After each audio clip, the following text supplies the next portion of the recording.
Satilya is warning you to hydrate or become a raisin.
Oy, oy, oy. Those fucking stairs, man. Yeah, always get me.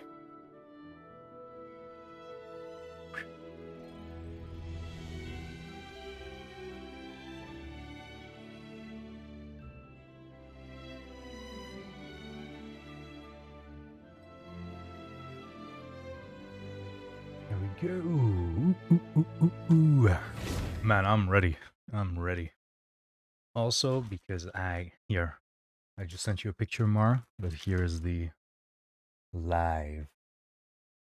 Damn, look at that. Ooh, baby. Nah, wait a minute, wait a minute. Hold up, wait a minute, Mr. Postman. Oof.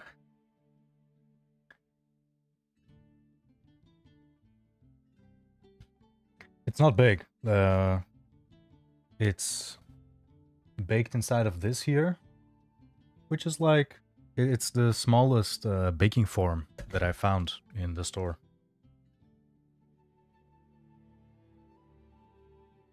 That, yeah.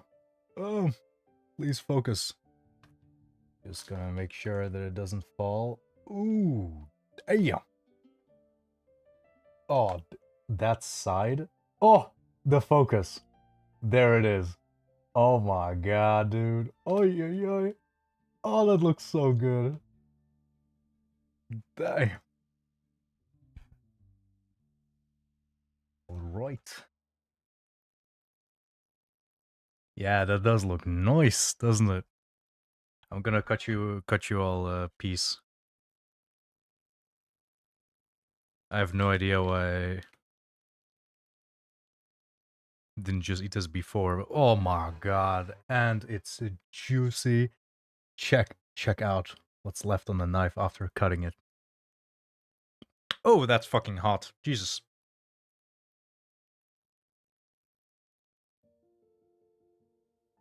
Fellas, I think we got a winner. Winner chicken dinner. Oh my god, that is so good. Let me put it back into its form.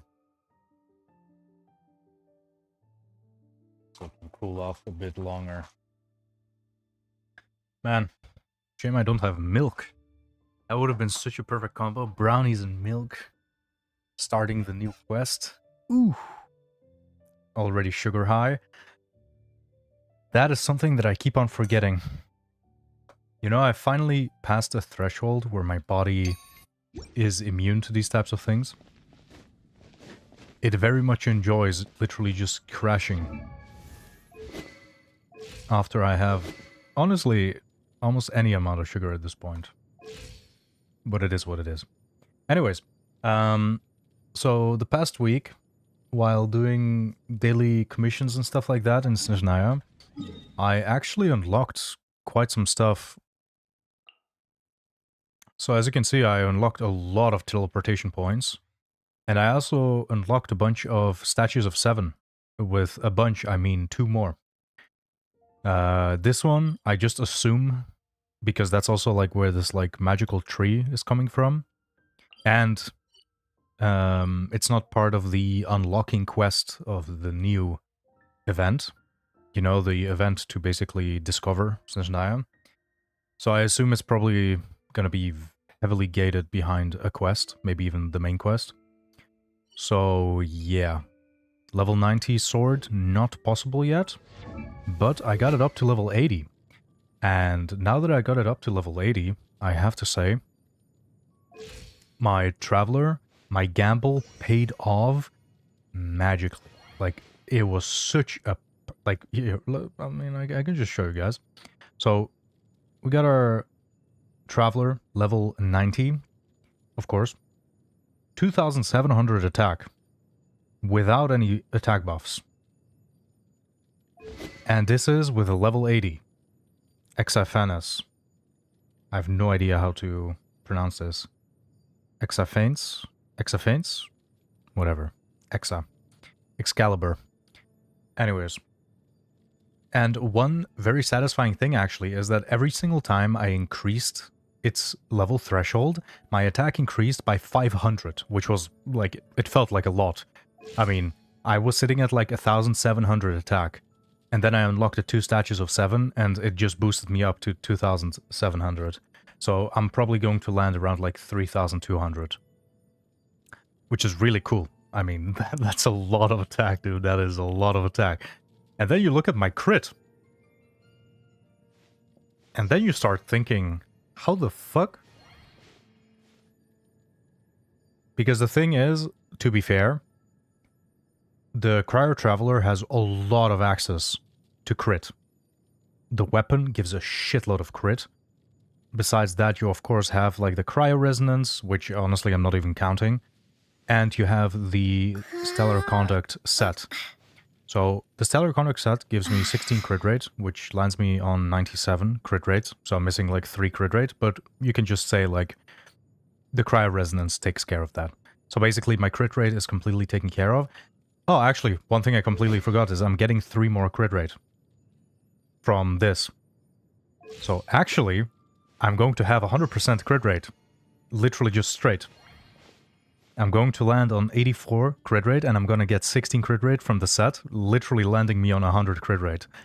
And I have 216 crit damage, which is also beautiful, which is actually going to increase by a little more. Because, let me think... No, actually, it's not going to increase, because the crit damage increase, as you can see, it's not blue. Only values that are blued out, those are increasing with refinements. So basically, this weapon gives you 42 crit damage for free for attuning with all of the elements. So that's also definitely carrying me pretty hard when it comes to the crit damage. But man, overall, I have to be honest, like, I'm super satisfied with my Traveler. And also, like, one thing that's also kind of funny is that, like, my levels are still super low. So, like, the damage that I actually do is not even what it's going to be. And on top of that, I don't have any constellations yet. Like, let me actually see what these constellations do, because it would actually be kind of funny if I have to adjust my build based on this. Like, if any of these constellations give me crit rate, I'm fucked, because that means I need to readjust my build. This gives energy. This gives damage, looks like. Damage. And damage. Okay, so I'm good. I'm completely good.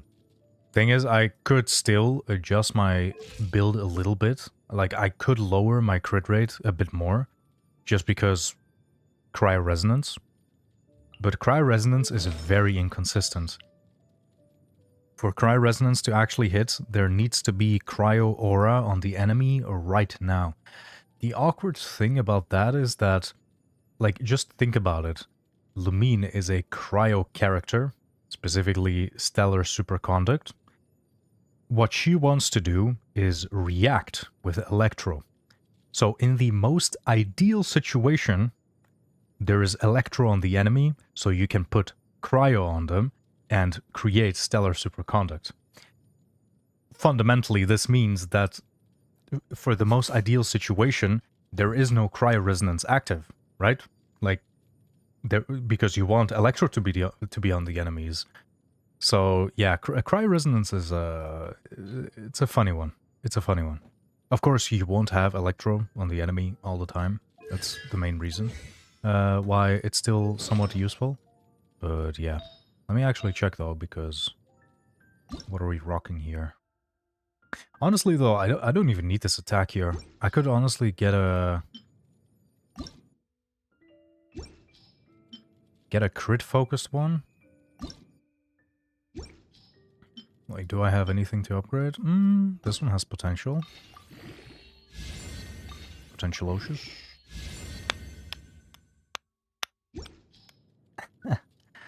What a funny joke. What a funny joke. Why did I think that was going to be anything? I could take this. I mean, I lose a lot of attack, like 15% attack for a 10% crit damage gain.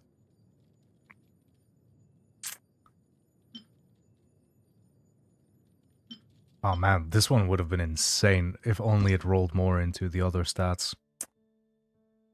God damn. And what about this one? That's a lot of crit rate. Maybe feather? Doesn't look like it.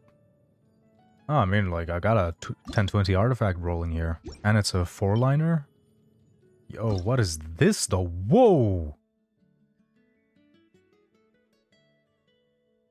Whoa!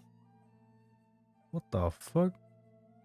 What's this crit value? 24, 34, 42 for a 4-liner. That's very low, to be honest. But thing is, I'm not really using... Oh no, actually, this is literally worse. Because this one has way more crit rate, but I literally do not need crit rate. But I do lose 1% crit damage, and I lose a little bit of elemental mastery, so overall it's actually worse. It's kind of funny. Okay. Yeah, I mean, besides that, like, nothing else. So yeah, anyways. Pretty good. Pretty good. I still need to upgrade my Odette. I'm slowly ascending her. She's about to break 200 crit damage, but the thing is, like, I literally need to farm her new set. I literally have nothing for her new set yet. So yeah, that's that.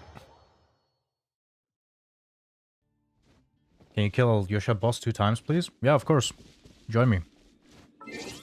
Let's go. Wait, do I need to join you or do you join me? I do co-op so little in this game, I don't even know. Lil Alex. Oh, wait. Don't accept. Don't accept. I just realized. You should probably join me. Never mind. Oh, of course, I forgot. You can't join me. Yeah, that's funny. That's funny. I didn't think of that. Yeah, let's see if my unupgraded characters can actually do anything to this boss. Can you put Electro on this guy? Oh, wait. He has an Electro thingy. Doesn't matter what level you are, the shield is going to be a piece of shit. Oh. Okay, nice.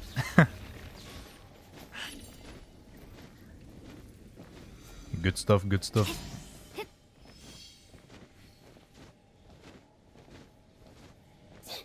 Man, I honestly miss this. This really reminds me of back when the game released. Why is it not respawning? Ah, there we go.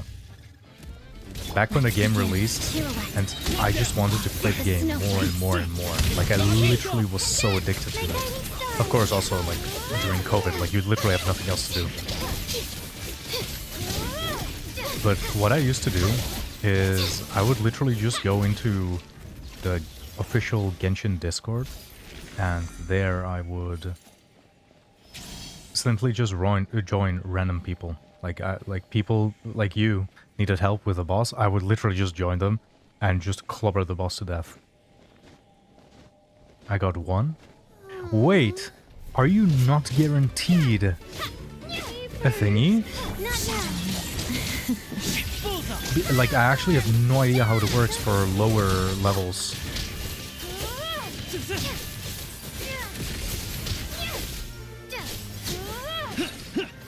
It's not oh, dude. Literally, what do they want you to do in the lower levels? Just survive without any help? No upgrades? Nothing? That's ridiculous. But how does it feel, man? How does it feel to start over? I'm very happy to have you on this side. So in the future, I mean, it's not like we co-op like that much, but it's still... Oh my god, I almost one-shot him with the E ability.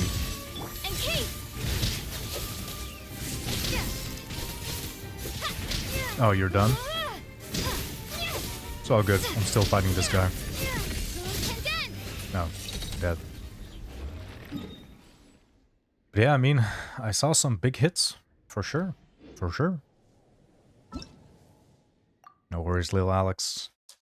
Always happy to help. You know, that's what you came here for, right? To have some fun in EU. To be part of the, how Americans call them, Europors.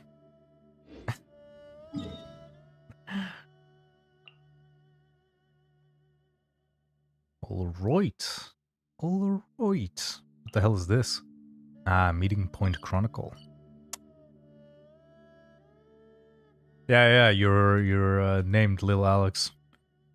Because, like, compared to your main account, it's little, you know?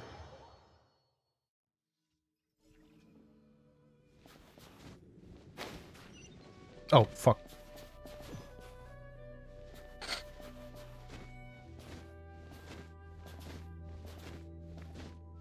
Do you have water nearby in case you choke? Don't worry about it, baby girl. I got, as always, 2 liters of water ready to go to be guzzled down. Okay, am I the only one that, like, when I do this challenge, I have difficulty to actually, like, understand where the hell I'm aiming at? Like, for example, right now, I have no idea if I'm actually aiming through the thingies or not. Like, the depth is, I don't know. Maybe it's a me problem. Like, I just, like, can't register, like, what I'm looking at.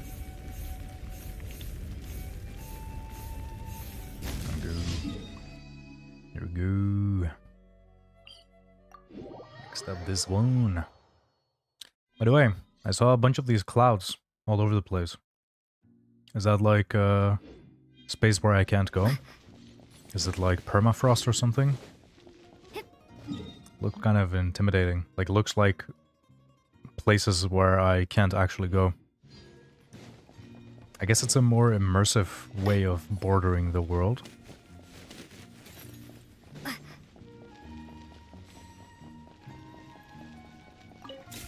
Let's go!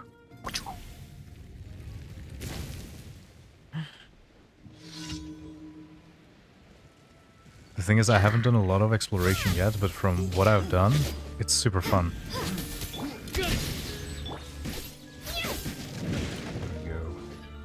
Man, the damage on the Traveler is... And this is, like, not maxed out yet, by the way. I think not. Shadow me. Like, this is level 5 normal attacks. Once I get it up, like, I might actually crown the Cryo Traveler, I'm not gonna lie. I think it's worth it. Like, they're incredibly strong. It's crazy to say, but... And the one thing you also need to remember is that the Cryo Traveler is a on-field DPS and a off-field DPS.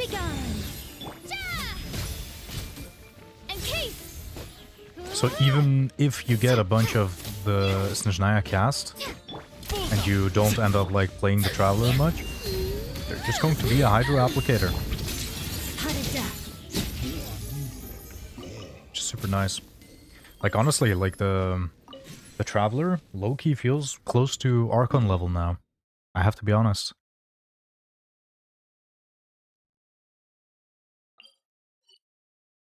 How am I gonna get there?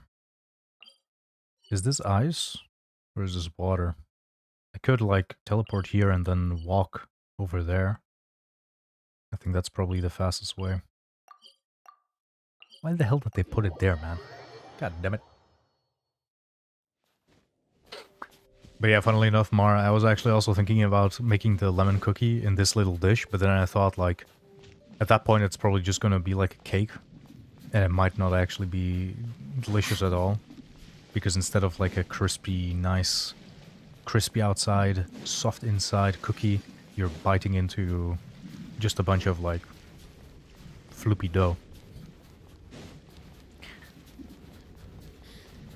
I have to build Chichi, Alyosha, Lila, Bina, Diona, Emily, Fischl. Damn, those are your starting characters?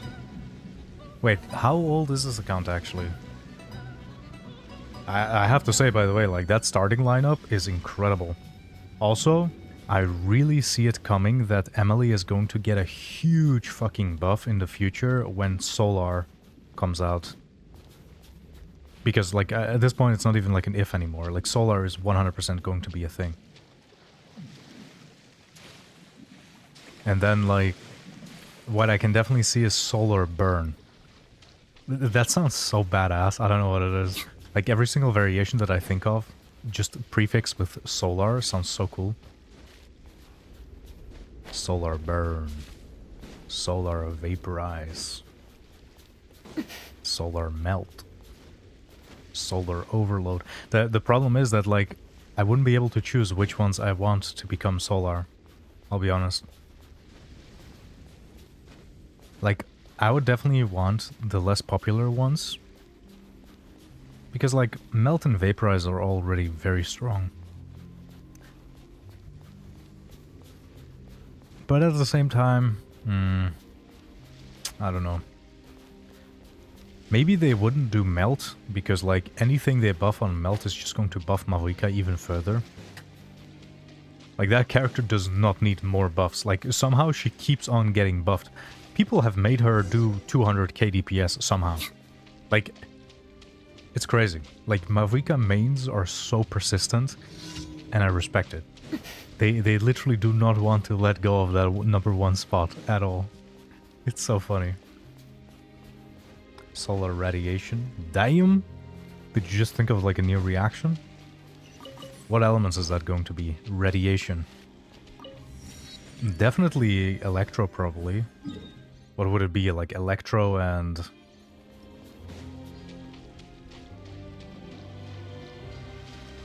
To be honest, like, I could see, like, cryo and electro.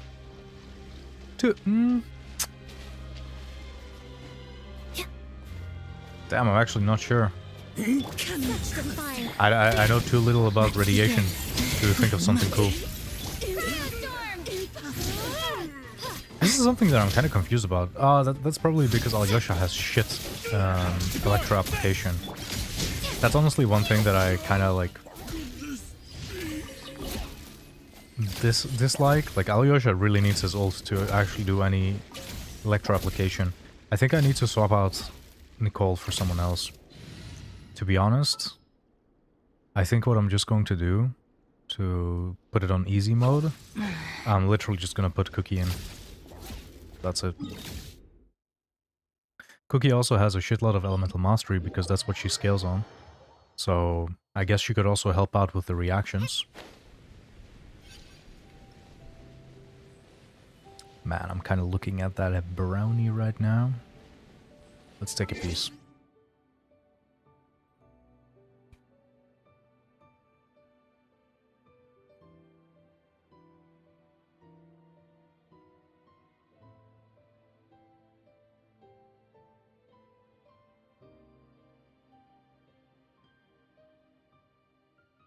Oh my god.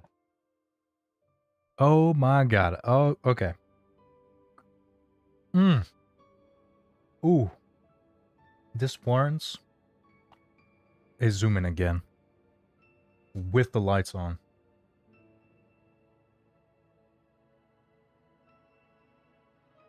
Check this out. Oh, focus, please. Holy shit. Dang. I wish Mara was here to see it. That's incredible.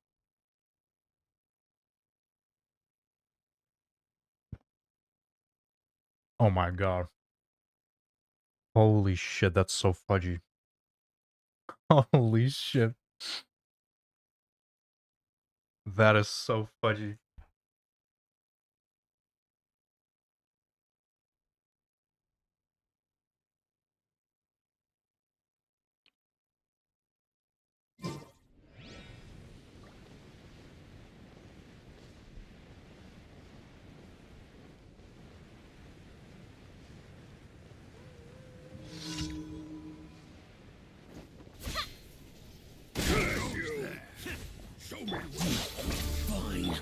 Together.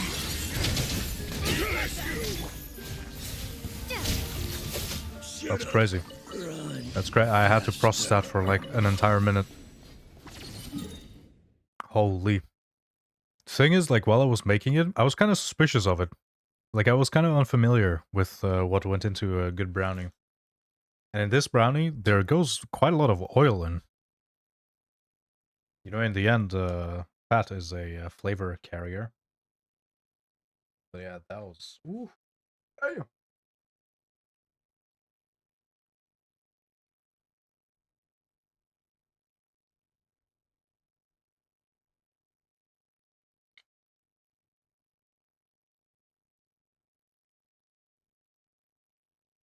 Thing is, I say a shit ton of oil. It's not like... I mean, yeah, no, it's not like an amount where you're like, okay, this is kind of getting too much. I think it was like... How much was it? I think there was like 200 grams of sugar and like 60 grams or 60 milliliters of vegetable oil. So that ratio wasn't that bad. You're shaking your head like, I mean, you know, the shit is good, dude.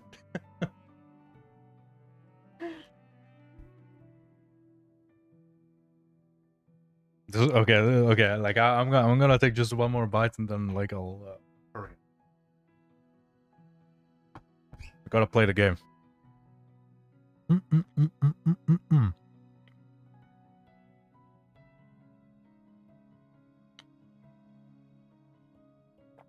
So I've done my dailies.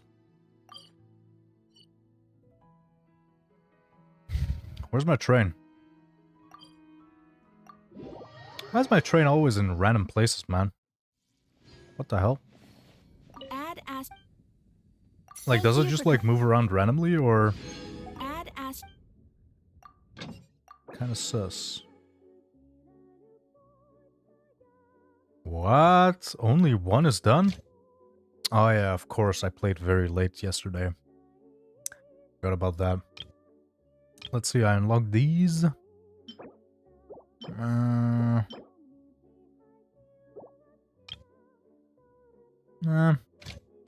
I'll just keep it like this.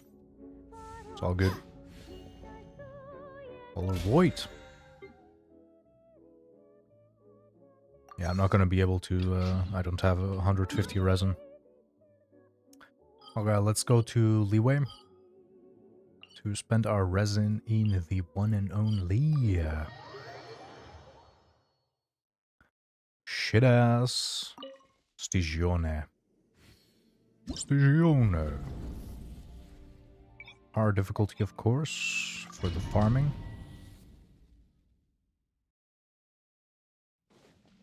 Yeah, I mean, like, for the brownie recipe, I literally, like any other normal person, I just typed into Google, brownie recipe. Take your true form. That's it. Annihilate. I typed that in.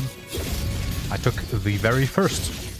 No creativity, no critical thinking, no suspicion, complete trust in the algorithm. I picked the first one that had like 6,000 reviews. Was like an average of like more than 4.5 out of 5. And I just went for it. And it paid off. Good stuff. I actually need to write this down though, because this is actually really nice. And also like my new little baking Transfiguration. Oh. baking form thingy. I feel like it's such a perfect size. Because that's honestly one of the worst things about baking. It's super fun, but then someone needs to eat the baked good. And if you don't want to end up like an actual elephant, you got a problem. You got a problem. Amber 8th. September 20... What? No, yeah, I actually remember. I literally remember it. Like, didn't you make your account back then? So you can play with us?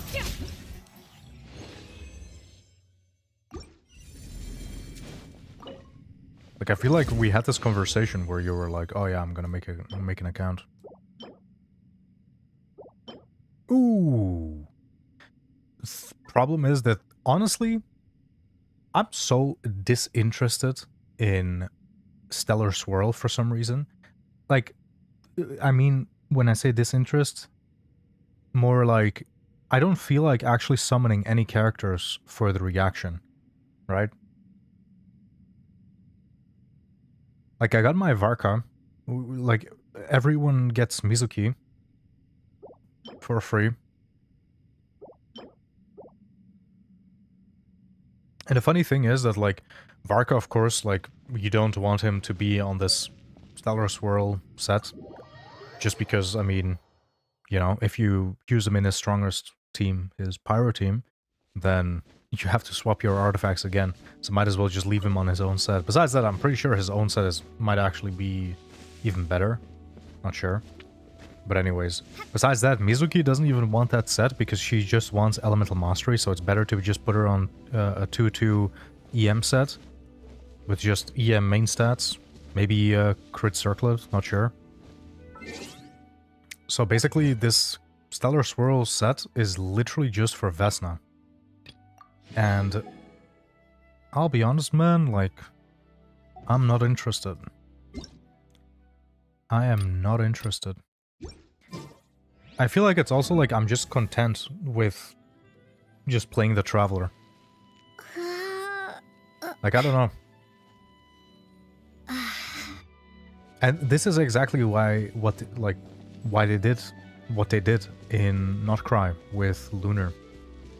Lunar was so gated. Like, it was so difficult to actually even do the reaction, right?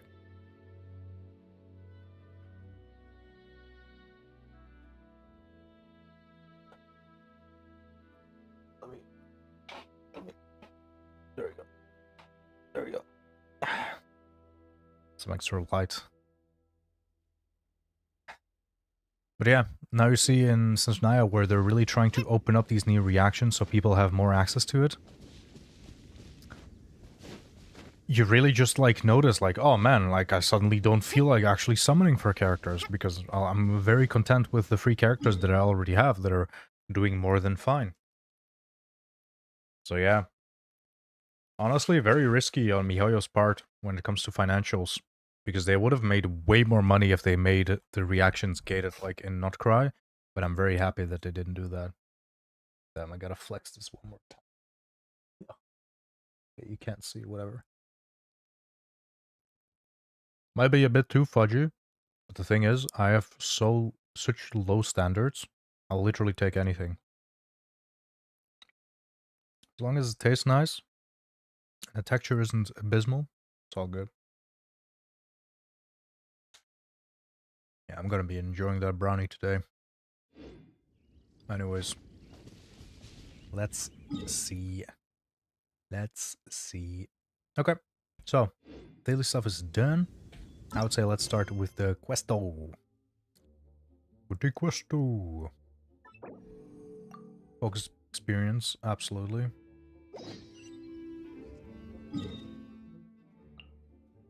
Oh, yeah. I remember this. I like while exploring around and just unlocking teleporters, I kept on running into shit. Like they really want you to just do things. They really want you to do quests all the time. And I kept on running into world quests. Satellia is warning you to hydrate or become a raisin. Oh, how the fuck did I miss that? That was incredible. Try to keep up. There you go. Let's get that hydration in.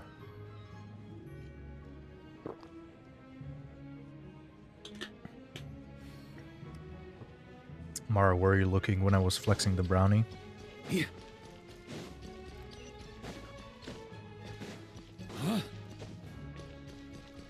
Korolevsky. Korolevsky. Let's see. Man. This is honestly incredible. Can't believe it. Like, we're here. Snezhnaya. Damn, I can't open my map. Okay, damn. Zoomed out. Okay, they're trying to flex. I get it. I would try to flex this environment as well. Ooh, it sure is cold today. I wonder how much heavier the snow's gonna get. Here to see Odette? I just need to see your tickets for the preview. Perfect. Thank you. I'll hold on to your tickets. Come on in. It's freezing outside. He's nice. Why did we look back so suspiciously? The hell? Okay, that was low-key random. But that's okay.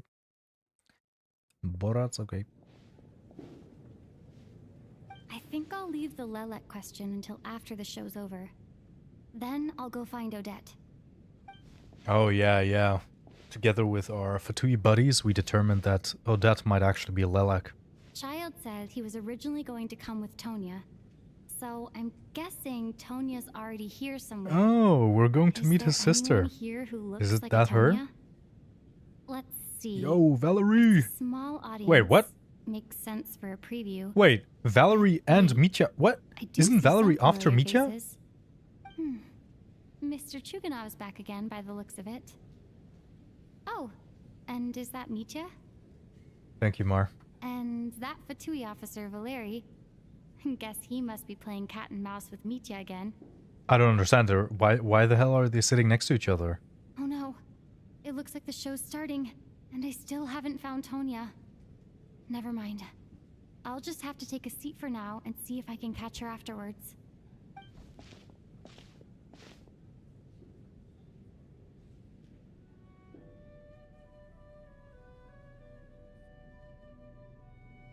Okay, there we go. Show us something. Okay, that look kind of funny. Flappy Bird. Why is there so little people, though?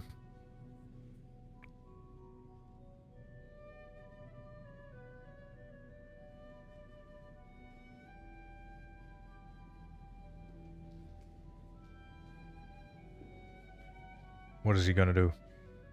What is he gonna do? What type of inspiration? What?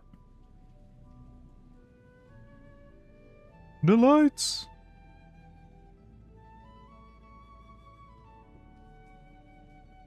What? Is something wrong with the... Something wrong with the sound? Like, the music is so quiet and nothing else was happening. Hello, members of the audience. I'm a staff member here at the theater. Today's performance was a very special one for us, as it marks the first attempt in a long time to revive the classic Snezhnayan ballet, Spirit Seeker. To Okay. commemorate this occasion, we would love to take a group photo of the cast, crew, and audience members present today. Could I kindly ask the audience to please come up onto the stage? Kinda sus about what's happening right now. All right, everyone, huddle in a little more. Now, look at the camera. 1, 2, 3. Damn! Nice picture. Valerie makes sure Mitya never goes out of schedule. Yeah, I guess he's like his, yeah, whatever he is to him. He just enjoys being out and about. Yeah. I think that's the motive. I think that's the motive.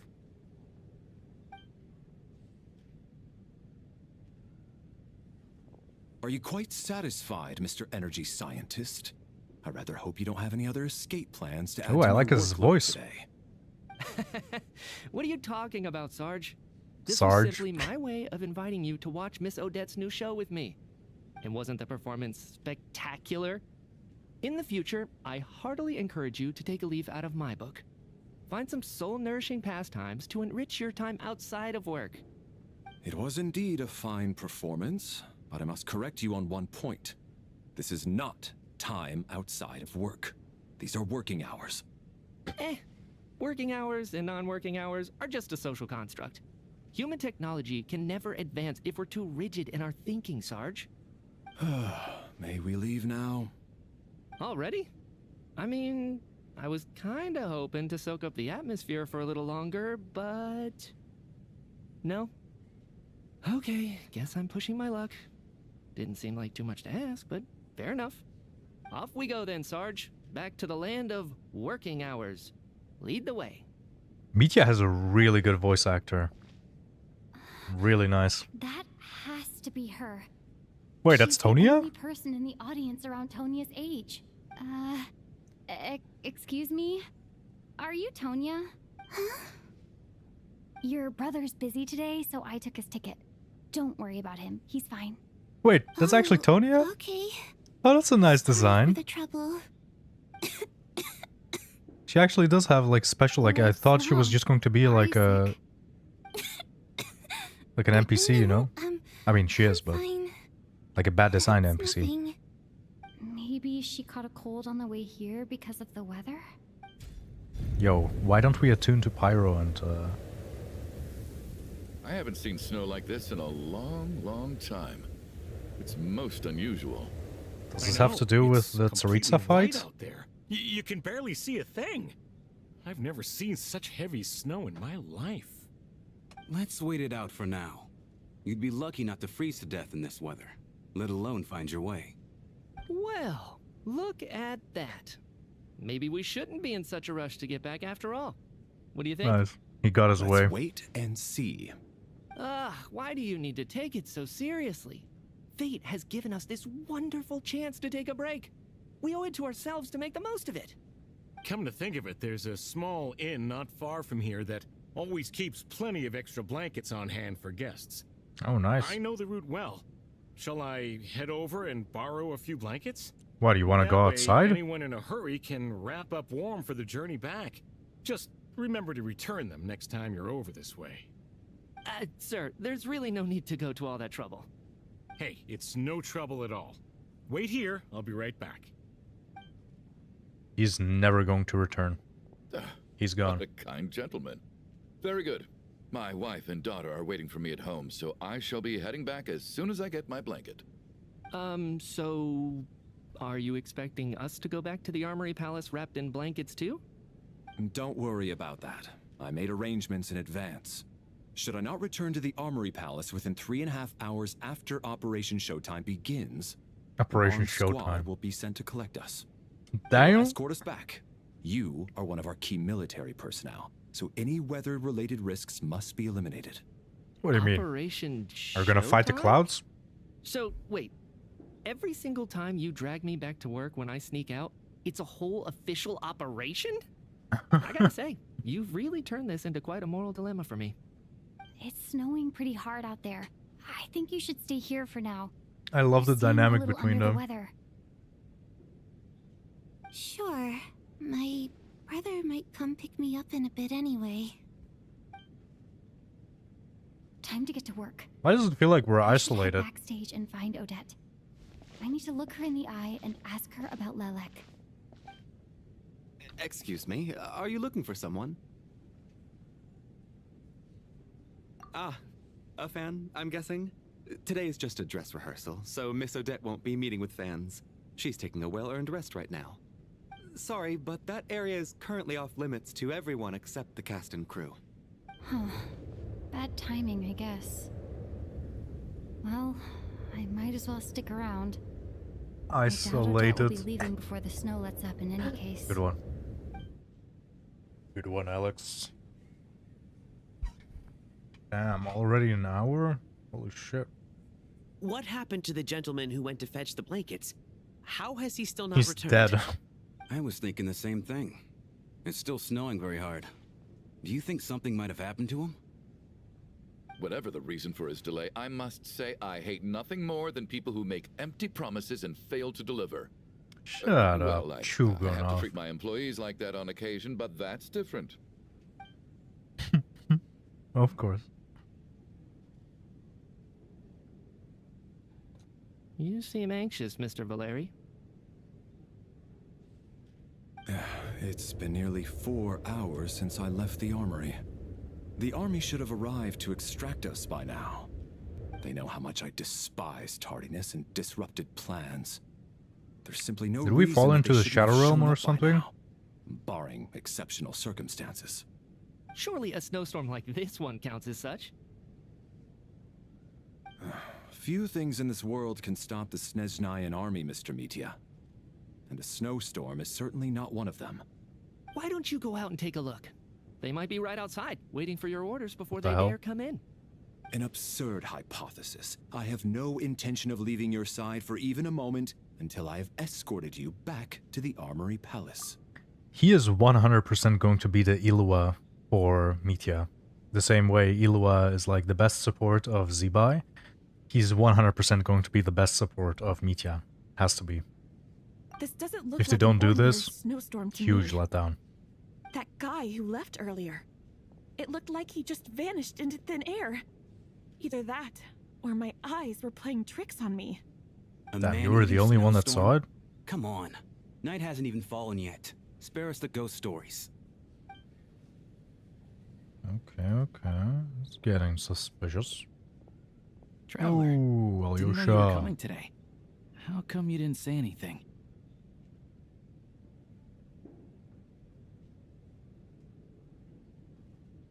You're just your dad. right. I assumed you were looking for me and Vodenitsa. Odette's still backstage. Whoa, that's quite a snowstorm out there. I've been working backstage this whole time, so I didn't even notice. No wonder the audience hasn't left yet. Huh. Is weather like this rare even in Snezhnaya? Yeah, snow like this. I'm sure I've seen it out in the wild before, but never in the city. Actually, I take that back. I don't think I've seen snow this bad even in the wild. This is something else. It's not normal.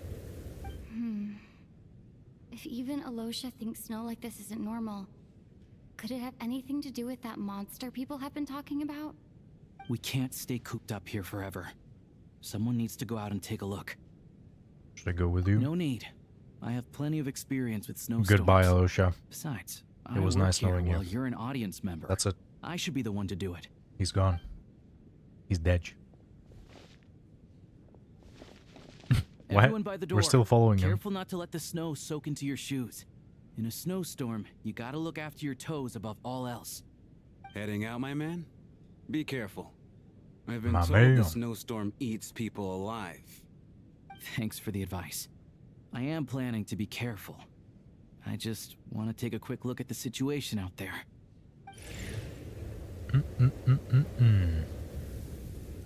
Man. His like hat? Like what do you call that? It's like a scarf slash hat. Oh, he's back. What? He survived. He's back! He's back! How was it? What's going on out there?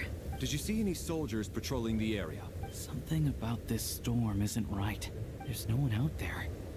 I didn't see a single soul. And something in the air gives me the creeps. This isn't your average snowstorm. I suspect it might be related to recent events in our nation. I strongly advise everyone to stay here until the snow dies down. Are you serious? So all of us are trapped here now?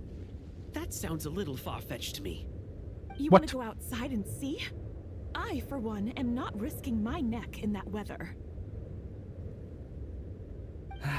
This just turned from a minor delay into a major hassle. We can only hope that our friend who went to fetch the blankets just ditched us and went home. Is it really that bad? But my daughter, I won't be able to read her a bedtime story tonight. Huh? What are you all still doing here? Whoa! It's snowing hard! The cast and crew from backstage are quit. So now we're Bruh, stuck here? I was reading that. Oh, this is terrible! Luckily, it was just a dress rehearsal today, so there aren't Dress rehearsal, they're wearing the same thing they always wear. side, the theater's always well stocked with supplies. If the snow still doesn't let up as we get into the evening, you can spend the night here, everyone. It's well stocked with supplies, except the blankets that the guy needed to get from a different place. Of course. At least, I assume that's alright? Of course. Odette? Fine by me.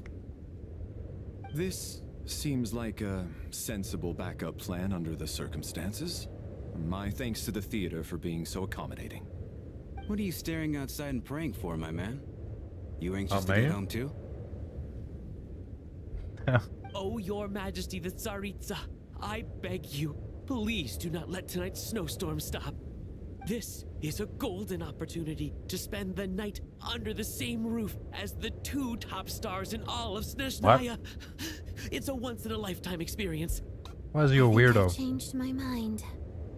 Sir, Throw him out. so much as look at us funny, you'll be seeing stars in a whole other way. Behave yourself, or you'll be begging for that blizzard. It's getting colder. We need to keep the indoor temperature up. He fell to his Close knees. the door and lock it tight. Let's head somewhere warmer. What an idiot. Wraith's Nocturne. Damn, what a name. Hey, what? Valerie. Head of the Special Assignments Battalion Armory Palace Royal Grenadier Guards 1st Regiment. As a soldier, he places great importance on planning and timing. He's currently assigned to protect Mitya, an important figure within the military. Cool. Volyanica. The prima donna of the Korolevsky troupe, a mysterious Rusalka whose extraordinary singing has captivated countless audiences. A member of the Rokot, she cares deeply about the welfare of ordinary people. Mitya, an expert with the Energy Commission and a prominent figure in the military, he has an exceptional command of all manner of energy-related technologies. Though he can be rather talkative at times, his scarf more than makes up for it. No details on her yet, no details on him yet. Rampana.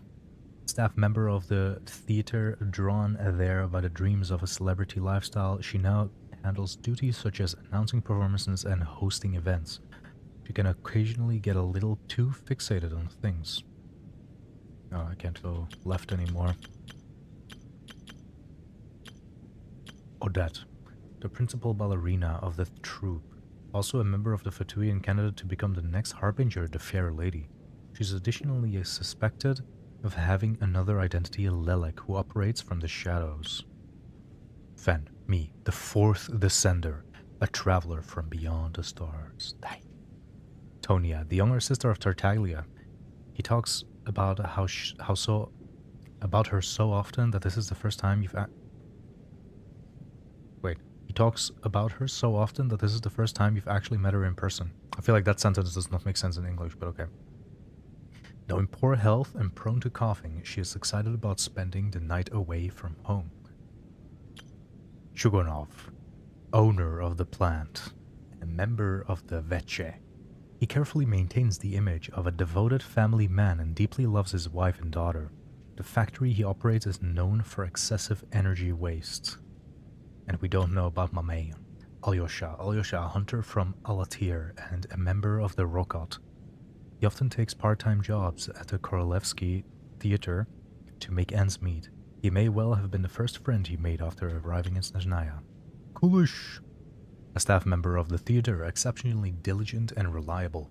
He rarely makes mistakes, Regular theater goers know him well, as he has long been responsible for checking tickets at the entrance. He also seems to be a fan of Odette.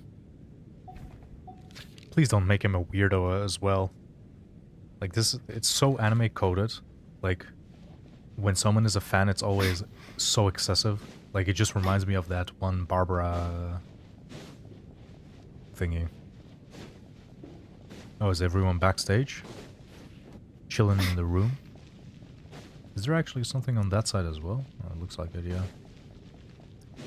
Okay, let's see. See what's going on. Yeah, this is cozy. This is cozy. Then there's the aristocrats. Easiest of all to deal with. You don't need to use any force whatsoever. All you have to do is show them the rope you plan to tie them up with. Do you know why? What the fuck? I don't. Do tell. Because nothing horrifies them more than the thought of a cheap, coarse rope leaving creases on their precious $1,000,000 more coat. They'll do whatever you ask to avoid that fate. Unexpected, but funny nonetheless. Tell me another one. Well, look at that. I got myself a new listener. Hey there. Let me introduce myself. The name's Shram, and I'm a mercenary. The kind that gets paid to do odd jobs for rich folks. And I am Chuganov, an entrepreneur. If my name is unfamiliar to you, you will no doubt have heard of my factory, the renowned Iskra manufacturing plant. Are you really that famous, Mr. Chuganov? How come I've never heard your name before? Excuse me? Is that a joke? Or are you being serious? Oh, I'll have to ask my rope later. He's probably tied up more entrepreneurs than I've ever heard of.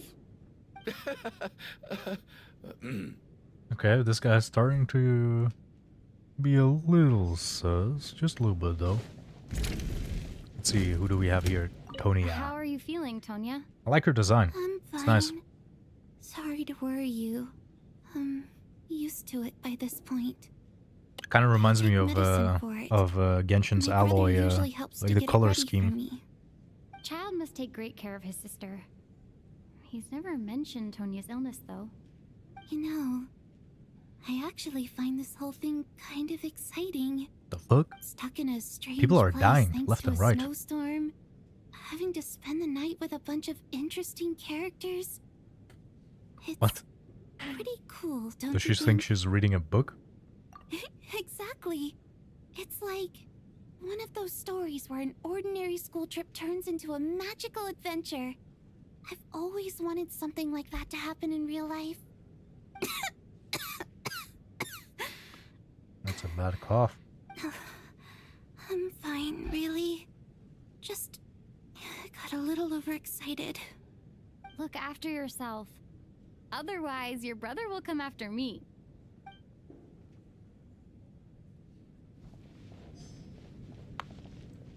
My husband has major trust issues. To him, I doubt even this snowstorm is a good enough excuse for me to stay out all night. That's the price of marrying into wealth. You'll get used to it. I'm not about to stop you if you want to leave, but don't drag me along. Hello? If you leave, you're gonna Can I die. help you? Okay. You're just gonna straight up gonna die. Don't do it. It ain't worth it. Let's see who's next. I love their dynamic. Highly irregular. A delay of over an hour during an operation like this theoretically warrants a Harbinger-level response. I wonder what the issue is. The storm, or something else. Like, I feel like every single region has this dynamic, right?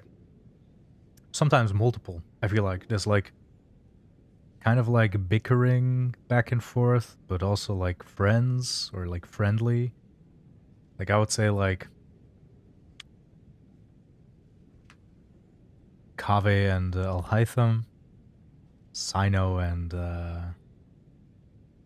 Tinari maybe. Who else? Cookie and Ito. It's fun. Sarge, the day you learn to let go and just enjoy moments like this is the day you'll finally understand the meaning of life. Ah, why, hello, ma'am. I believe you were the one sitting at a nearby table back at Podvorye restaurant.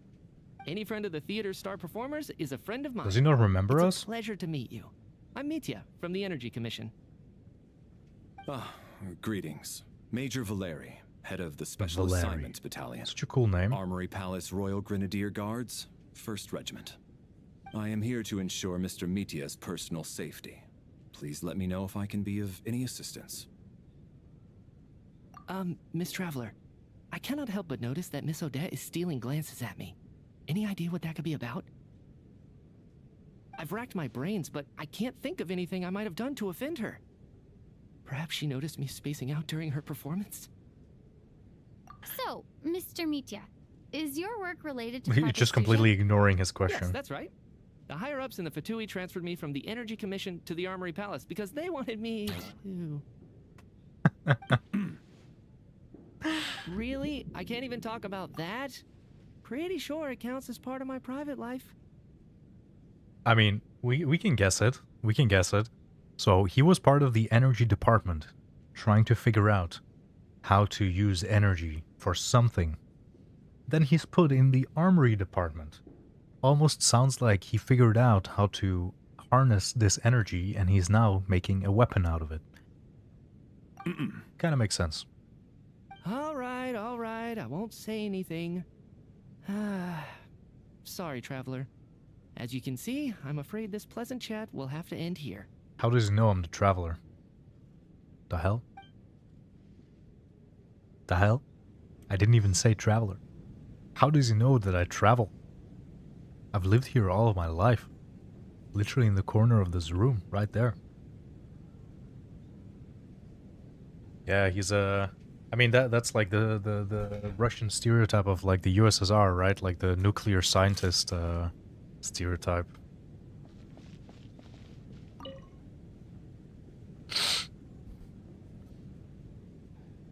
I don't think it's ever been this lively backstage before. I didn't know you were coming today. Hey, have you seen Chuganov? I heard he was coming today. Have you spoken to him at all? We literally just spoke to him. I'm What? with you. This could be just the chance we need. Yeah, I gotta figure out a way to coax some more intel out of him. I want to know why he suddenly changed his stance on Project Stuzha. What exactly happened before the most recent Vecha vote? Yeah, I'm For the actually also Rokad curious. Or just out of personal interest. Shh! There are other people around. Don't say the R word. Wait, what R word? What? Like Veche? Stuzha? Oh my god, I'm not paying enough attention. I have to say, I have no idea which even word though was today the a R word. rehearsal and there were some hiccups along the way, Miss Odette's performance was one of the best I've ever Yeah, what's seen. up, Angeles? How you Even doing, man? compared to an actual show. Oh, I couldn't agree more. Especially considering the weight of the subject matter. It takes a truly seasoned professional to do justice to a theme like love and regret. Damn, they're just glazing. Do you think we were coming on too strong? Odette's ignoring us again. What about you? What did you think of today's performance? I wasn't paying much attention. I think you could be more expressive. Huh. That's actually a more insightful critique than I was expecting. My mother would agree. She's always thought that was my biggest flaw. Maybe I need to work on making my facial expressions appear more natural. I'll make sure to save a ticket for you when the show's performance ready. This doesn't seem like the time or place to bring up the subject of Lelek. I need a chance to speak with her in private. So unfair. Talk about double standards. And now it looks like I've been spotted. You know Mitya too? No, I don't. I just have a feeling that he might be dangerous. Yeah, honestly, it could be. Could be. Like, it's always the goofy characters that somehow... Oh, Rokod. That was our word. Thank you. No change from this afternoon. Heavy snow with no sign of slowing down. Do we even have food? May I have your attention, please? The storm is unlikely to stop tonight, and it'll be even more dangerous outside at night than it was during the day. We at the theater owe everyone here a duty of care. Therefore, We strongly suggest guy is that you suspicious. stay on site overnight and avoid going outside unless absolutely necessary. In a few short moments, we'll give you a tour of the theater's various quarters. You can choose to sleep in the VIP room, the office, or backstage. Or on the stage if you'd prefer. We won't Ram? mind. No, I do like him, but I'll he's pass on sleeping suspicious. on the stage. What if the snow is stopped by tomorrow morning? The early birds in the audience might think we're part of some experimental new show.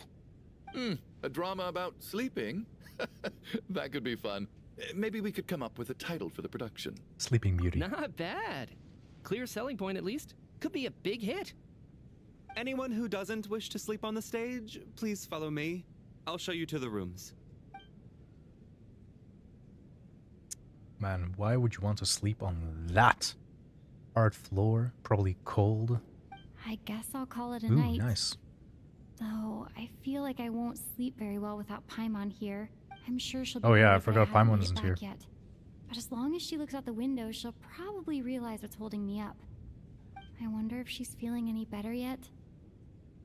At least she hasn't been getting any worse. Still. Oh?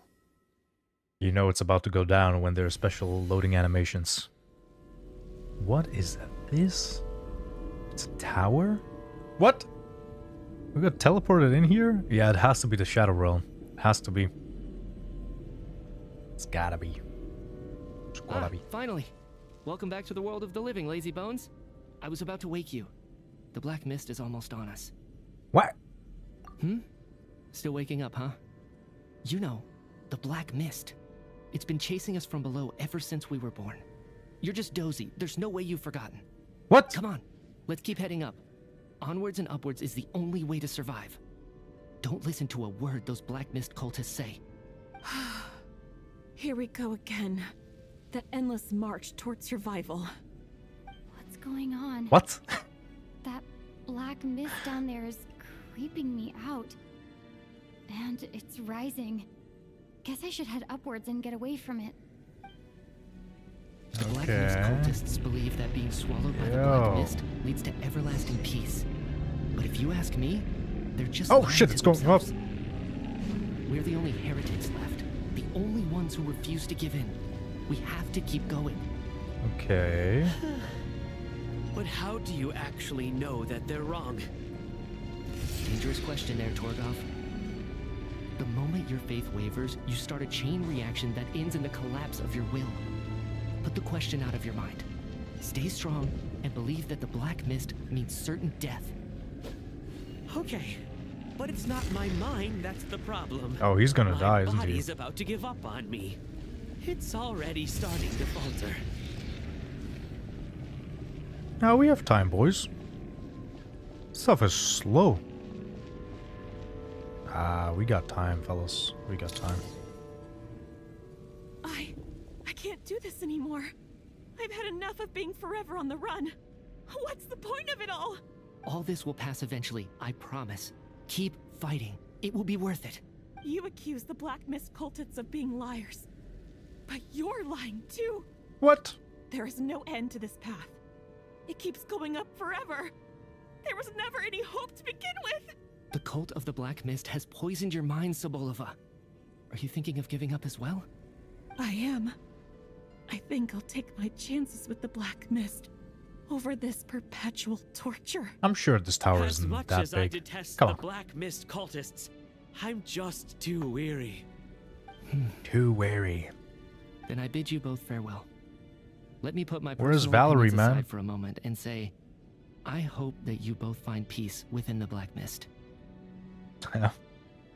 I'm so confused. Like, what the hell is happening? We're just gonna give up on them? Fate always appears so impossibly complicated. Settlia is But at warning moments you like to this, hydrate or its become raw a simplicity raisin. is laid bare. Their fate was sealed from the instant they entertained doubt. From then on, the outcome was both inevitable and irreversible. Let's go.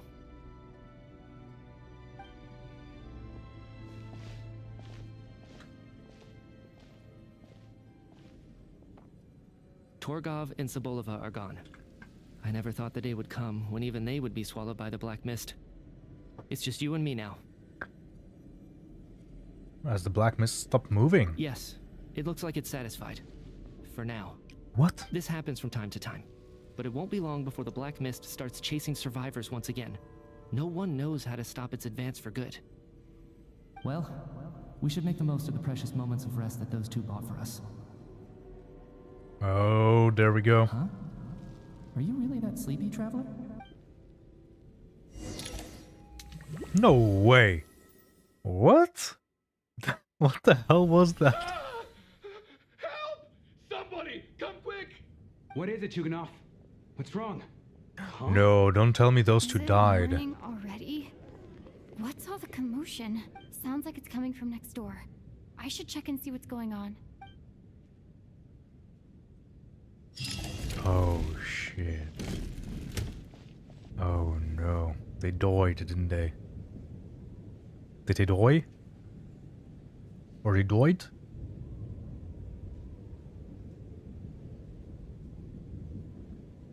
Don't look, Miss Tonya. Stay here.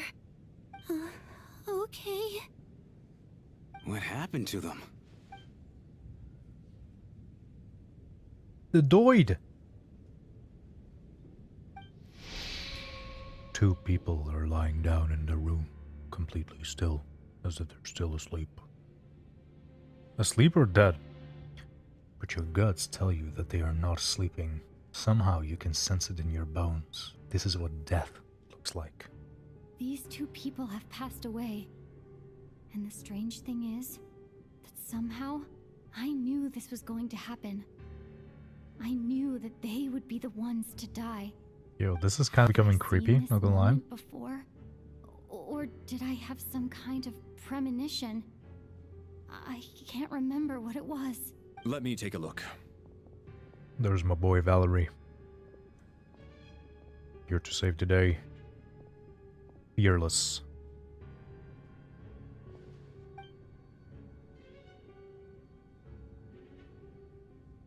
Are they dead? Come on, tell us. No vital signs in either of them. Oh my They're god. dead. That is The insane. cause of death, however, remains unclear. No wounds on the bodies, no signs of a struggle, and no skin discoloration caused by the buildup of toxins. But just last night, they were chatting and joking away. This is so sudden. Could they have had pre-existing medical conditions? Even then, the odds of them both dying of sudden complications on the same night are extremely low.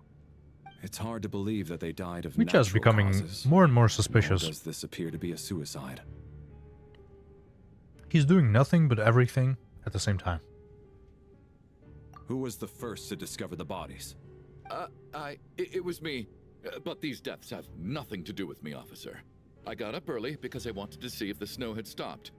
Then I noticed that the door to this room was open, and it looked like there was a man and woman inside. I just went over to see what was going on. I had no idea they were... I can corroborate this. I was doing my morning exercises near the stage. When I saw Mr. Chuganov heading this way, I followed him. I can also confirm that I didn't see a single person approach that room before him. The snowstorm was raging all night, and it's still going now. There's no way someone could have come in from outside, correct? You mean Why is he an looking away intruder? like that? No, not possible. I slept by the door last night as a precaution. There's no way I wouldn't have noticed if anyone had tried to open it. What if Micha Everyone, is Lelek? split into pairs and search the theater for anyone in hiding or any signs of suspicious activity. Wouldn't that be funny? I'll follow up with a full search of my own shortly. Go. There is no time to waste. No time to waste. You pair up with Tonya. After a thorough search, you're satisfied that no one else from the outside of the group is in the theater, and everything is exactly as it was last night. Nothing on your end either? Backstage is clear. No signs of suspicious activity. Man, the creepy We music. checked the basement. Also clear. I don't think there's anywhere here that a living person could hide. Couldn't find anything else either. Are we certain that the theater doesn't have a back door? Or any tunnel or passageway wide enough for a person to fit through? No, there's nothing like that. If people were sneaking in through some secret tunnel to avoid buying a ticket, we'd have sealed it off ages ago. I also checked the windows. All of them are locked from the inside, and there's no sign of anyone entering or leaving. It sounds like we can safely rule out the intruder theory. If anyone came in during the night in this weather, there'd be no way for them to avoid leaving footprints or water stains. This can only mean one thing. It's like one of those murder mysteries you see in novels and plays, isn't it? The ones where the killer is one of us. Oh no. We can't quite jump to that conclusion just yet. Among Us mentioned. Could he be right? It's hard to imagine something like that happening in real life. Set in a theater during a snowstorm, a murder takes place and the killer is among us. It's such a classic trope that it seems unbelievable. Looking at who the killer targeted and the clean entry and exit, it all adds up. I know what this is. It's obvious now that I think about it. What is? What have you figured out? Both victims were wealthy, well-known local merchants. And the door was deliberately left open so I would discover the bodies and witness the crime scene first thing in the morning. Okay, wait, he's cooking. Ruthless methods. This was your doing, wasn't it, Lelik? Lelik?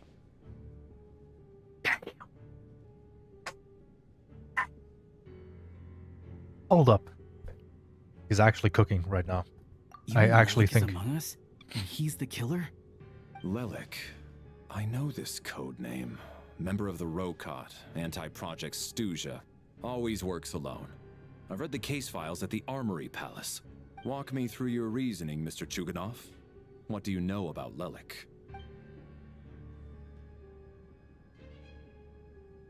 What now, huh? What now, Lelik? What more do you want from me? I already voted against Project Snezhnaya at the Snezhnograd Vecha. You snuck into my house the other day while I was asleep. Left a threatening letter. And I did all that you asked. Damn, he's revealing it. Snezhnaya cannot be so easily shaken. Not with the rooster in charge.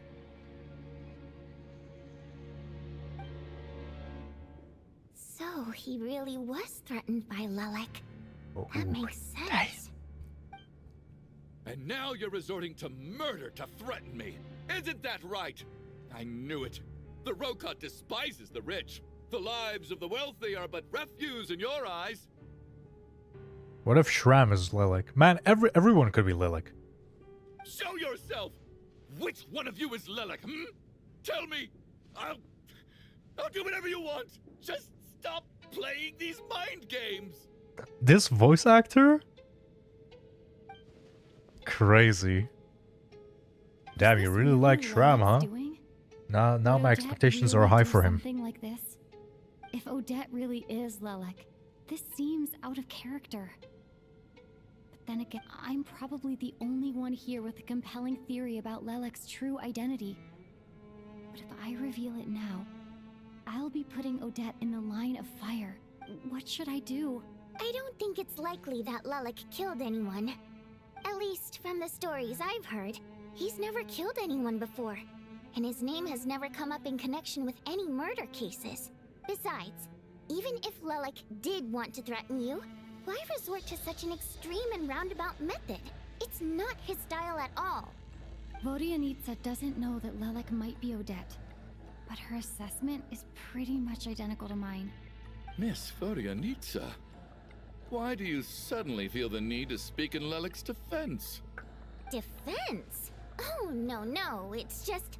I'm worried that we're jumping to conclusions here, so I wanted to share my point of view. Also, I don't think the Rokot is as bad as you're making it out to be. Oh, well, if you think I'm so wrong, what's your theory then, Why don't you tell us who the killer is? The case is still evolving, Mr. Chuganov. Please do not prevent others from expressing their opinions so early on in the discussion. Even yeah, so, that's my no boy. denying that the recent threat received by Mr. Chuganov may well be an important clue. So there's still a good chance that Lelik is right here among us. Among Us. I can't do this anymore. I don't care if it's still snowing outside. I have to get out of here. No! Coolish. Whoa, take a beat. We all know it's far too dangerous out there. Even the soldiers couldn't get to us. Go out that door, and you might not live to tell the tale. And whoever this Lelik is, They're surely not going to murder anyone in broad daylight. Be sensible, my man. You're safer inside. As much as I regret having to say this, But he did murder I'd two like people, everyone though. to cooperate and refrain from exiting the premises until further notice. Because as things stand, every one of us is now a suspect. Shit. Unless anyone has further information to share, let's adjourn for now. Feel free to keep searching for clues, but make sure you don't go off alone. He really gives me the Villette vibes. With how, like, you know, like his way of thinking. Okay, let's see.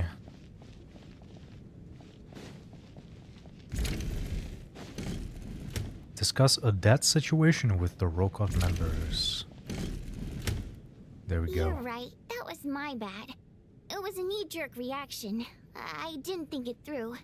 Yeah, she was so stupid No there. one suspected my identity. Hello. Oh, phew. It's just you. I thought someone was eavesdropping. She has, like, this is her special animation. She keeps on doing that. Earlier. I think I should share my thoughts with the Rokot members first. You tell Voyanitsa and Alyosha about Child's intel on Lelik and your views on the current situation. Whoa, whoa, whoa. Are you serious? I don't know if this counts as gossip, but it's definitely on track to be the juiciest this whole year. What? Odette? Really? Odette? Oh god, how dumb does this make me look? Lelik has been right under my nose this whole time, and I didn't notice a thing. Actually, it's exactly what you'd expect. Sometimes, hiding in plain sight is the best strategy. And now that you mention it, the more I think about it, the more sense it seems to make. It all adds. What are we up to now? 1, 2, 3, 4. What? Odette's identities. She's my coworker, specifically a ballerina, and also a Fatous, a member of the Rokot. Now, Lelik. Wait, did she just reveal that she's also part of the Rokot? Because I'm pretty sure we did not know that yet. It must be so exhausting. I just want to give her a hug. I guess since I've always known her as a member of the Fatui, it never even crossed my mind that she could be involved with the Rokot. Oh, like that. alone Like, Lelik. via her identity as Lelik. Okay, okay, okay. I don't understand. She just, like, said it weirdly. If she's with the Fatui, what reason could she have for being so opposed to Project Stusha? Probably best if you ask her that in person. What? If she's with the Fatui, what are you doing? Oh. Yeah, I mean, like, we literally know her past. Well, right? since Like, you isn't it waited obvious? until now to bring this up instead of announcing it to everyone earlier, does that mean we're all on the same page here? She doesn't seem like the type to kill innocent people. Yeah. Lelik may not follow orders from the Rokot leadership, but as far as I'm concerned, she's never crossed the line. If anything, her actions benefit the poor. We need to confront her face to face. Do you think she'd really admit to being Lelik? I don't know. We'll have to see how it goes. For now, we'll work on the assumption that she didn't kill anyone, and see how much she's willing to tell us.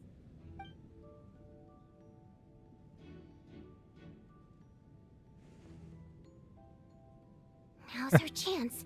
Odette's alone. Let's go. Hey, Odette. What is it, you guys? Shh. Keep your voice down. We need to talk. So, you... What? You're... That's how you were gonna bring it? You... Damn. Alright, fine. You don't have to say anything or explain yourself. Just... hear me out first. None of us believes you kill innocent people. Whoever murdered those 2 people last night, it wasn't you. Traveler was the first to figure out your identity, but she kept quiet during the discussion just now. Still, it's clear where the group consensus is heading. Everyone believes Lelik is the culprit. If your identity is exposed, you'll be in a really Damn, bad she's spot. cold. We're your colleagues, and we know what kind of person you are. I don't want anything bad to happen to you. So, can you clue us in? Tell us everything. What? The more you know, She's the so more bad. easily we'll be able to cover for you. She's so bad at convincing people. That's All right. incredible. What? Yes, It I'm worked! Lelek. And no, I'm not the murderer. And thanks, but I don't need you to cover for me. Actually, I'm planning to reveal my identity. What? Just like that? Gonna reveal that you're Lelek? Here? That's right. I'll admit I was surprised at first when Shuganov guessed that I was here. It was just a lucky guess, but it caught me off guard. But after taking some time to assess the situation and confirm where everyone stands, I don't believe I have anything to worry about. Are you sure you don't need a second opinion? Give... Mr. Valeri! What? What? What?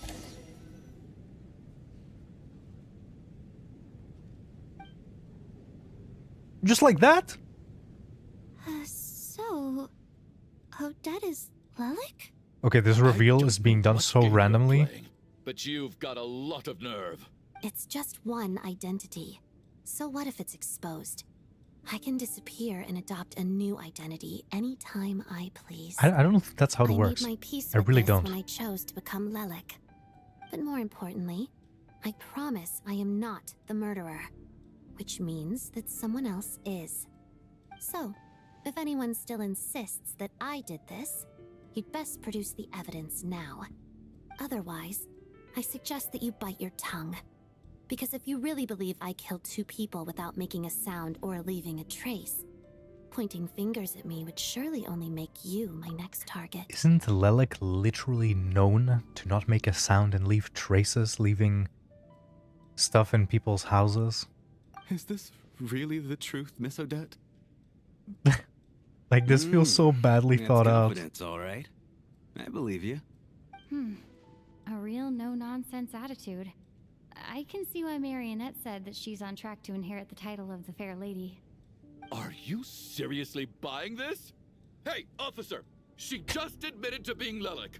Aren't you going to do something Honestly, about this? I feel like he's the only one that's thinking normally. Miss Odette. Why have you chosen this moment to come forward and reveal your identity? If I didn't say anything, everyone would be focusing all their efforts on finding Lelek. And that is exactly what the real culprit wants. I don't want to be the scapegoat who lets the murderer get away with this crime. Man, I already feel like this quest is Despite all gonna be the so good. accusations, She made the smart choice. A remarkable display of rational thinking under pressure. Clearly, Odette's talent extends far beyond the art of dance. She thought so far ahead. Why do I always... You've convinced me.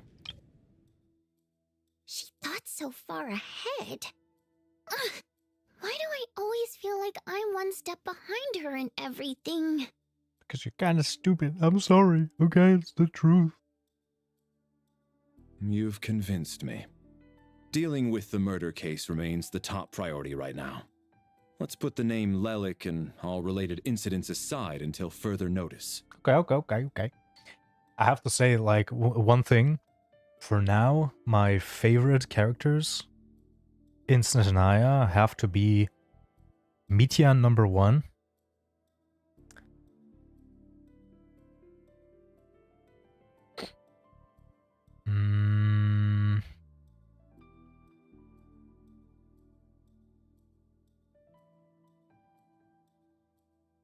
Vodyanica is decent, I would say.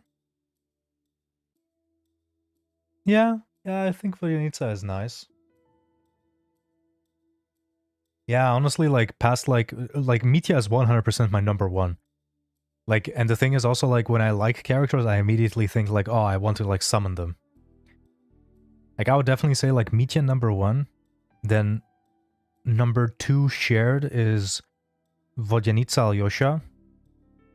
Number 3, Odette. And, no, number 3, Odette and Valerie shared. Yeah. I think like that. But yeah, honestly, like, I just wanted to, like, take a moment to say, like, I really feel like I'm 100% going to summon for, like, Mitya. And I'm sure there's going to be way more about him. Nevertheless, the group still considers you the prime suspect. I assume you have no quarrel with that, Miss Odette? Yeah, I mean, like, you can be a suspect, but as long as nothing is proven. I understand. You're welcome to keep an eye on me around the clock. I have no objections. Mr. Chuganov? For my wife and daughter's sake, I'll let you off the hook for now. But don't think you're forgiven for breaking into my house and threatening me. Just wait till we get out of here, Lelik. We'll settle the score then. All right, all right. Good work, Lelik guard team. And Lelik too. Here, have some hot water. Turns out Valeri knew about my exploits, so now I've been told I have to guard Lelek with him. Shouldn't you be facing my way if you're guarding me? At the moment, it looks more like you're my bodyguards. If the true culprit is indeed still at large, as you have claimed, we must keep our guard up against them also. Don't worry, Tonya. We'll get through this. Once the snow stops, the officials will step in. The investigation will get easier, and then we'll be safe. But once the snow stops, won't everyone just leave? You're gonna miss us, huh? Well, some of us work at the theater, so we'll still be here. I'll even Why do give I you have a bad feeling about Tonya? Really, Miss Vodyanitsa? That's awesome! You've made a fan for life. Yo, death flag for life. But what about if life doesn't last that long anymore, huh? But, like, I just have, like, this, like, vibe around every single character. Like, with Tonya, I feel like something bad is going to happen. But at the same time, with Shram, I feel like he's gonna be this character that's gonna, like, sacrifice himself or something. He gives me that vibe. Tonya. So maybe it's even like the two combined. Swear to it. Maybe he's gonna sacrifice himself to save Tonya. And you promise to never change your mind about being my fan. Promise. Don't indulge her, Tonya. You don't have to swear an oath over things like that. You really do get carried away sometimes, don't you, Miss Vodyanitsa? Let me guess, the two next people that are going to die are the attendants of the theater, aren't they?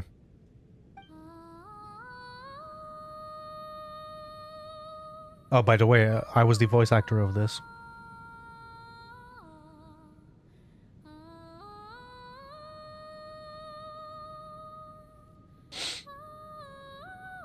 It's pretty good, right? Don't be nervous, Miss Water Imp. Sounds just like me. There's nothing to be afraid of. Excuse me? Do I look nervous? Don't be ridiculous. No. You sound nervous, lass. Oh. Wait, but how... Okay, plenty of people know that I'm a water imp, but still... How come you understand our primary mode of expression? Primary mode of expression. I've not come across that concept before. Do enlighten me, Vodyanitsa. Well, it's just... We water imps tend to communicate our emotions to each other by singing, rather than facial expressions. The emotions we convey through song take precedence over our facial expressions.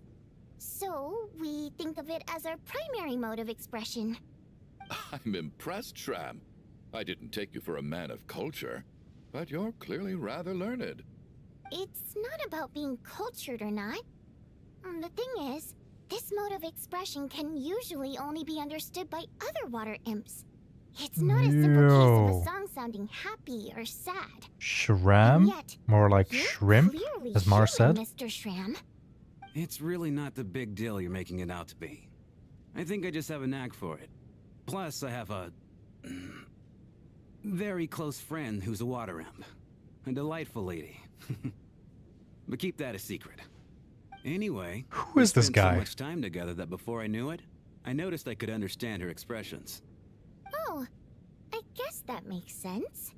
Still, the fact that you have a water imp friend is even more surprising. I'd better watch what I'm singing when I'm around you from now on. Hey, what are you implying? You're not secretly insulting the audience in your songs, are you? Heavens! Why would I do a thing like that? Oh no. Oh no. It's getting late. We should discuss our Oh, sleeping no. arrangements for tonight. It's time again. It's a guard Round 2. against the killer. Someone needs to keep watch. I suggest that we don't sleep in separate quarters tonight. It will be safer if we all stay together. As long as someone keeps an eye on Lelik, I'm quite sure we won't have any trouble. Are you saying that you wish to bet your life on Miss Odette being the killer? Nonsense. Of course not. Then I propose the following arrangement for tonight. The Traveler, Odette, and I will form the Night Watch. We'll sleep in shifts, but 2 of us must be awake at any given time. Okay. An excellent idea. This allows Pretty us good. to handle the night watch while also keeping an eye on Lelik. Meanwhile, the rule of taking shifts in pairs resolves the other issue. Namely that we can't necessarily trust the Traveler or Valeri either. By the way, I really hope that his abilities are going to have the scarf do something. That would be cool. I expect that plan took you quite some time to come up with, didn't it? Actually, our field combat manual outlines a similar approach. Although the scenario there involves guarding prisoners overnight during field operations. That being said, I must clarify that I harbor no disrespect towards you personally, Miss Odette. Okay, Valerie. In fact, Lelik's numerous covert operations make fine textbook examples for military agents. Okay. I care less about respect and more about the fact that you just robbed me of 2/3 of my sleep tonight. I'm calling dibs on being the first to rest. Good night. Oh, that is so stone cold. It's crazy. As night falls, you and Valerie take the first watch together. Everyone is sleeping on the stage, making for a scene right out of an absurdist theater. Eventually, the time comes when the first shift changes. It's almost time. We should wake Odette. How are you faring? I'm not sleepy. Oh, not going to argue with that. I'll take a quick nap. If you start to feel sleepy, wake me up anytime. It's finally time for Odette and I to share the Slippery. night watch. I should wake her up. And then we just see her. Like, oh no, there she is. I came here to get information from her in the first place. Maybe I should think about what questions I want to ask before she wakes up. And she woke up. How long are you gonna keep staring at me? Couldn't sleep. My mind's been running haywire. Plus, there's something I've been meaning to talk to you about. Okay, finally. I had a hunch that you wanted a conversation too. Let's take this chance to clear the air, shall we? Okay. Finally opening up. We can finally talk I about just had a what we simple did. question for you, really. It's, Rosaline. In her final moments, did she have any last words or anything? Nah. I see. Well, that was all. I have no other questions. Do you miss her? No. She was utterly ruthless in pursuing her goals. That kind of person should be hard to miss. And yet, even though I never Stockholm approved of her Syndrome. methods, and she was an abrasive person, the fact remains that I am indebted to her. I heard a little about that from Snezhnaya. Oh, she told you. I guess that makes sense. I think she and Rosaline were on pretty good terms. Still, she didn't know the full details. Yes. Rosaline wasn't the kind to gossip about this sort of thing. Not that it's any huge secret to me, though. When I was a child, I had to join the Fatui for the sake of my mother and me. I trained under Rosaline. It was extremely grueling, and it didn't exactly come naturally to me. All I could do was try to ignore the biting cold and practice. I was a newcomer who'd managed to make a good first impression on a harbinger. There was pressure to live up to her expectations, to be worthy of the fair lady's reputation. Every day was a struggle against the cold, pain, and fatigue. And most nights, I struggled to fall asleep. After enduring all that, I've become almost immune to the sensation of pain. I suppose that was the cost of survival. Surely, any child who had to experience that would grow to hate her lot in life. Don't you think? That sounds fucked up. One thing I just realized is that I actually haven't watched any trailer in so long. Like, I've not watched any of the trailers. Didn't watch Odette's trailer. I don't know if there were any other trailers. Genuinely nothing. So, I put an equal amount of effort into my ballet. Because in my young mind, that was the only way to defy my fate. It was my way of telling her, the Fatui's demands and your expectations of me are not what I wish for. One day, I will leave. I think she probably blamed my poor performance in training on my passion for ballet. She knew my heart wasn't in it. One time, when I was secretly practicing a dance at night, she suddenly showed up. I knew she was there to catch me red-handed. I told her, "You don't deserve to watch the dance I learned from my mother." She looked stunned. I guess she was surprised that I lashed out first, before she had the chance. Okay, damn, this is toxic as hell. On that occasion, she wasn't fierce with me like she was during training. Instead, she fell silent for a moment, and then left. After that, she never interfered with my dancing or asked me how it was going.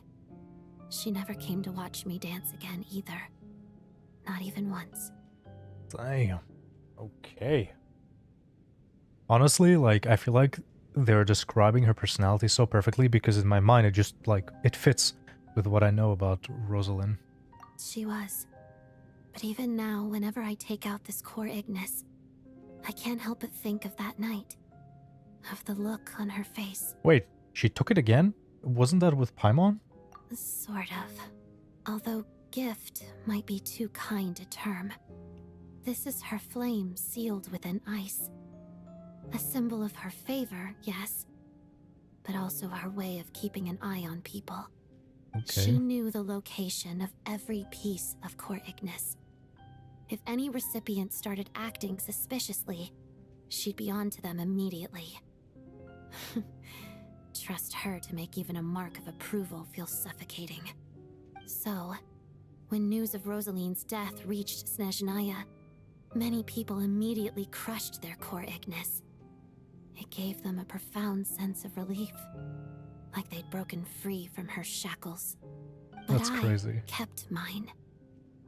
With my sensitivity to pain being as dull as it is, the warmth from this core Ignis is one of the few things I can still feel clearly. I still wonder, did she really come to stop me that night?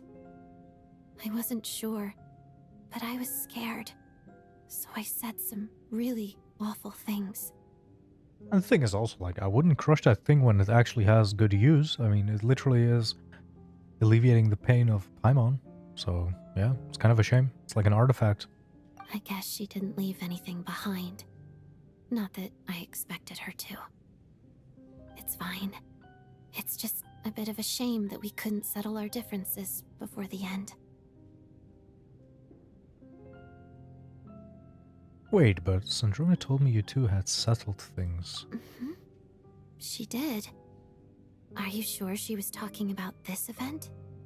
She said that Arlecchino gave Rosalind some advice and that Rosalind went to see you. No, she didn't. I didn't even find out that she'd gone to Mondstadt until a while after she'd left. Could it be that the advice that she was given, that it happened when she caught her red-handed? And that's when Odette lashed out and she never actually had a chance to use the advice Arlecchino gave? Wait, in that case... I think you should go see the knave. Okay, I will. Thanks for letting me know. There's something I'm trying to figure out. I'm beginning to suspect that Paimon's mystery illness is being caused by the energy research behind Project Stuja. Paimon's very important to me, so I have to get to the bottom of this. I figured that since you're Lelek, You might know something about all this. The ultimate goal of this energy experiment is to create a weapon for the final battle. Ooh, the weapon's final construction battle. was completed in Nobcry. Now, all that remains is to arm it with a sufficiently powerful energy. So that's what they're doing at the Experimental Design Bureau. Yes. The weapon's development Satellia is involved a warning related you to experiments hydrate are or become overseen a by raisin. Lord Piero, the Jester, and the lab is located deep within the Armory Palace. I'm not sure why this experiment would be making Paimon feel unwell, though. The best way to get to the bottom of it would be to go there in person. Once we get out of here, I'll help you apply for an entry permit. Let's not forget that you're also a Fatus. And I'm hardly the organization's proudest member, as you know. Yeah, she doesn't give a shit. You answered my question about Rosaline. I want to do you a favor in return. It's that simple. Oh, he was listening all this time. Huh? What's wrong? Are you not feeling well? You two seem to be hitting it off. Stay calm, just act normal. I thought you were sleeping. Of course I was. In the military, one learns to fall asleep quickly, even in the most inhospitable environments. It's vital to staying alert and energized. Why? Is something wrong? His eyes are really cool. I really wonder if he has some type of connection to the Shadow Realm. Even if he was awake, he can't have overheard us, right? Well, thank you both for keeping watch. Traveler, I'll take over for now. It's your turn to get some sleep. Sure. Oh, no. I was about to say nice, but we know what's gonna happen once we fall asleep. I'm gonna guess the next two people are gonna be the two attendants that are gonna die. This is our second night here, but at least I found out a little more about Paimon's condition. I hope she's been sleeping well the past couple of days. Huh. Why do I feel like I'm being watched? Bruh. Seriously? Is this payback for when I stared at her earlier? But I thought she was asleep. Damn, she's just staring. Never mind. Does she not see that I'd better we're try and also get some awake? sleep myself. What? Oh god, here we go. Okay, who is it gonna be? Is it gonna be led by Mitya again? Hey. I knew it, What are you man. spacing out for? Are you reaching your limit too? Where are we? How long have we been walking for? Do you remember? Time's lost all meaning. Ever since we noticed that thing above our heads. What? What was it called again? A star key? Or key star? Anyway, the person who named it was swallowed by the black mist. Whatever it's called. No. Ever since we noticed Mitya. it, we've been walking up and up, hoping that as long as we reach it, we can find a way out of this place. But it seems like no matter how far we walk, we never get any closer. Well, we've come this far. You never know. Maybe we're almost there? Come on, enough moping. Let's go. The black mist is catching up.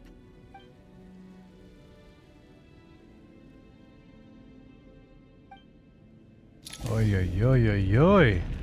No Mitya this time. And we get to fight? Why the hell do they have weapons? Kinda sus, kinda sus. Okay, there we go. Yo, does anyone have Electro? Yeah, you look like you have an Electro weapon. Go on, hit him. Thank you.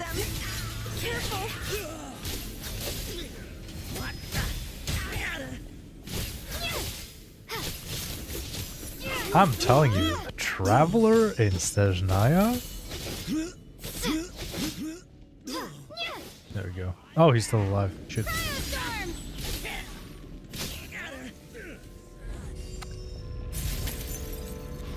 I really feel like this... Oh, okay, that's kind of a cool effect. Like, genuinely, this is going to be the first traveler I'll actually properly main. Or, I mean, at least an update until I get, like, a Snezhnaya DPS. You wanna fight? Here they come again! Get ready! Oh nice, this time we already have Electro, so I don't need to rely on them. The amount of damage we're doing is nuts. Boom. They didn't even hit me once. Nice. I really like this glass effect. It's really cool. We're getting pretty close though, I gotta say. Still pretty far away, but... The black mist behind us?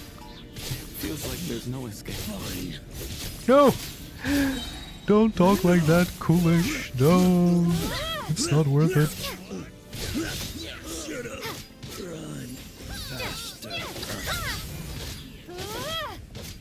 Come on, hit him with Electro, please. Thank you. Nice. Oh, we're not going to the star? No. Are you hurt, Coolish? No. I'm fine. It's just... Suddenly I don't want to walk any further. No. He was so kind. I get you. In fact, I reached my limit a long time ago. Sometimes it feels like there's hope where there shouldn't be. Yeah. The hope that the star gives us is the only thing keeping us going. But I'm not sure it's real at all. It may just be a collective illusion. Otherwise, why would it always be out of reach? Are you really going to give up like this? We know you mean well, but you're only saying that to try and encourage us to keep going, aren't you? Thank you, friend. But enough is enough. We're so close to the star. Please don't give me any more false hope. No. Hope is poison in this Coolish. place. You're going to continue. Whoa, Jesus Christ, it's going really fast. I admire that. I've given up, but I wish you the best. May there come a day that you catch up to the star. So coolish and of you. leave this godforsaken place. So foolish. Coolish is foolish. No. Oh, damn. Okay, there we are. Are we gonna, like, actually watch them die, or what? We really are getting closer to the star. Are we gonna now, like... meet John Stellar? What? It's her? Congratulations. You're the first person to make it here. What the fuck is this?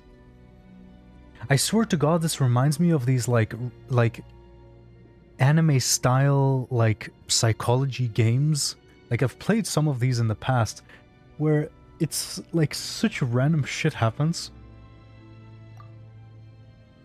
Like, what was the game called again? Literally have it in my Steam library. How did you get here? I'm the star's envoy. The what? The black mist has stopped rising. Its hunger is satisfied. No, for not now, Doki Doki. Having devoured your two companions. I can open up my Steam real quick. I'll let you get some rest before we continue. Continue? There's more? What do you mean, leave? The star represents the starting point. It's the waypoint for the beginning. Get it? Congratulations on Starting reaching point? The starting point. Once you are ready, we will head out and walk upwards. I will be right by your side the whole way. Huh? What's wrong? What? Hey, don't give up before the journey's even begun. We're already going to Eep?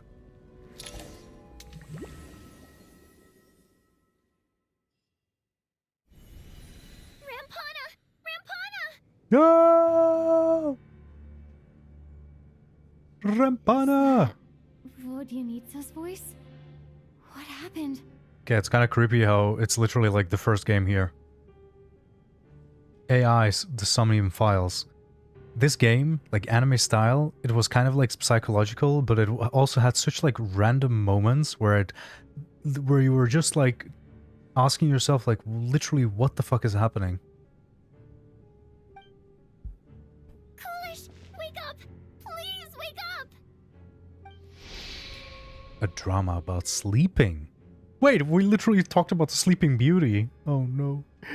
Which began as a joke the other day, is now playing out on the stage. No one counted on it being a strategy. Everyone is gathering around the two sleepers in the center of the stage. Without even inspecting the scene, you already know what happened, as if someone had told you in advance.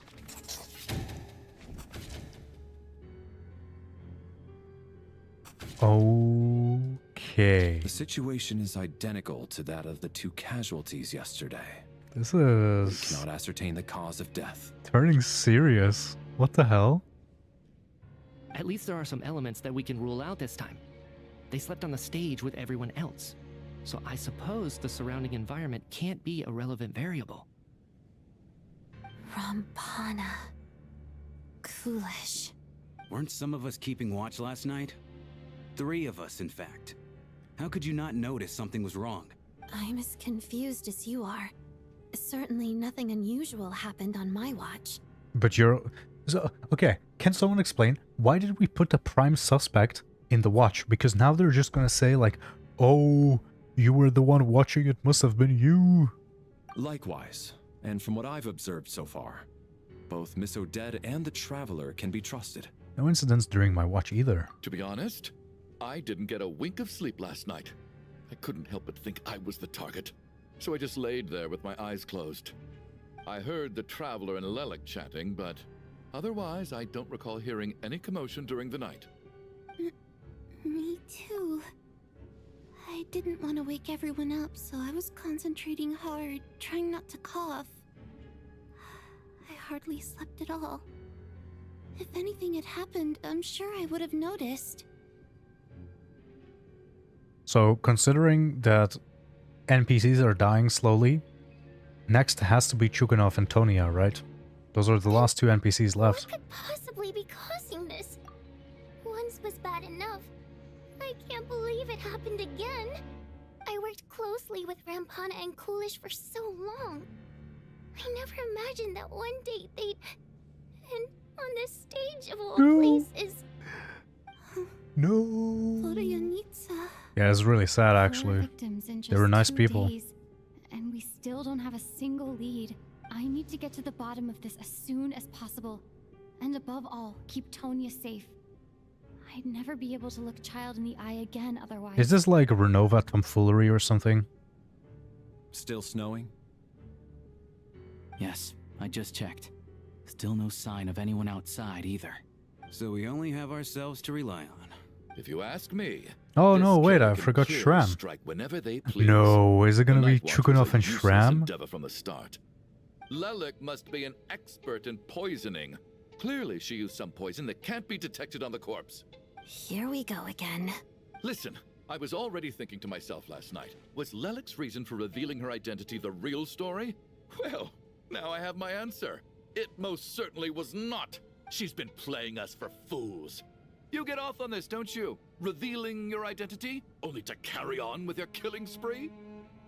That's a hideous thought. One that only a hideous mind like yours could dream up. How dare you? That's enough. Yesterday, you named Vodyanitsa Lelik with as her a animations, suspect because the always. victims were both wealthy merchants. Lelik might have had a motive then, but today's victims were just ordinary people. Not to mention that they were colleagues of Odette and mine. What reason would she have to murder them? Let me guess. Just to scare you? Who knows? Maybe you don't know her as well as you think.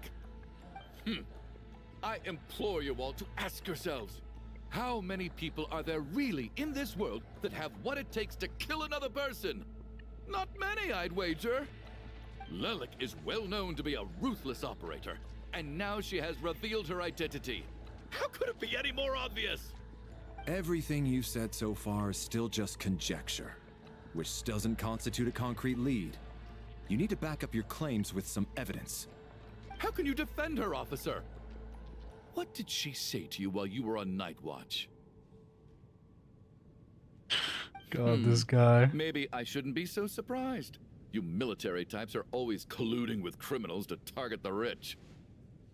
All so you can get your grubby paws on our hard-earned fortunes, then tell us to fall in line. The Fatui, the Druzhna, and the Rokot. Thugs, the lot of you. Oh, is he gonna slap him? Don't you dare. Sir, but... Oh, what? You were the one who told us promised not to stop other people from expressing their opinions yesterday. Damn, Valerie the hypocrite. Died. Only yesterday I was chatting Was he with actually Mr. about to Polish. smack him? Then we woke up in the morning and he's...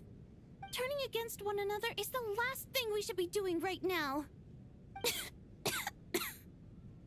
Little girl. Even if Mr. Chuganov is a puffed-up, pig-headed windbag who doesn't have a clue what he's talking about, he's still one of the victims here, Nice. isn't he? Quite. I Got had him. no intention of resorting to violence. But you're right, Miss Tonya. I ought not prevent him from speaking his mind. In any case, I believe Mr. Chuganov has calmed down a little now. We may resume our discussion. I don't think there's any need for that. What is there to discuss? Nothing about this situation is normal. Did you have an idea, Mitya? You're the brainiac here, right? Brainiac. Clue Nice us word. in. Never heard that one I've been before. mulling something over. All the leads we have so far concern things from outside the theater. Miss Odette's alter ego, the threats Mr. Chuganov received. But then there's the 2 double murder crime scenes themselves, which have given us absolutely nothing to go on whatsoever. That's highly unusual. Even with the most careful killers, there's always some evidence left behind. So what are you suggesting? I think this could be a supernatural event. It isn't characteristic of human-on-human homicide at all. Correct me if I'm wrong, but aren't you supposed to be a scientist? That doesn't sound like a conclusion someone like you is supposed to make. I got into scientific research because of my insatiable curiosity. But if the present situation defies all known scientific explanations, I don't mind shifting my curiosity toward the paranormal instead. Now that you mention it, I remember when I first came to the theater. I heard rumors about this place being haunted. Oh, true. Actually, I forgot about that. That's random. Yeah, I think I heard the same thing. But I mean, they're only rumors, right? We've worked here for years. Surely we would have noticed any spooky goings-on by now. Well, this has taken an unexpected turn. A haunted theater? If Paimon were here, she'd probably be hiding behind me in fear right now. Why don't we take this opportunity to look for clues again with a more open mind? Maybe a different perspective will help us see something different. Very well. Whether it's criminals or ghosts we're looking for, the same rules apply. Everyone needs to tread carefully. I'll move the bodies into the same room for now. Okay.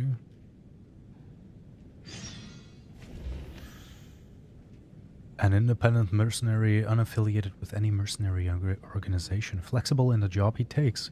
He often works for Snezhnaya nobles, outgoing and humorous. He has an endless supply of mercenary jokes. Okay.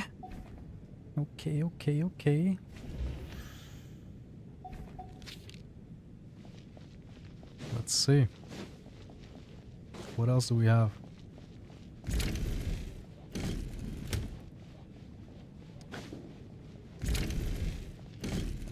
Okay, Tonya's standing in the corner. Tonya? Did you find anything? Not yet. Still looking. So... Are we supposed to be looking for something paranormal? I think I'd prefer teaming up with you than looking around on my own. This looks like somebody's notebook. Shall we read it together?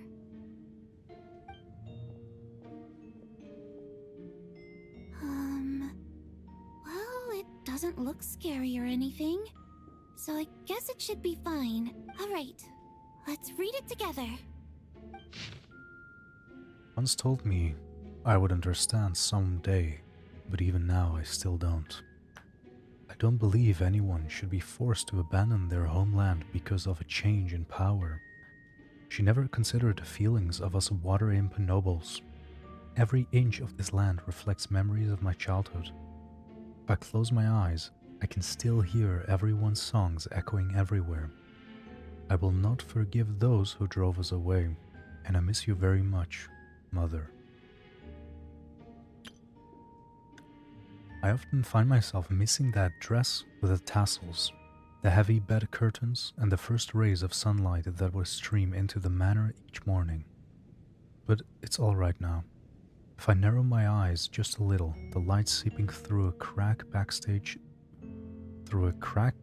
Okay, like, are they, like, using AI to just, like, translate Chinese over to English? Because I swear to God, like, I feel like there's, pun intended, more and more cracks in the, like, in the sentences. I don't know, like, sometimes I read sentences and they feel so unnatural, as if someone that, like, you know, I don't know. Or it's badly translated, or, yeah. Just like the one in our manor. I know that life is gone forever, and I can miss it all I want. But I also feel that what I have here now is less than what I lost.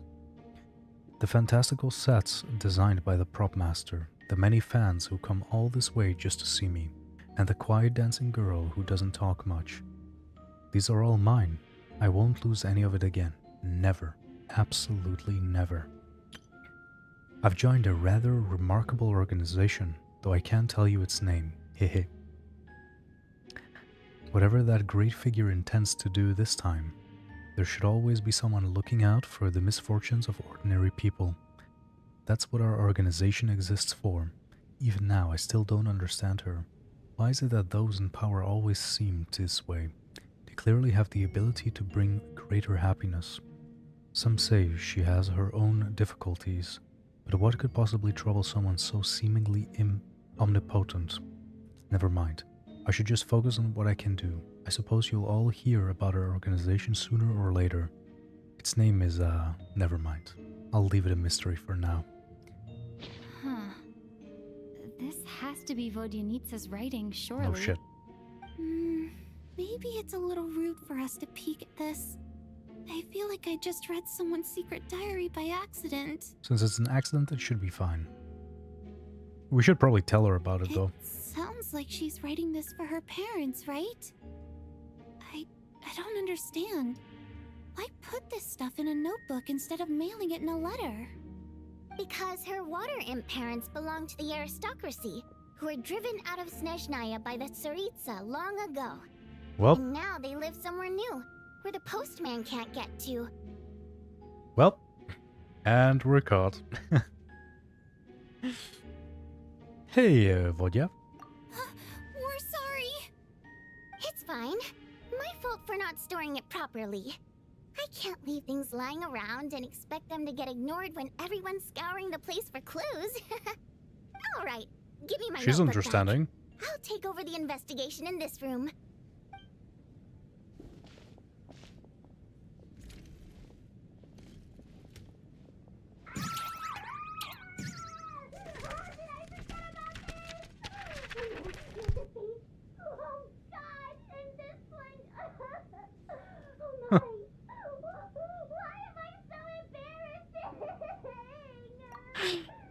Man, I just thought about it. Together with this brownie, I could have some nice tea. But lately, honestly, the only tea that I crave so much is just chai. Like, chai latte. So good. But I don't have it at home. Okay, yeah, I have to say, like, warming up to Vodyanitsa, like, initially she was kind of annoying, but I think she's a nice character. Larry, come take a look at this. You too, traveler. I swear to God, I just heard her, like, instead of Valerie, I heard Larry. He's from now on going to be Larry. Some sort of notebook. What is it for? It's the on-duty logbook for the theater. Kulish was the main person to use it. He mostly used it to record any unusual incidents during a show, audience numbers, exit times, and so on. Okay, damn, he was good. Yes, he'd always have this logbook with him when he checked tickets at the entrance. This should confirm a lot of key details about the recent show. So, you find anything unusual? Yes. The number of people. I've checked and double-checked, but the numbers just don't match what's recorded in the logbook.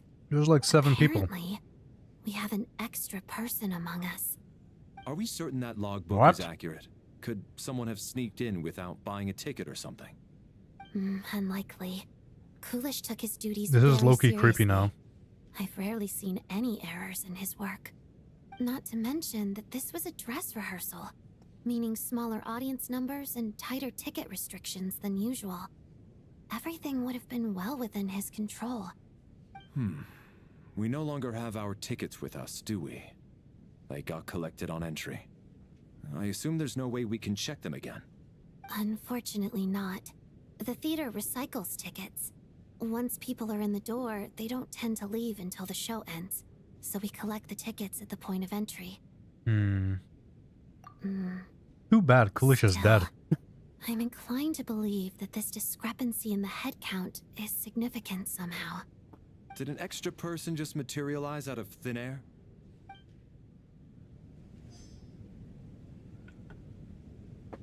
Okay, that is really creepy. There's just an extra person chilling.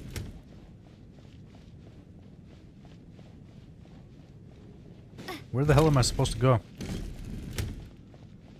What?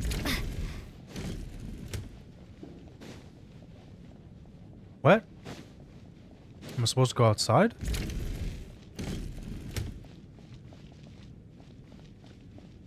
I'm so confused. Where the hell is it pointing to? So here? And then there? What? You can go...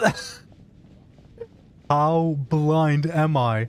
Walking past here, I thought this was a wall. I didn't even see there were stairs. Oh my god, I was so confused. Ah, traveler. Since you're here, come take a look at this. Oh? Alosha found it. We're both curious to hear your perspective. It appears to be an investigation report. And the focus of the investigation was the rumors of haunting we heard about earlier. Okay. This commission is clearly not as simple as previous cases involving folklore studies. It appears to be connected to something far more mysterious. An extinct civilization? The creation of ancient gods? Or powers from beyond this world? The possibilities leave ample room for speculation. From now on, we should take this as a lesson. A simple surface does not imply that what lies beneath shares the same level of existence or nature. Ley lines themselves possess a powerful ability to either devour or guide souls. In most cases, once the soul and body of the deceased are separated, the soul is drawn directly into the ley lines, leaving no room for lingering existence. However, evidence shows that the connection between the theater area and the ley lines has been obstructed, though only partially, not completely severed. Still, this has granted certain souls unwilling to return to the ley lines an opportunity. If the resistance is strong enough, they may even linger within the theater indefinitely. In theory, however, these souls within the theater are incapable of influencing the physical world. Only under extreme rare circumstances can they produce phenomena observable to the human eye. However, they can be considered harmless. This assessment may be conveyed in advance to theater's management to reassure them. But for me, the investigation does not end here. Uncovering the reason why the ley lines have been obstructed is the true focus of this inquiry. After consulting multiple sources, the most reliable hypothesis at present appears to be the existence of an angel civilization and its preliminary attempts at ley line renovation. There is too little information available here. I must return home as soon as possible. It has to be my boy Capitano, okay? Listen. The Night Kingdom is like a ley line reconstruction, and my boy is part of it right now. He's trying to get back, okay? He's trying to get back. An investigation report. He wants to go home. Looks quite old. Huh. This person's name looks to be of Sumeru origin to me. Okay, Was the investigator from Sumeru? Sumeru mentions. The theater manager must have hired an investigator once specifically to look into this issue. But it doesn't look like anyone ever looked at the report. Presumably, the manager wanted to know if the supposed haunting was dangerous, while also being fearful of word getting out in case it affected the theater's business. Anyway, the bottom line is, the haunting is actually real after all. It's caused by an obstruction in the ley lines. Is there any chance this is the key to finally making some progress with the murder cases? Leyline problems are pretty unexceptional to me by this point. And while it certainly offers an explanation for the ghosts, it's hard to imagine what connection it could have to these two murder cases. Some of the language that appears at the very end of the report caught my eye. Angel civilization, ley line renovation? My area of research doesn't touch on any of that, so it's completely outside of my wheelhouse. Huh? A piece of paper just fell out from the report. It landed right by your feet. What? Is it... Death is near. What? Pretty ominous. How unnerving. It was tucked inside the report, so it must be a note left by the author. Death is near. Is that supposed to be what's going on here? With us in the theater? But if so, how did the author foresee it? Could he predict the future somehow? Maybe things are more complicated than we thought. No, wait a second. If we take the report and the note at face value, they completely contradict one another. The report definitively concludes that the hauntings in the theater are harmless and cannot affect the real world. But the note seems to be warning of potential danger. The question is, what exactly does the note mean by death? Is it simply describing our situation as referring to the victims, or could it refer to the perpetrators? The various ways we Yo. could interpret this keyword Renova lead in is completely different near. directions. Let's pause our analysis here for now. I think we need more information. Okay. This it's becoming more and If more we take all confusing. this together, But it's really not interesting. impossible, is it? If anything, it's the natural conclusion. Well, I beg to differ. This sounds to me like a product of a researcher's vivid imagination. And perhaps it's because I'm still viewing this through the lens of a typical murder investigation. But still, I'm struggling to be persuaded by your theory. Does it really sound that far-fetched? Alright, well, let's treat that as speculation for now. I do agree with what you've said, so let's go with your idea for now. Good. Okay, now that we finally have some meaningful leads, I think it's time to reconvene. Let's get the others.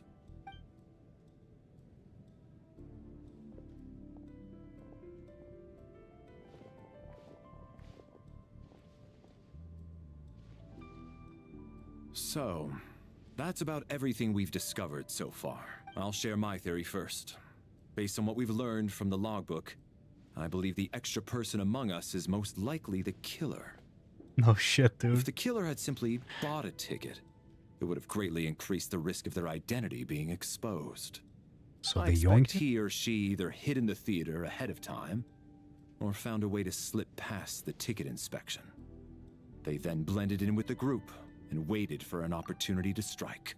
What? No, wait, this doesn't make sense. So we're basically saying right now is that they didn't get a ticket, but how did Coolish then count them in?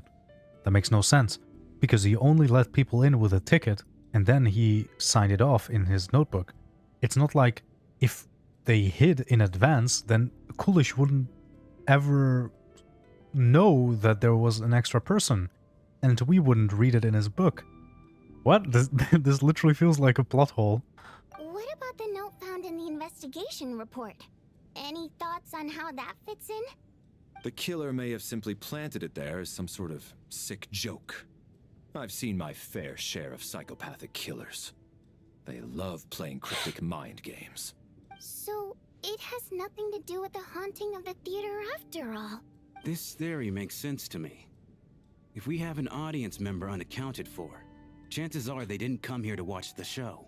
Could it really be that simple? So, in other words, all we have to do...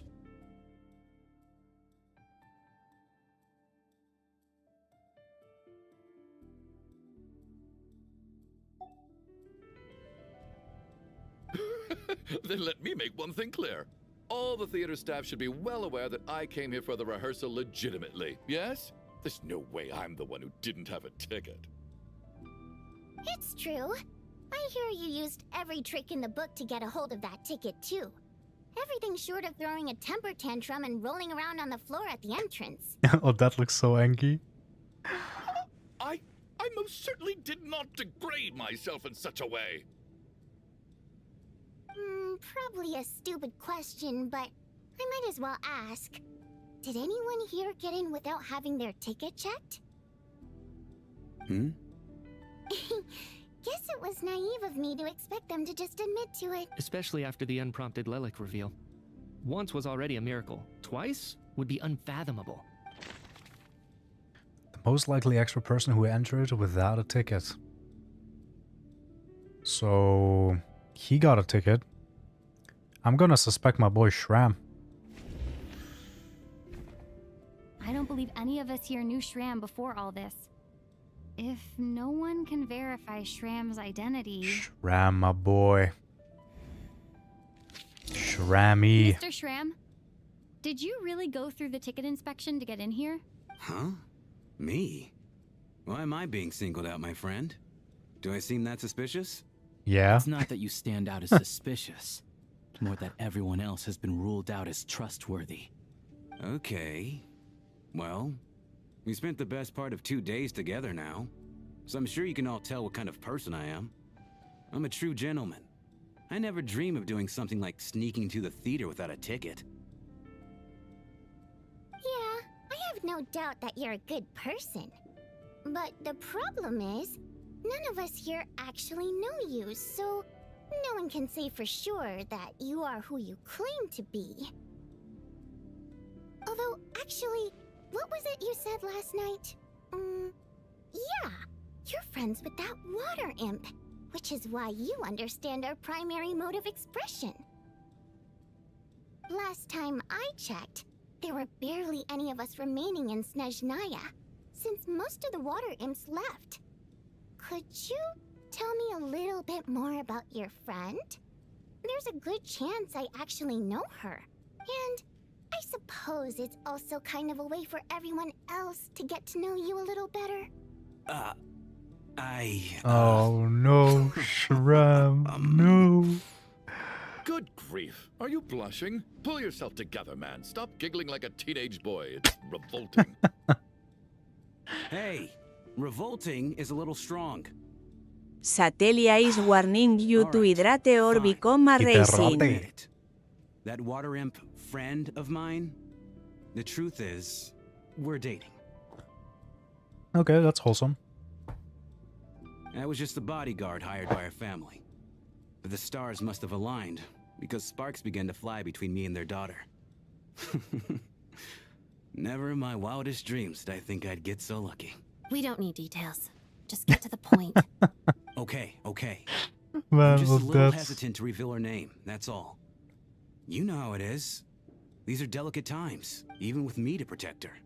If word gets out that she's dating a human, both the Fae and human factions will give her a hard time. Really? Wait, no.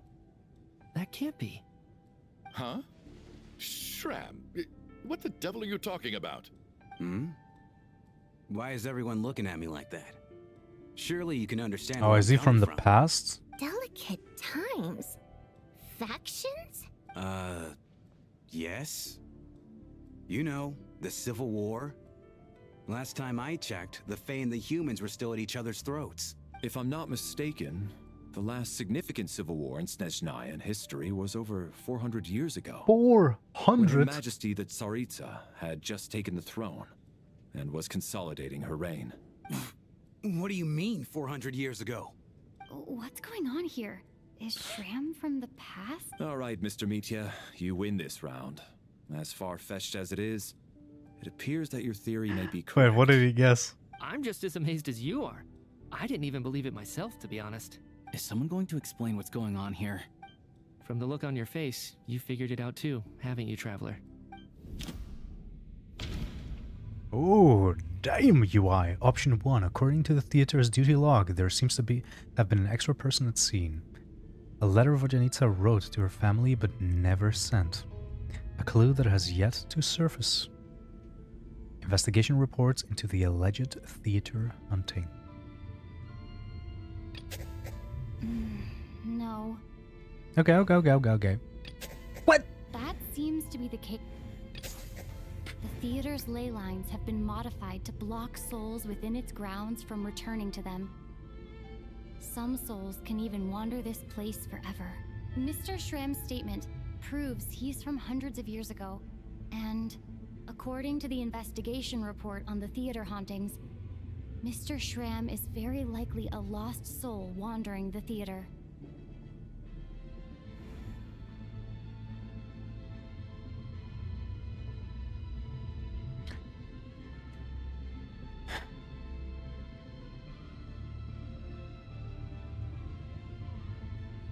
I personally, the fuck does that mean? For some unknown reason, the soul that has been wandering the theater due to the leyline issues has joined our group and blended in.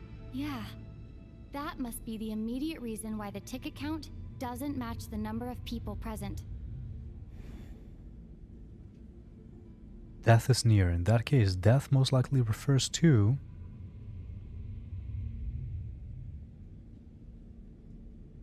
What?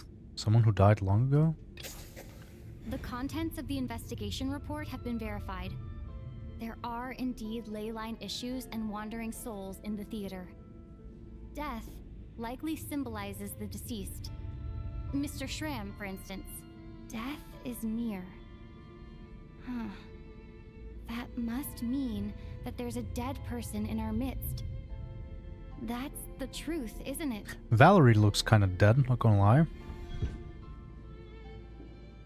Yeah, the logic is clear now. The investigation report said that there would be souls stuck wandering around the theater because the ley lines were cut off. Mr. Shram must be one such soul who died in the theater a long time ago. Or dead. In which case, that also makes him our extra That's a good person. one. So when the note said death is near, it must have been referring to death as in the deceased. People who died a long time ago. Someone who died a long time ago. In short, there's a dead person among us.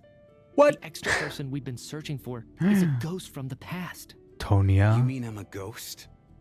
No. Don't make jokes like that, my man. There must be some mistake. But even if I was dead, I know for a fact I didn't kill anyone these past 2 nights. Yeah, even if all that's true, the report also said the souls inside the theater can't affect reality, right? They're harmless. Then what if the problem isn't the souls at all, but the ley lines themselves? The ley lines have a powerful ability to attract and devour souls. Let's say that the ley lines are like a black hole, constantly seeking to engulf souls. But the souls that don't want to return are trying to avoid being sucked in. Huh. Why does this analogy sound so familiar? What happens when the black hole can't achieve its goal? I'm only speculating here, but It's gonna lash out. what if it ended up swallowing innocent souls by mistake? Or intentionally taking other souls to compensate? Oof. That could explain why we weren't able to determine a cause of death. If you're right, and their souls were devoured by the ley lines, it does make some sense.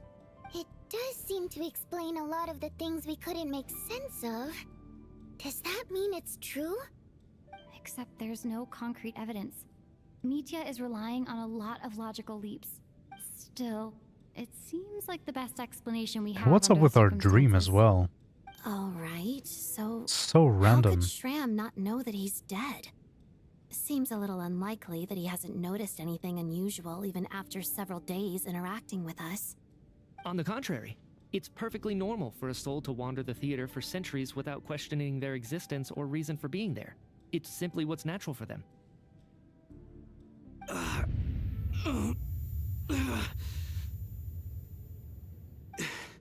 You know what, Mr. Brainiac? I think you might actually be right after all. I'm trying to remember and... even though my head feels like it's going to explode, I think... it's all coming back to me. Why do we look so angry? I was the one who didn't want to remember my own death. So I forced myself to forget. Well, I'm sure those are painful memories. My lady and I snuck out to go on a date one day. We bought tickets for the theater. It wasn't really my thing, but I was just happy to be together. All of a sudden, a group of people burst into the theater, shouting for all the water imps to get out, performers and audience members included. It was clear the conflict between humans and Fae had reached a boiling point. This time, the extremists were even coming after the water imps who had nothing to do with the war. I thought I could pull one over on them, so I took off my jacket, draped it over my lady, and tried to sneak out amid the chaos. But I got caught. They started shouting, calling me a traitor to humanity. But I was going to do whatever it took to buy her a chance to escape, no matter how many people stood in my way. I had to, both as her bodyguard and out of love. Man, my boy Shram, dude. It's all right, friend. You can stop there if you want. You don't need to dig all that up again. It's just... Even now, I'm still struggling to accept the truth. How could I be dead? I'm sorry, everyone. If I'd known I was a dead man walking, I wouldn't have dragged you down with me. If I'm the cause of all this death, then punish me however you see fit. My boy, no. Mr. Shrimp. No. I refuse to be a burden. I know what I have to do. You said I've been wandering the theater for centuries, right?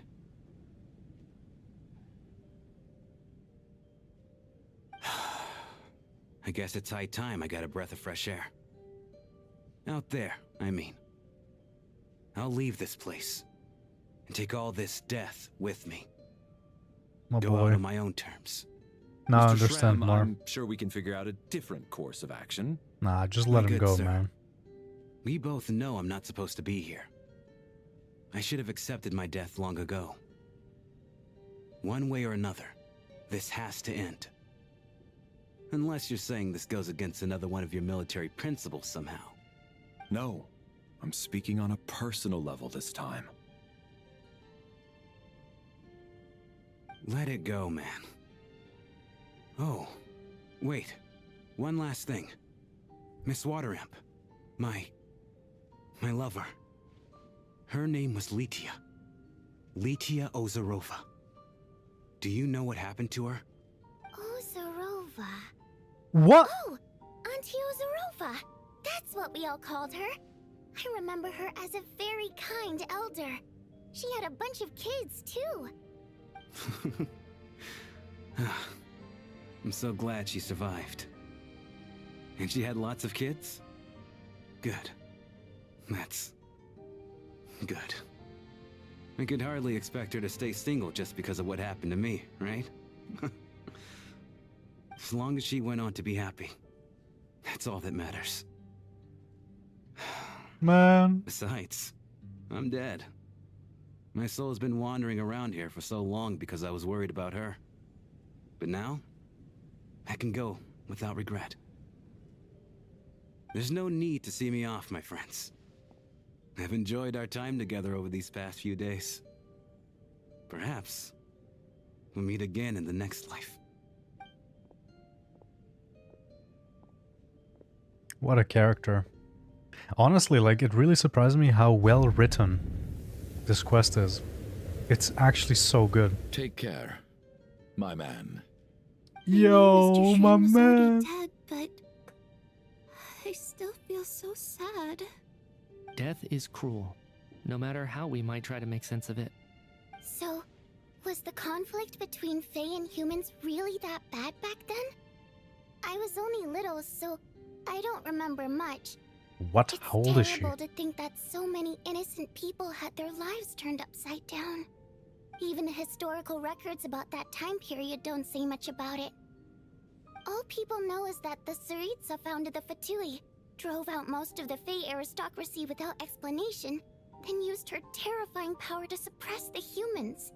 It She seems just to me fucked up like everyone. The Tsaritsa chose to make herself the enemy. She downplayed the conflict, directing whatever animosity both sides had for each other at herself instead.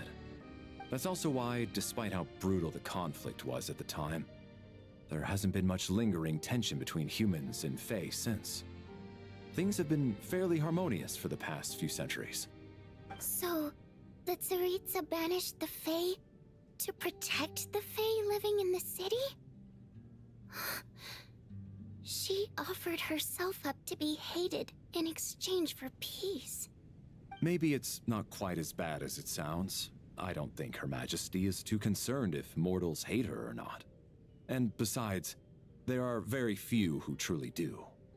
All this time, I had no idea. All right. If Mitya's theory is correct, then I think we can consider this matter settled. Let's all take a break.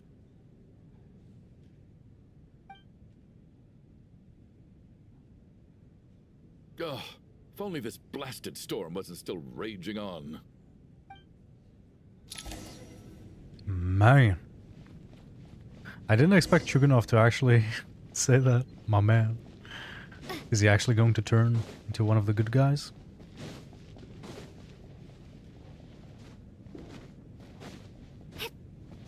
Maybe this experience is going to wake him up. It's finally going to stop using excessive energy. Looks like now we can just rest until the snowstorm stops. I still can't believe Shram turned out to be a ghost who'd been in the theater for hundreds of years. To think he was dead this whole time. What a strange turn of events. Knock knock. Knock knock. Knock knock. You know the door isn't closed, right? You don't have to knock. Think of it as a signal then. When I'm entering someone else's room and I knock, I'm here as Odette. If I don't knock, it's Lelek. Okay, damn. Sure. Thanks. So, why did you come to find me? Is there something I can help with? Voryanitsa said you knew about my secret identity from the start. But when everyone was discussing who Lelek could be, you were worried that revealing what you knew would be unfair to me. So you kept it to yourself, right? That's what you wanted to talk about? You just came here to thank me? Yes. I'm extremely grateful for that.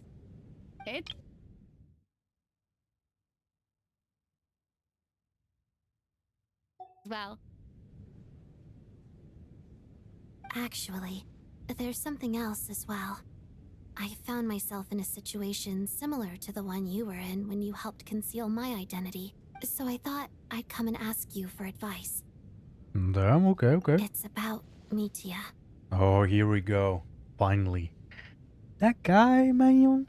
It's always the goofy characters. Before all of this, the last time I saw him, he was dead. Oof. What? This absolute bombshell? Are you kidding me? As I'm sure you know, my goal as Lelek was to stop Project Stuja. Well, when I found out the tech lead for the experiment behind Project Stuja was Mitya, I immediately started planning to track him down and threaten him to back out.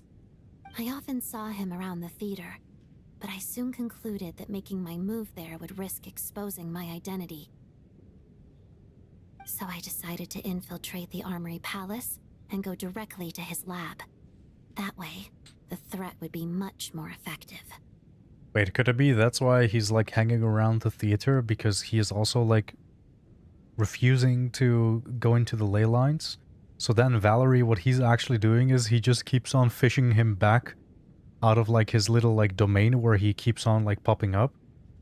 So he can like work on energy stuff, and then he just naturally goes back to the theater because, you know, that's like where the ley lines are weird.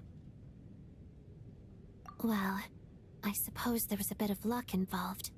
But I am a Fatus, so I already had some familiarity with the building's layout. But when I finally made it to his lab, Mitya seemed to be dead. What the fuck? I checked his breathing and his pulse. He had no vital signs whatsoever. I'm certain of that. I thought maybe another anti-Project Stuja activist had beaten me to it, and chosen a much more brutal method. So I made myself scarce. That's why you were so on guard around Mitya that first night here. Yes. When I saw him sitting in the audience during the performance, I could barely contain the shock.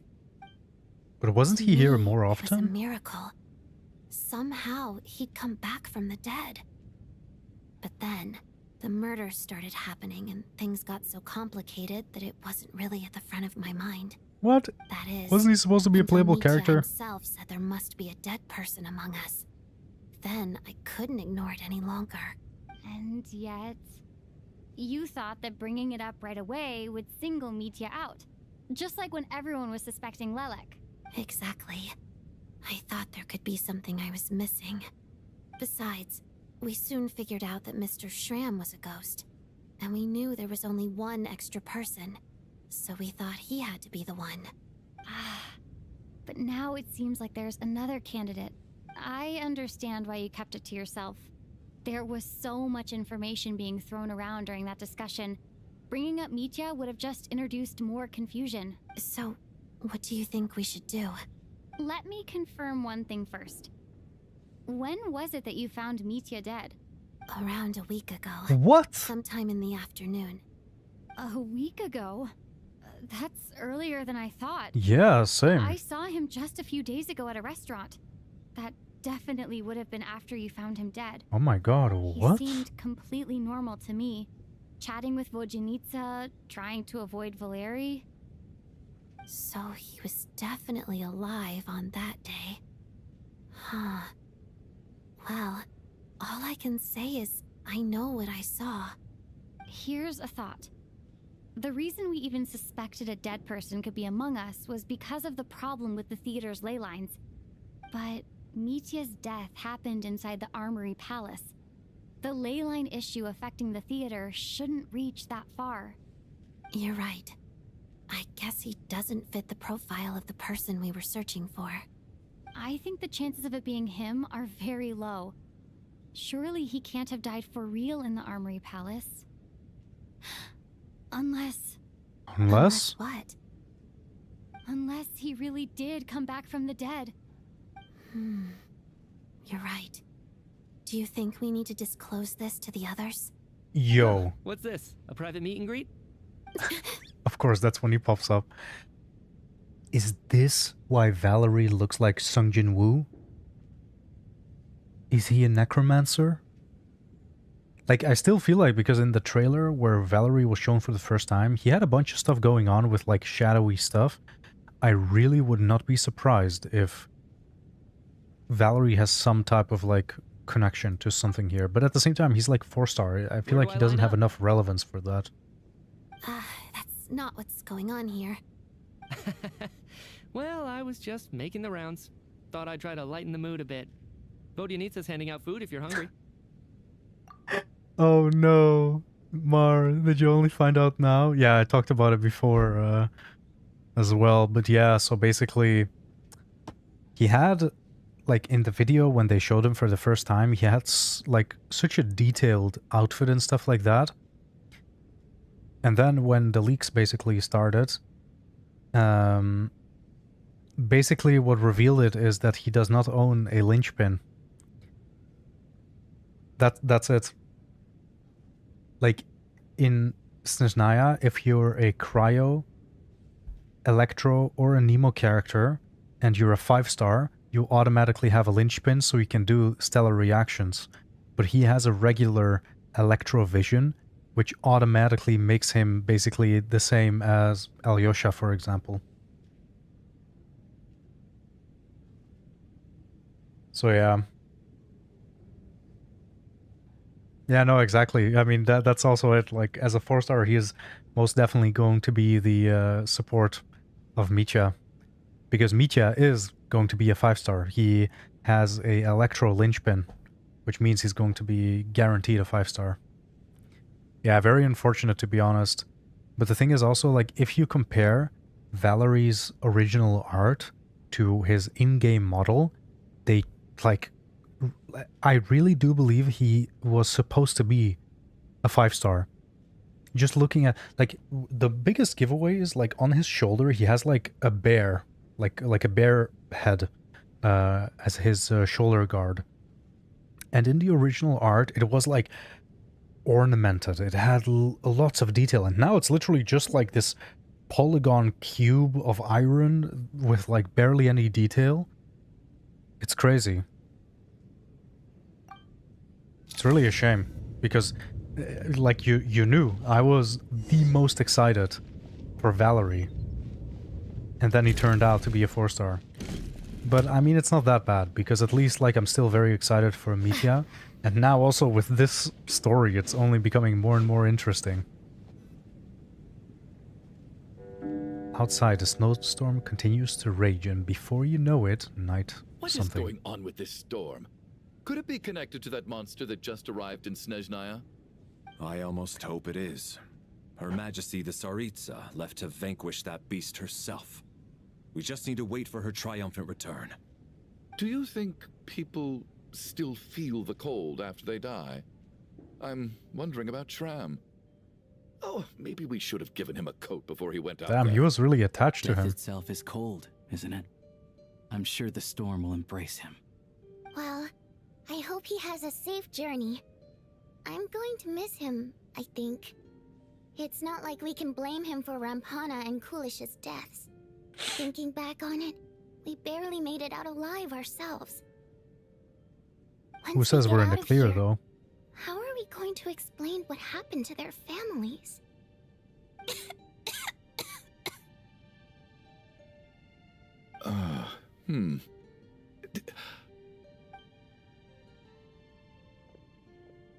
Are you okay?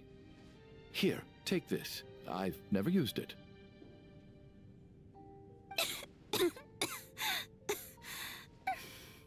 Thanks. Look who's Mr. Nice Guy all of a sudden. Is it because Tonya stood up for you this morning? At least you know how to return a favor.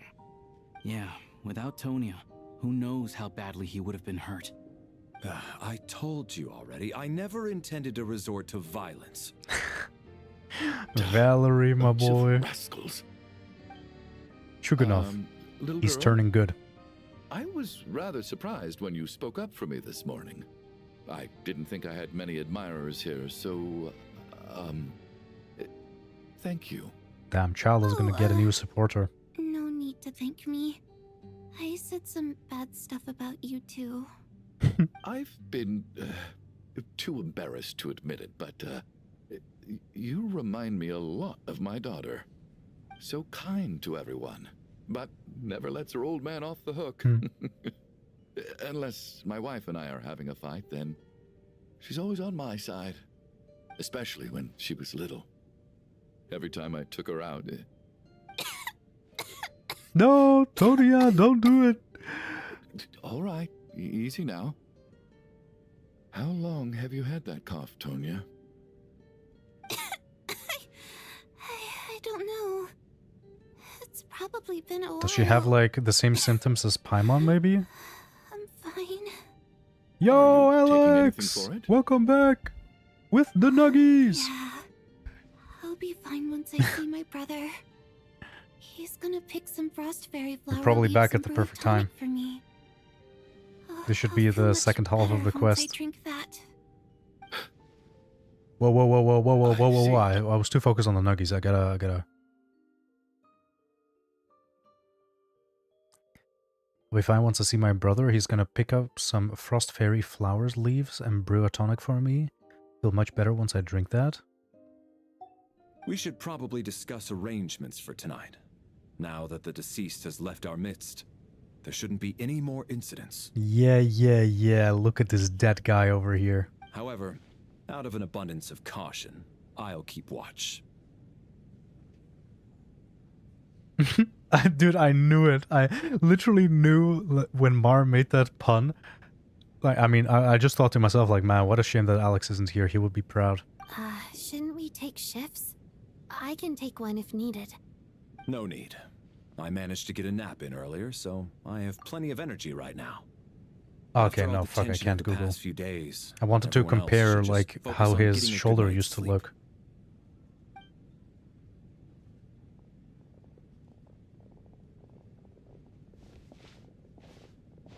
What a long day. This whole situation turned out to be way more complicated than I expected. But Valeri's right.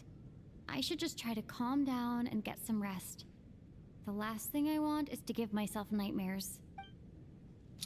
Okay, there we go. Okay, who is it gonna be? Don't tell me Chuganov Antonia. Don't. She's awake! Get over here, you big lug, and take a look! If you must call me something, call me Mr. Door. The Black Mist is coming. You need to go. Mr. Door? What? Chuganov... Wait. Valerie is going to die? Are you alright? Can you walk? We just got attacked by monsters on our way up. That Mr. Door fellow protected us. Mr. Door? He just seemed to come out What of is nowhere. happening, man? I'm Onto the so top, but when confused. it comes to taking down monsters, that man doesn't hold back. Are we actually gonna see him fight, though? Curses! The Black Mist The is door. catching up to us. We need to keep going. The door. Mr. Door, I don't believe I've ever seen you around here before. Why is Oh. that? There's no need to try to get to know me. I'm just Mr. Door. I have to find the door that belongs to me. What? Oh, Mr. Door! Monsters! Looking for get rid of them! Literally what? Push these ones off. No need to thank me. This is where my duty lies. Okay, wait a minute. Could that actually be an ability of his when he releases? That'll be cool. Are they dead though, or...? Nice. Okay, that's a cool ability though. I mean, it's a nice charge. It's strong. Damn! He's strong, man.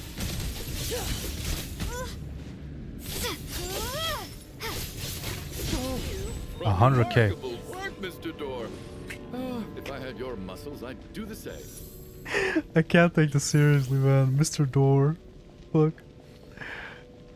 Everyone needs a Mr. Door in their None life. of these doors the one you're looking for? No.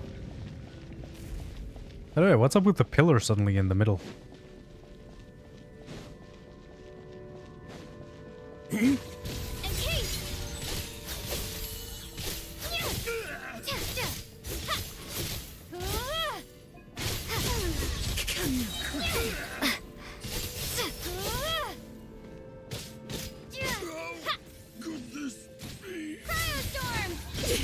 Nice move. I'm so exhausted. No. And the black mist is still rising. Chuganov, no. Not you Wait, too. look! There's more monsters down there. Are they coming from within the black Oh mist? man, I actually never looked at the model of that monster. Really cool. No! They're gaining on us! Quick, keep going, or they'll be at our heels any second! No. Chuganov doesn't give up. Mr. Door, what are you doing? We need to get out of here. They're coming! Found it. What? Did he found his door? This is my door. What? You mean you're going to stay here? I am a door. This is where my duty lies. Literally. What? I'm so confused. No! You saved us. We can't leave you behind. Alex Shaman 13 is warning you to hydrate or become a raisin.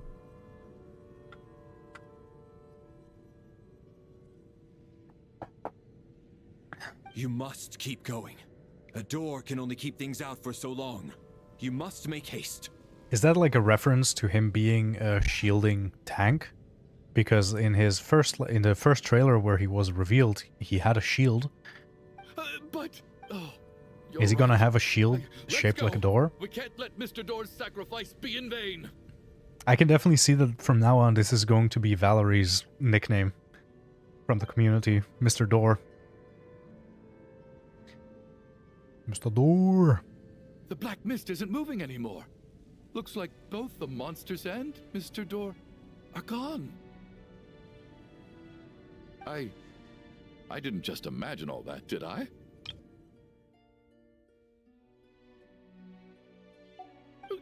Surely I wasn't so scared out of my mind that I hallucinated a door as a human being. I remember Mr. Door too. But damn, does that mean that when we wake up, Valerie is gonna be dead as well? Okay, What the hell? Good. There's no way we both hallucinated the same thing. Hmm? Getting sleepy? Well, looks like we're safe for now. Go ahead. Let's get some rest. Wait, Chuganov survived? What? I have a feeling that Vodyanica is doing something. Like, isn't there like her as like a siren? Can't she like fuck with people's minds with her song? Oh, I guess everyone's still asleep. Also with the water effect? These past 2 days have been exhausting. Valeri's keeping watch though, so he's Yeah, I don't know, probably like the only one awake. the water effect and stuff like that, and the fact that she's like a water imp, like a siren, and like if you think about like sirens, like their mythology and stuff like that, it's always about them fucking around with people's psychology. Valeri? No, he's dead. Oh no. Why do we need to go and walk to a dead person like this? Is he just going to like flop off of his... He looks as calm, as composed as ever. Even now it seems as if there is no burden he couldn't shoulder. Yet around him time seems to stand still, as if the gods in their mercy finally granted him a moment of respite. Wake up! Everyone needs to wake up! What? I did not expect playable characters to go as well. Just like the last 2 nights. No clear cause of death. Wait, this is actually crazy though. Like, this is the first time, literally the first time in the game, a playable character died. I've been a real thorn in your side, haven't I, Mr. Valeri? Now you can rest in peace. But for me, life will be all the duller for not having to run away from you, my friend. How's Tonya? Is she okay? I just checked on her, and it doesn't seem like anything serious. She's just exhausted from the past couple of days, and she's still recovering from her illness. We should let her sleep a bit longer. That means Valeri was the only one who died last night. If Valeri was awake and keeping watch, it would have been impossible to kill him without waking everyone else up. That much is certain. This is so frustrating. Why has nothing changed since yesterday? I thought we already dealt with the Everyone dead is so person calm with causing all people this. dying. It's crazy. Actually, one thing has changed. There's only one victim this time, not 2. Does that mean... Valerie died twice in a single night. What? No. No similar cases have ever... Mr. Schramm was one of the people who should have died last night. What? But Mr. Schramm was already... Valerie sacrificed himself to save someone else. Can a death at night... The number of victims each night corresponds to the number of the deceased around us. After the deceased Schramm left, there was one less victim last night. Ah, okay. More or less tracks. It's a reasonable conclusion, considering the only variable that changed. Also, this art is crazy. Oh, the number of people who die each night is equivalent to the number of dead among us. That's your theory, right? Exactly. We identified Mr. Schramm, and the night after he left, the death toll dropped from 2 to 1. By that logic, there must be one more dead person left among us. Yeah, you, motherfucker. Another one? But there was only one person unaccounted for in the ticket checks, right? The head count should match up now. Having an extra person was definitely a cause for alarm, but being one person short isn't nearly as unusual. Someone could have left in the middle of the show, or made it out before the storm Man, hit. but Valerie could have told us something about Mitya being dead already. One more dead person among us. If Mitya's theory is right, then what Odette told me seems a lot more relevant. It's just, at the time, we had no reason to think there was more than one dead person. If only we'd taken it more seriously as a possibility, maybe this could have been avoided. I'm sorry. This is my fault. I had information that could have been helpful, but I held back. I should have brought it up right away. I'm partly to blame as well. I was too quick to dismiss Odette's concerns. What is this about? What have you two been getting up to behind my back? Sounds like there's some big news you've been keeping from the rest of us. Well, we're all ears.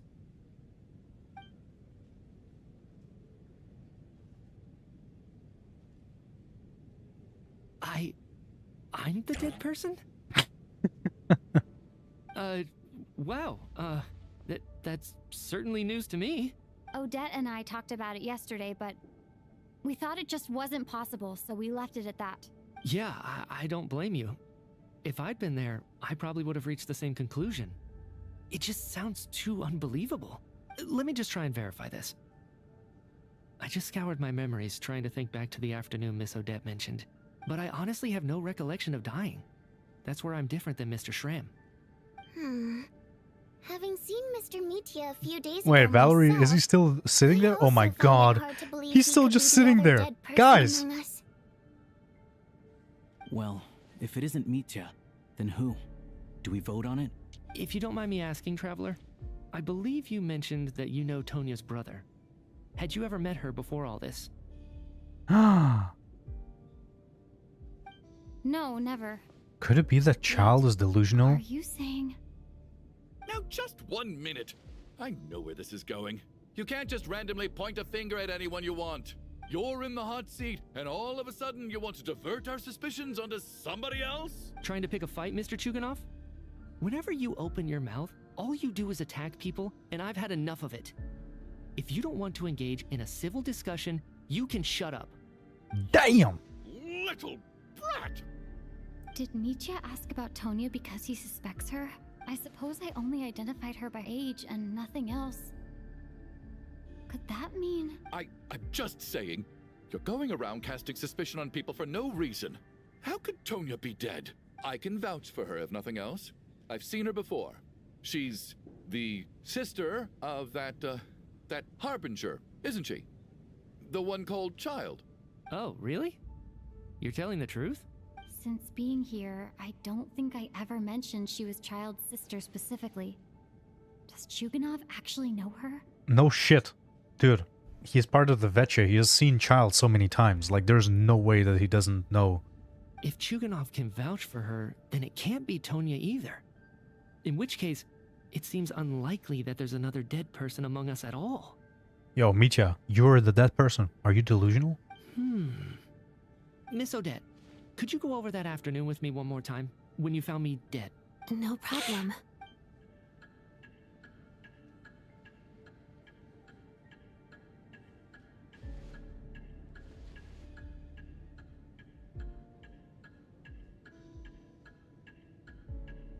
Yo, I am so absorbed in this quest. No matter how hard I try, This is so I just good. can't remember anything about dying.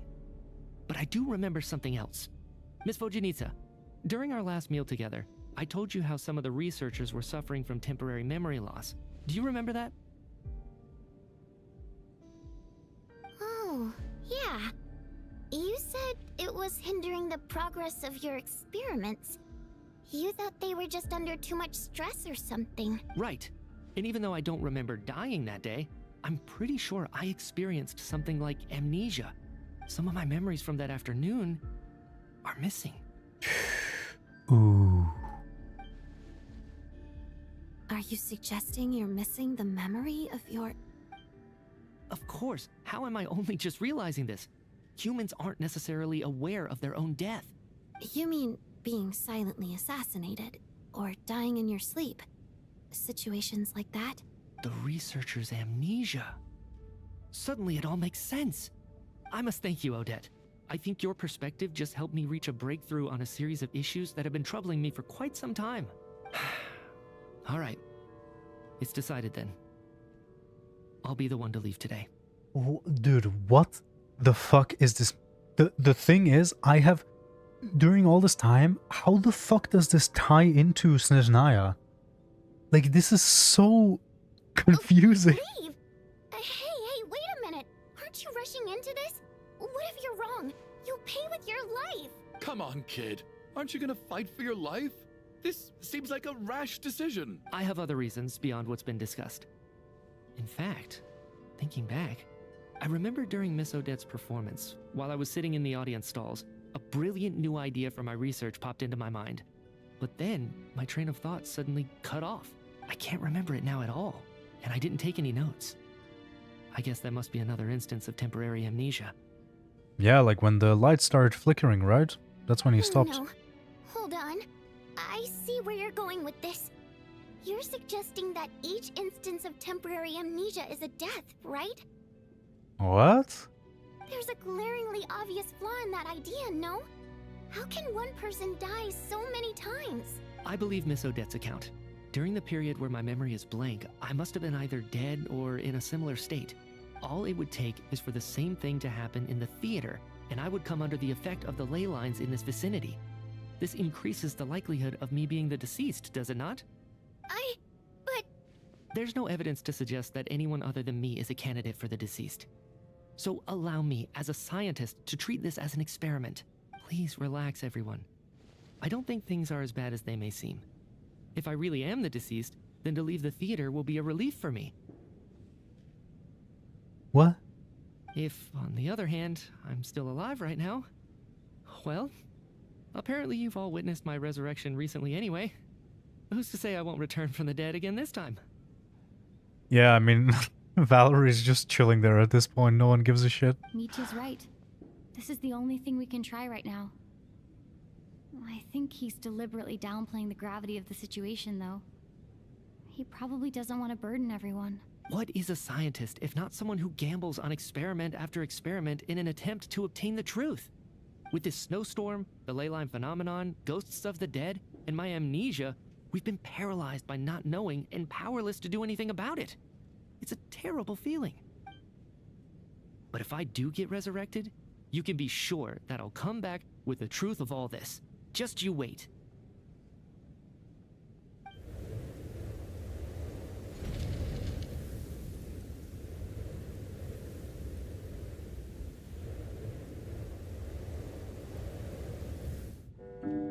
The hell?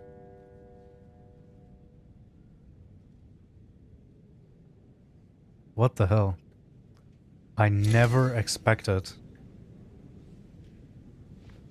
it to go into this direction. What the hell? Poor Mr. Mitya. I didn't even get to see him one last time.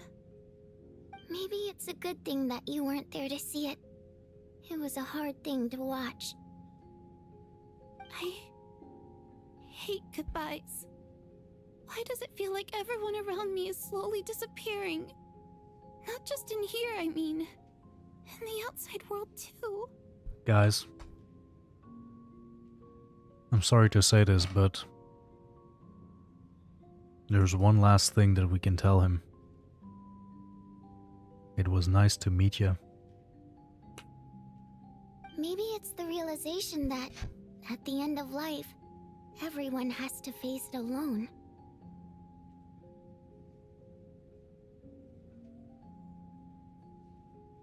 I already made that joke. No, you didn't. I didn't see it. So you didn't. Damn, the wombo combo. Come to think of it, the main reason we're still alive right now is pure luck. Each morning here, for every one of us, there's the chance that we might not wake up. You could take it a step further and say that the same is true outside, too. Who can ever be 100% sure when they drift off to sleep that they'll open their eyes again in the morning? If I make it out of here, I'm going to cherish every moment that I'm awake and live without any regrets. Without regrets? No regrets. I feel like a strange sense of anxiety has been quietly growing inside me over the last 2 days.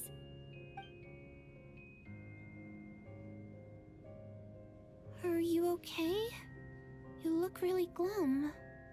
If something's bugging you, let's talk about it. There's only a few of us left here now. After everything we've been through, what's the point in keeping things bottled When I was up? just a kid? I How have old a is she, travel though? companion named Paimon. Alosha and Odette have met her before. She's been She could feeling easily unwell be like, what, recently. like... You're worried about her, aren't you? That makes sense. I could see her be like We've been trapped in 17. here for days. To I be think that's honest, old enough. I used to feel like I was just I mean, a she spectator in this seems world, to take this watching everything easily. that happens from the sidelines. It's not like we can keep her in the dark. Maybe it's because I'm a descender. She's like 13? What? Her 13? No way.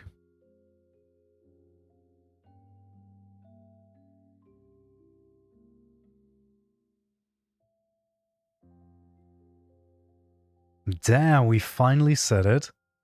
That we watch this world like, you know, we watch it from the sidelines. That's literally what I've been thinking all this time. It genuinely feels like the traveler is not immersed in this world at all. They literally, like, as if they're just playing a game. Right?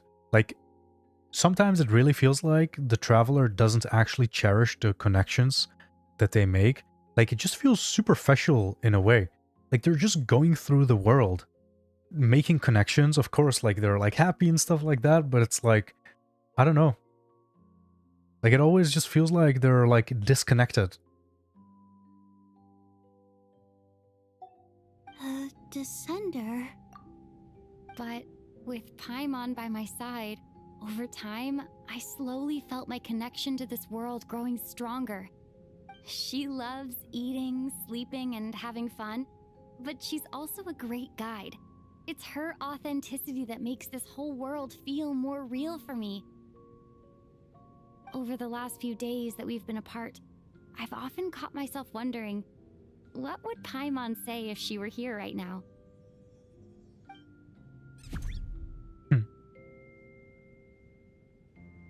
But by the time I snap out of it, the conversation has already I don't think we moved have on, been and without I'm still in my Paimon own little world. this long I'm in trying to overcome ever. this sense of detachment, but I really miss Paimon. I guess, in a way, she means the whole world to me. I bet she misses you when you're not there as well. Maybe you're her entire world too. They're really laying it thick right now. Like, genuinely, okay, I just imagine it like this. When they plan out a region, they want, like, they have a goal. Besides telling a story, they have a goal in this region. And I really feel like the goal in Snezhnaya is to get us attached to Paimon as much as possible. Like, since the very beginning, they have been so hard on, you know, finally getting us to actually, like, because there are so many people that are actually, like, kind of annoyed by Paimon. Could also be partially because of the previous voice actress. But I don't know. Like, they're really laying it thick, and they're making it super obvious that or at the end of this region or the next region, something is going to happen with Paimon. And at that point, they want us to be attached so it hits as hard as possible. I don't know if this will make you feel any better, but back when the water imps left Snezhnaya in droves, I also felt like the whole world was suddenly empty. I could be surrounded by people all smiling and having fun. Paimon is the new main character. Technically, she has been the main character all this time. So, I totally understand how you feel. Later on, I started to think, maybe accepting the fact that our loved ones won't always be with us is something John that Marston. takes a lifetime. So random. All we can do is cherish their companionship from moment to moment. So, once we get out of here, you better hurry back to our side as fast as you can. You can't let your story end in regret. That's the trope I hate the most. Thank you. Whoa.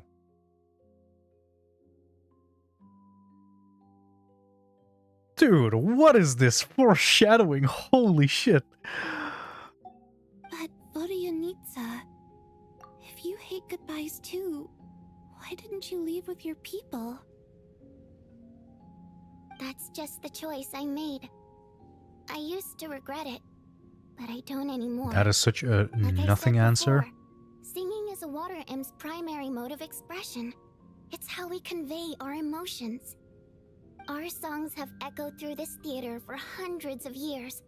Each one a story pieced together through moments of joy and sorrow.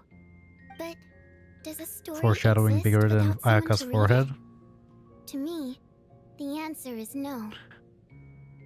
So I made She's the choice to stay. Ayaka is one of my people, big That forehead way, people. there would still be someone left to sing these songs and listen to their stories. Otherwise, they could have been lost forever. Could you teach me how to understand your people's songs sometime? I want to be able to truly hear them, like Mr. Shram. A fan after my own heart. Thank you, Tonya. How about I sing something for you, and you tell me what you hear? Okay, I'll do my best.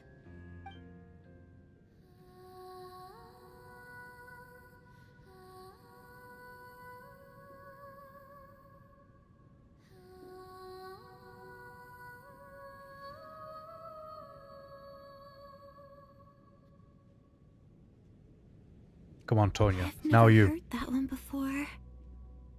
I feel like I can hear a sense of longing somehow. I wonder why that is. Color me impressed, Tonya. You're a keen listener. Most people can only tell if a song is happy or sad. I didn't think you'd be able to pick up on such specific details. So, what's the song about then? Come on, tell me. I've actually never performed this song in the theater before, because it has more of a ceremonial purpose for our people. It's not meant for the stage. It means something like, "May those we have lost watch over us, and follow this song back home in the night, so that we might be reunited once more." Yo. No wonder I could hear that sense of longing. You sing it for loved ones who have passed away. Is Valerie still sitting there, by the way? It's getting late, Tonya. Because remember- You're not well. We should all turn in early. I suppose there's no reason to keep watch tonight. Remember, Valerie was the one that was carrying the corpses into the room together. There is no one to carry him anymore. Oh, shit. Okay, but, before I go to bed, could you sing that song a couple more times for me, Vodyanitsa? Of course. Anything for my #1 fan. I really like the connection they have made. Very cute. Dude, I literally don't even know where the hell this quest is going. At this point, like, I think this is the first time a quest has literally, like... It's just leaving me puzzled. I don't understand how this fits in the big picture of Snezhnaya. I have no idea what the fuck is happening. I still don't understand what the hell that place is in our dream. I definitely don't plan on ever coming back. But I guess that means I'll never get to hear Vodyanitsa sing again. That's a sad thought. Before I fall asleep, I should cherish this moment of companionship while it lasts.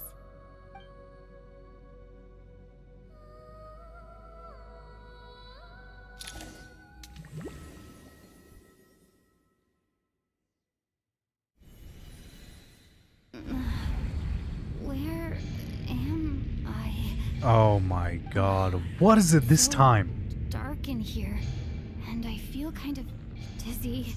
Who's that? Am I alone? Wait, that was Tonya, right? What was that noise? That was Tonya, right? Yeah. Oh my god, this is so creepy. What? Return, O spirits. Fulfill your oath of protection.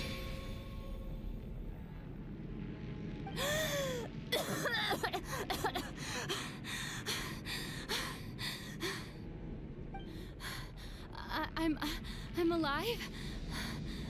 What just happened? What? No time for questions. Quick, over here. Turn on a switch. We need to bring back the light.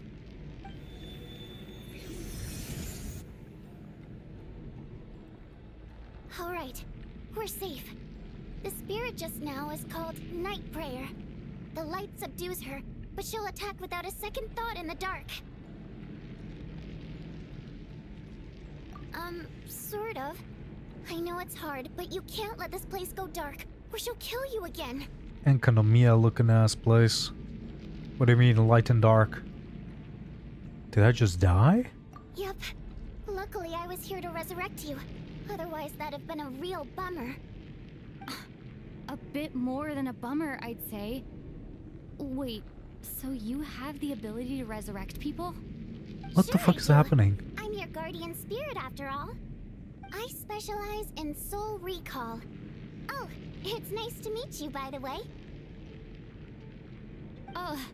Oh, thanks. It's nice to meet you too. All right, there's no time to waste. The black mist is already catching up. We need to avoid it at Night Prayer at all costs. Come on, let's go. I'm so confused. We need to reach the next switch before the place gets too dark. What the hell is this quest? Night Prayer won't be able to get to us. Sweet, sweet light! It's back! Shh! It's Night Prayer. We need to move quick, but don't let her notice you. The Night Prayer is also so creepy.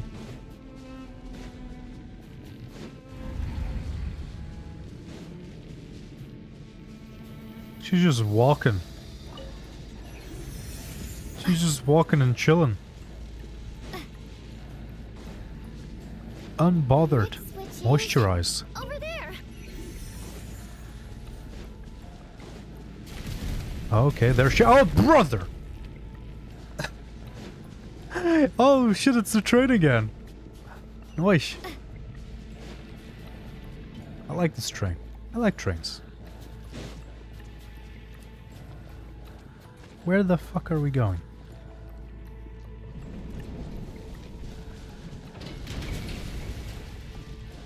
Okay, thank you. That's convenient. I'll take it.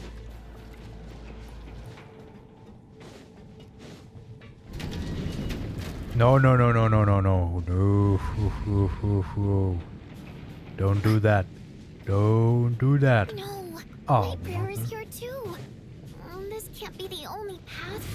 Let's head up there and take a look. The switch is just up ahead. Hurry! It's too dark. Come on, flick the switch, man. What do you mean too dark?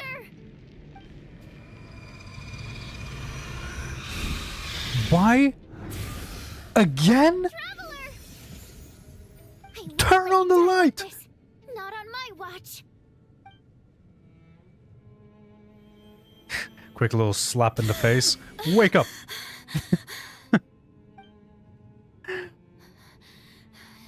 Even though it's not permanent, Yeah, it is a little creepy. definitely not a pleasant It's good. experience. Great. You're back. Yeah, thanks to you.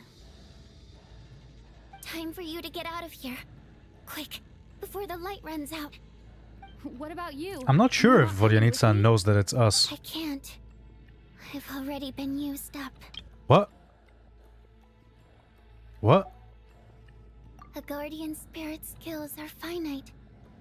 I can only resurrect someone so many times. Yeah, but that's the thing, like, the Traveler, that's it happened somewhere in the beginning of the quest as well, when we introduced ourselves for the first time to someone, and they then randomly call us Traveler. So I think it's literally just, like, yeah, it's just this annoying thing where they don't use our real name, like Luminar Ether. And of course, like, because they can't use our account name, they just use Traveler. Because if they use Luminar Ether, then there's no point in us naming our main character. It's a really annoying thing. That's how you say finite? Yeah. It's kind of annoying because, like, you have infinite. So then you would think it's like finite. But it's then finite. That's an annoying thing. And I've actually seen, like, a TikTok of a guy basically showing how inconsistent the English language is. Like, oh, so here you have the word deaf. So then, what is this word? No. I'll show it to you. I'll show it to you. It's a really good video that just shows how stupid the English language is and how it doesn't follow any rules. It might not look any different, but my essence has been exhausted. Now, I will slowly start to fade away. I can go no further. The black mist is where I belong. It's okay. Why didn't you tell me sooner? Because it wouldn't have changed anything. That knowledge would have just burdened you. And a guardian spirit's role.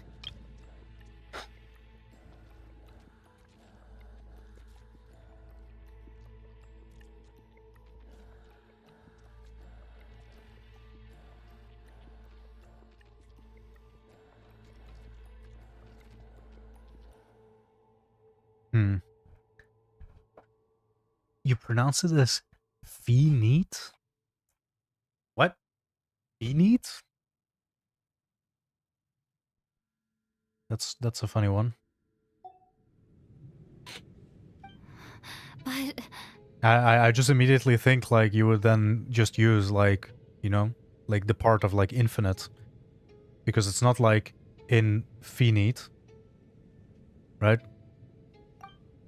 Go. Now, before it's too late. I already hear night prayer approaching. Colonel? Is it colonel or colonel? Colonel? I don't know how to pronounce that one. No idea. Cornel? What? No! How could this happen? At this point, I don't understand this quest.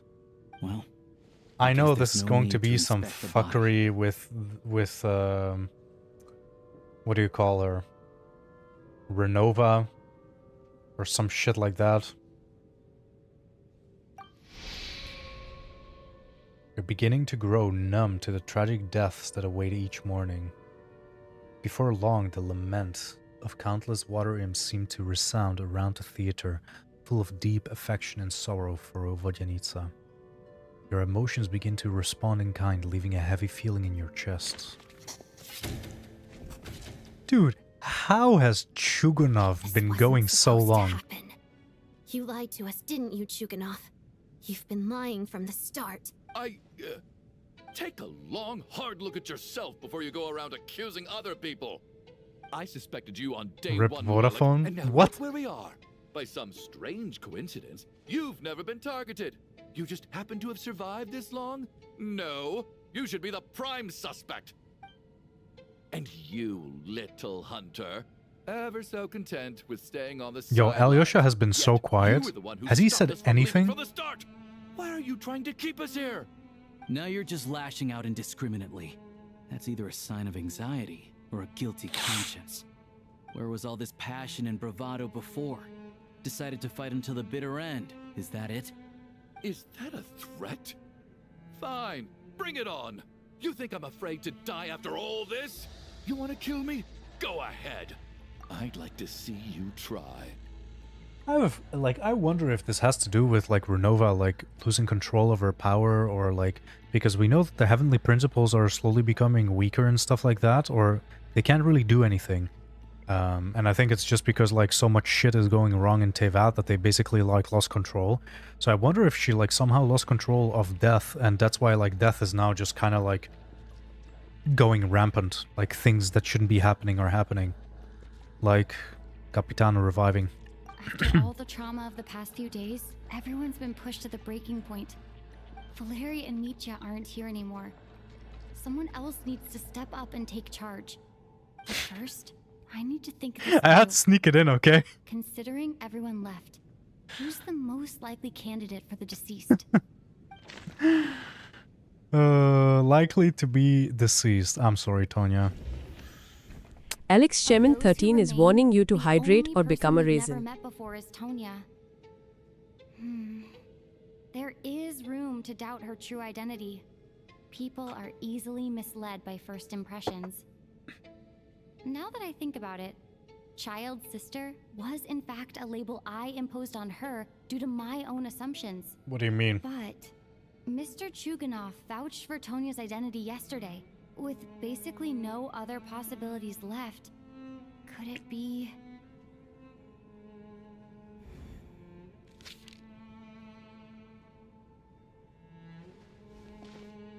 Tonya, how's Tusser been lately? Tusser? Oh my god, are you kidding me? Ajax must have mentioned me in his letters home, right? Did he say anything about a blonde traveler? No. And my brother's Razik? name is Razik, not Ajax. Oh. Chuganov, looks like it's your turn to do some explaining. Yesterday you said you could vouch for Tonya.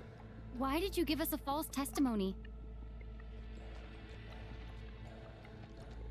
I think I know where this is going. You were behind this, Chuganov.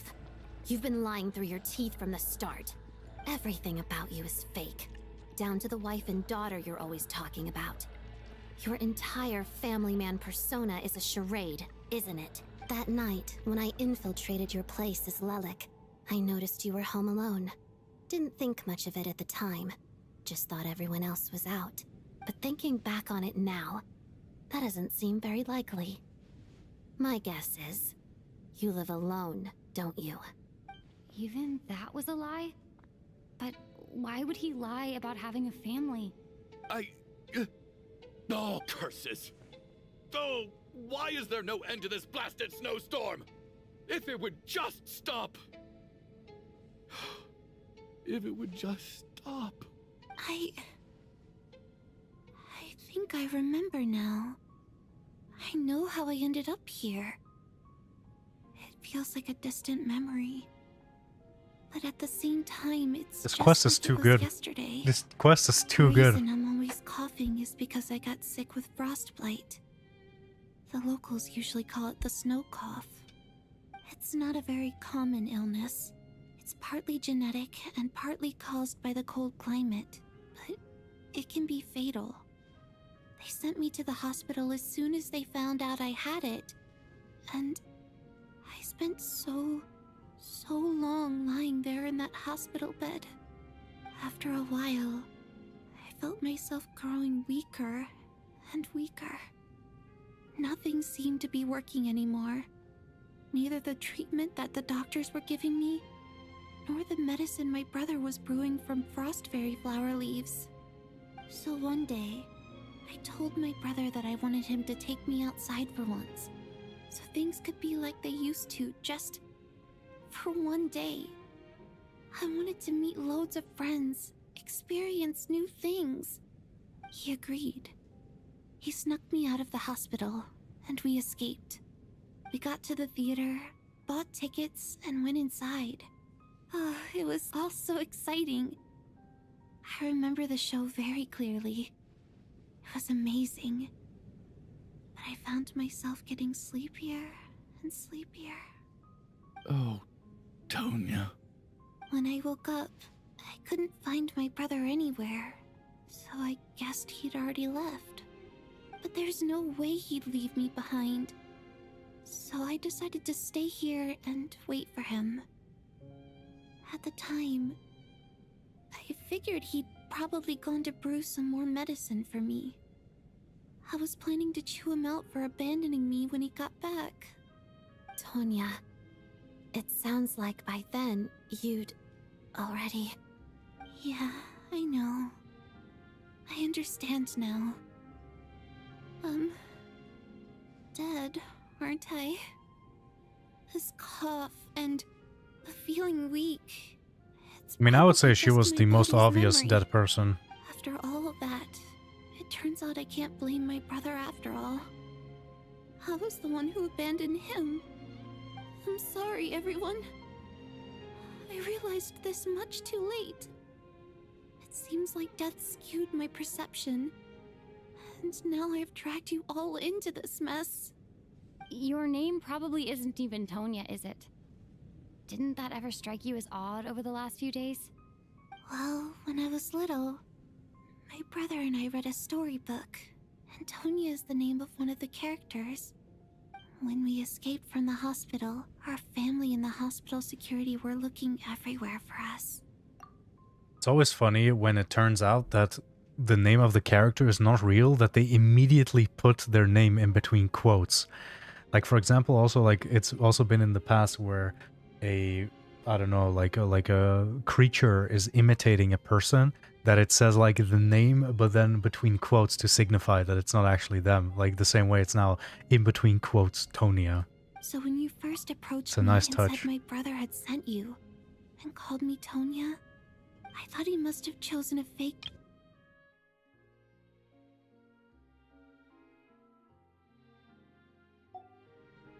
No.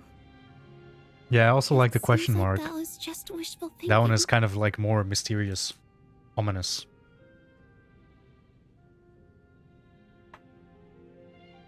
At least your memory of death isn't painful. That is a small comfort. Truthful. Now it's your turn, Chuganov. Talk to us. I believe no lie is ever told without a reason. You're right. I was lying. I happen to know that the Harbinger child and his sister Tonya managed to get tickets, so I lied to you and pretended I knew them.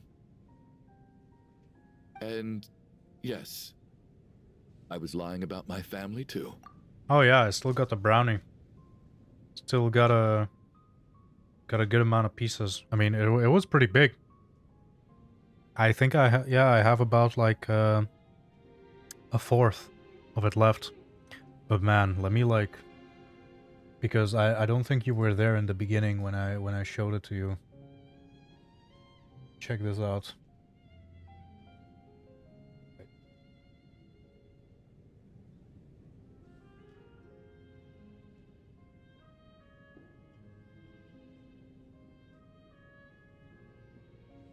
Come on, focus.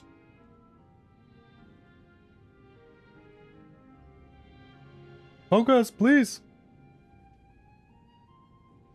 There it is.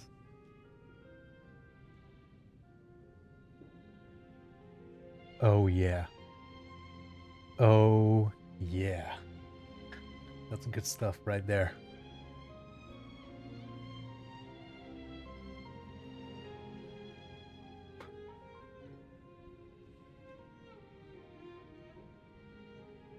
So giant on my screen? Oh my god.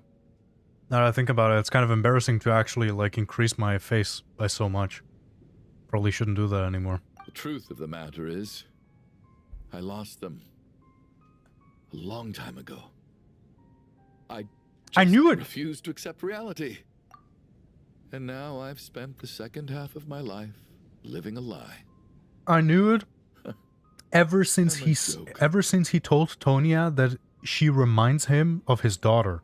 That moment immediately I thought like, oh, his daughter is dead. My daughter's name was Iskra. And before you ask, yes, Iskra, as in Iskra Manufacturing Plant.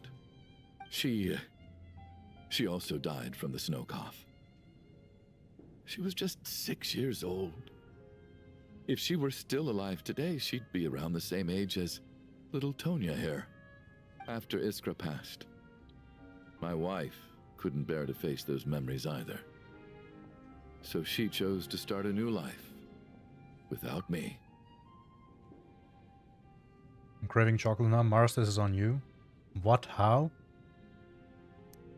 Baby girl, listen.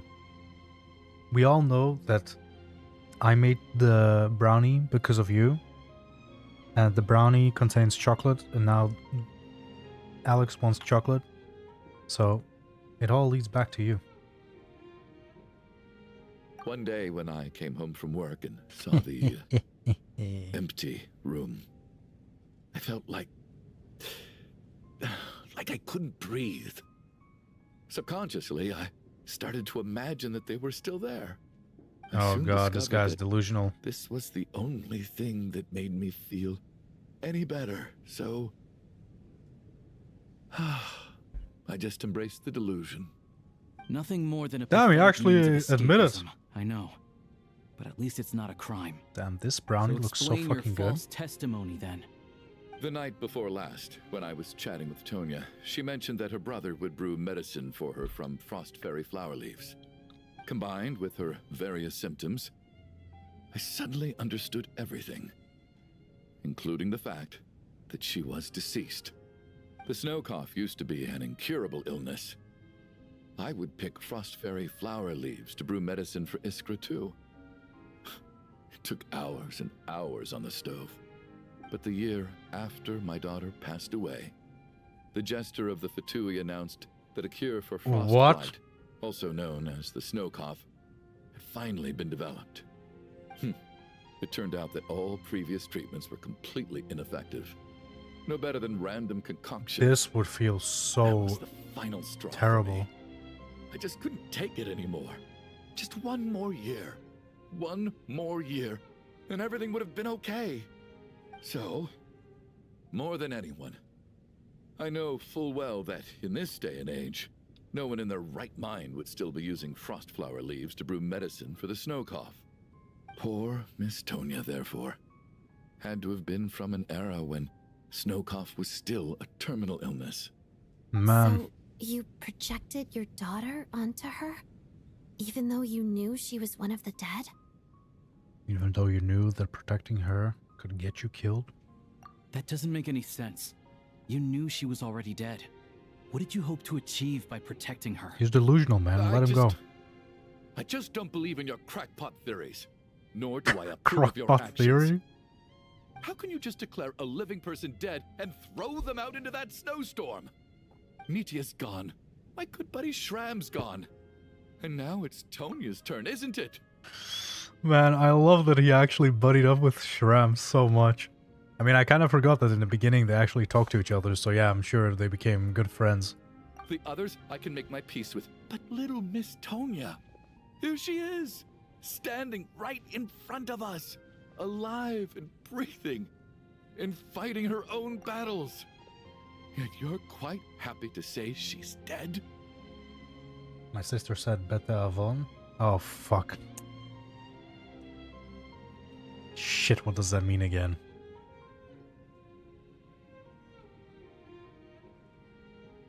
Oh, fuck. Does that just mean, like, good day? Or was it good evening?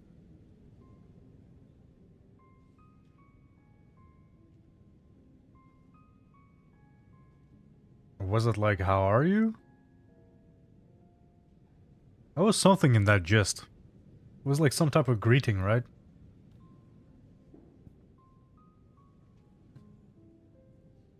She saw you eating the brownie? Oh. Oh, it doesn't mean like it's smakelijk. I forgot how you say that in English.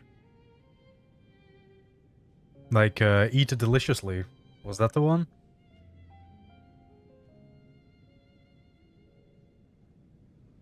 I just want her to live. Once this snowstorm is over, the very moment it stops, I'm going to march out that door and find someone who can fetch the very best medicine for her snow cough. I mean, I should probably stop. Like, in the end, like, I did eat like this amount of like browning. It's probably not the best, but to be honest, like that was a banger of a brownie. Not gonna lie, I would have enjoyed that so much more if I had milk. Oh my god, like I'm such a stereotypical cookie eater. Like if I eat something like a cookie or a cake or anything chocolatey, I love chasing it down with milk. Crazy. Like I will eat like some cake, and in the meantime drink like half a liter of milk. And it's dinner time soon. Oh my god, now that you say that, I just realized that this like was my breakfast and my lunch. Holy shit. Yeah, I forgot because like I don't have any food at home because like I'm going today. I'll be damned if I'm gonna let you cast her out into the snowstorm before I have the chance to cure her. What? Wait, didn't you hear it? I said thank you. Unbelievable. Unbelievable. And now I get the flack? No, I did actually say thank you. But maybe it was too low-key. You can go back, yeah, you can go back into the recording, you know? You guys are subs, so you can spool it back. Damn, spool it back? Where is this guy from? 1850s?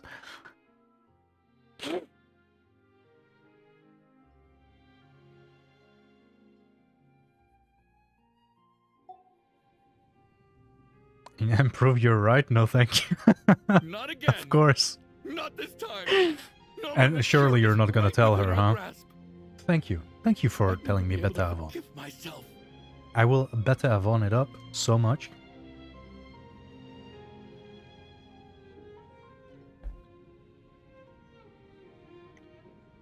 Mr. Chuganov, stop. I can't let you do this. I'm sorry to interrupt again. And I need to share this right now. Ever since the beginning, ever since the name Chuganov was introduced, every single time I hear it and every single time I see this guy, I see a train. Because when I pronounce the word Chuganov, the only thing I can think about is choo-choo, like a train. I finally had to let it go. Because every single time, like, his name pops up, like, there's just train in my brain. By the sounds of it, you've known I was dead since the night before last, right? I really liked Mr. Valeri, Mr. Mitya, and Miss Vodyanitsa. And now they're all dead because of me. I'm not happy about that. The reality is... So we had 3 dead people? Demons through me. But all you've really done is trap me inside your delusion along with you. Wait, what? No. Stop it right now. Shram was dead. We determined Mitya was dead. And we determined the amount of people that are dead. That's how many people are going to be sacrificed each day. So Shram was gone. 1 person kept on getting sacrificed. Mitya literally sacrificed himself because we assumed that he was dead. Now it turns out that she is actually dead. So does that mean that Mitya didn't even have to sacrifice himself because the actual dead person was Tonya all along and the guy just walked into a snowstorm for no reason? No. Listen to me. I want to save you. Can't wait for him to do the part where the thing happens. Well, at this point, I'm quite sure that Madam, I'm dead. you can't just say that. I need to be saved. The time I got to spend with all of you is more than enough for me. I know you just said that, so I hurry up and I stop yapping and I just continue with the story. Despite all the bad things that kept happening, I got to meet so many interesting people and spend so many days and nights by your side. Since the day I escaped that hospital until now, this has been an adventure I never even dared to dream of. I'm very fond of you all. An hour and then I have like 300 hours of epilogue as well? Who died, if it meant things didn't have to end like this. And that's why I'm not fond of you at all, Mr. Chuganov. What? Why would you say that, sir? I'm sorry. Madam? It's them that you owe an apology to, sir. Not me. Well then, I suppose this is it. It's time for my adventure to end. I've caused enough trouble. Is Valerie still there? It's still early. Don't you want to stay a little longer? No, thank you. Oh, and by the way, my name is Patashka. It was nice meeting you all. Patashka. No. Feels strange that we're only being properly introduced now that it's time to say goodbye. Tashka.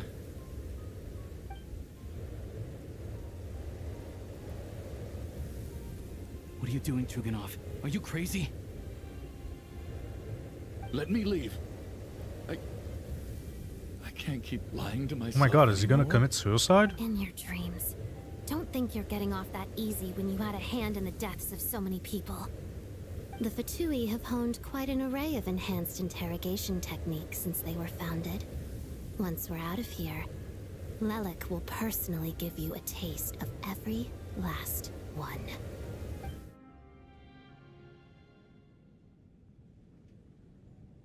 What?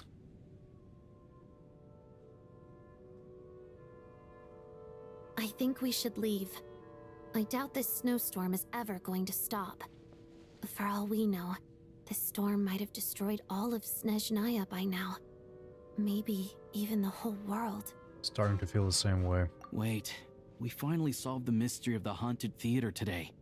Maybe let's at least try to enjoy tonight? Enjoy? Fair enough. I don't particularly enjoy feel like dying what? in Chuganov's company anyway. And yet you won't let me die first. Hey, Chuganov, on a serious note, if we do make it out of here, you should close down that factory of yours. A lot of people are freezing thanks to you. Is this really the time to be discussing my factory? All right, fine. I'll shut it down. Doesn't matter to me anymore. Hey, we solved this at least. What? Am I hearing things? Or was that a knock at the door? Okay, like, the way this quest is going, like, this is so creepy. Again. I can't. But I don't understand. The snowstorm hasn't stopped, has it? Should we open the door? Yeah? Is this it? Is this nightmare finally over? If the last few days are anything to go by, I probably shouldn't be getting my hopes up. Whatever lies beyond that door at this moment, it could be something even more terrifying than everything we've been through so far. Oh man. Oh man. At any moment, it could happen. The thing.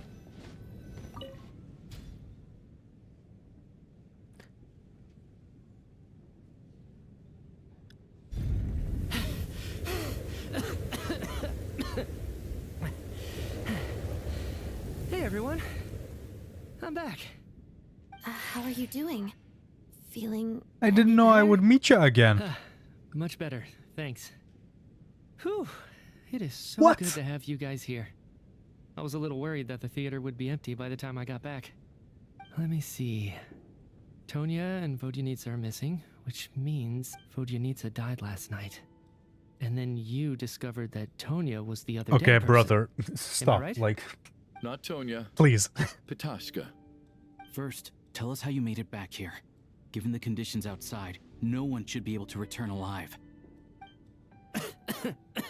Oh no. You're right. The thing that got me back safely was a song. I heard someone singing. What? After walking into the snowstorm, my mind grew hazy. I don't know how long I walked through the storm before my mind completely slipped away. Then, suddenly, I heard the sound of singing. The voice instantly brought me back to my senses, and I regained consciousness. So I followed the voice, searching for the source of the singing. I searched and searched, until finally, just a few moments ago, there was the entrance to the theater, right in front of me. Okay, I feel like there's a bunch of like symbolism and like, you know, like, I'm not gonna think anymore. I'm gonna go head empty, no thoughts, and we're just gonna enjoy the ride. For our people. It's not meant for the stage.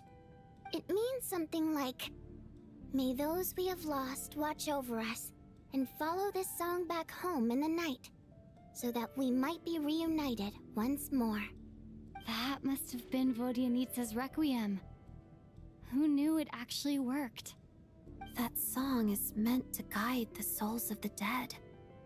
Mitya, that must mean that you... Huh. No kidding. Huh, seemed like I guessed right then. This is what I've been so desperate to tell you about. When I first stepped out of the theater, I was still quite lucid. My memory of it is still pretty intact. I remember the outside world being completely different than what I'd expected. It was like this was a world where only the snowstorm existed. There wasn't a trace of any humans or buildings ever having been there. I don't know how else to describe it, except to say that it just didn't seem like the real world. And as for the Requiem, if I was guided here by Vodyanitsa's song, it can only mean that I must already be dead. And this is my soul, not my body. But I didn't experience a clear moment of death while I was out there. Nor do I feel any different now than before I walked into the snowstorm. What if it's the other way around? It doesn't seem any different to me either. In fact, this is something I've been wondering about for a while now. If souls aren't physical, shouldn't they lack tangible form? Like, what if we're trapped in the ley lines and this is like the area, like the like place of the dead, and the living people instead? Okay, I have an idea in my head, but I can't explain it because this quest is fucking weird. And yet those souls didn't look or feel like ghosts at all. They were visible, tangible, no different than you or me. This raises a truly terrible thought. Is that really what Mitya is suggesting?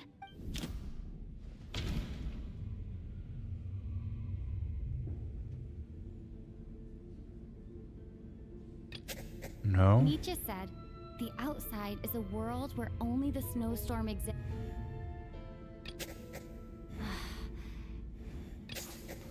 Mitya's soul was summoned back by the Requiem, confirming that he is indeed already dead. And yet, he looks no different from us. Of course, if even the long deceased like Mr. Schramm can blend in with us undetected, then maybe we've all been dead from the very start. And what? All of us are now souls wandering the theater. Oh, okay, this is chilling. This is actually a chilling shot. What the hell? I think that this is probably the afterlife. What did you say? Literally, what? You heard me. We died in the theater. All of us did. But due to an obstruction in the theater's ley lines, our souls are trapped here, while an endless, infinite snowstorm rages outside. It's ironic, really. All that time, we were working so hard to figure out who the deceased among us were, when the truth was, we were all deceased. The only difference being some of us died more recently than others. Do you remember that note, "Death is near"? Seems like we misunderstood what it meant after all. Death was nearer than we wanted to think all along. The note simply meant that all of us were already dead. So all our attempts to survive, our search for the deceased, it was all for nothing? Hard to say. At the very least, we helped 2 lost souls find clarity and go to where they belong. The presence of those 2 is probably what caused our souls to be drawn in by the ley lines. In which case, the deaths we've awoken to over the past few days were just souls returning to the ley lines for good. If what you're saying is true, doesn't that make us the lost souls now? Huh, no wonder. This afternoon, when I was moving Vodyanitsa's body, I noticed that the other bodies in the room hadn't decayed one bit after all these days. That's further proof that those aren't physical bodies at all, but merely our shells here in the afterlife. Am I really dead? This doesn't feel real to me at all. No. Actually, what? That's impossible. How, like, This cannot be how the fuck does the story develop from here on? Like, this is actually like a no man's land. I don't know who thought of this, like, storyline, but they are actually insane. I still find it hard to believe that all of us are dead. How exactly did we die in the real world? None of us have any memories of dying, right? Not even knowing how we died is preposterous. Good grief. Surely there has to be some reason. Exactly. It's hard to rest in peace when you don't even know how you died. It gave me lots to think about as I strode out into the snowstorm. I racked my brains trying to remember the cause of my death, the exact moment I died, the root of all of this, right up until my consciousness faded. Wait. Hold on. Right before I lost consciousness, I think I saw something. Tell me. I can't remember. And I think I lost my notebook and pen. Mitya, your hand. Is that blood on your fingers? Huh? What? You're right. There's blood on the fingertips of my right hand. Looks like it's already dried. When did that happen? This is the first time we've seen blood in the game. What? What the? Renova! I guess this was what I saw. I must have desperately drawn it in my own blood right before losing consciousness. What's wrong? Do you recognize the symbol? It's Renova, the ruler of death. Here it goes, boys. Do you still remember that Snezhnayan folktale you told me about? We're ramping up. It was about the Grim We're ramping Reaper. up. When someone's about to die, he appears as an incarnation of someone familiar to guide their soul into the afterlife. And as soon as you recognize his face, your life is over. I heard a similar tale when I was little. You think the Grim Reaper in this story refers to the ruler of death you mentioned?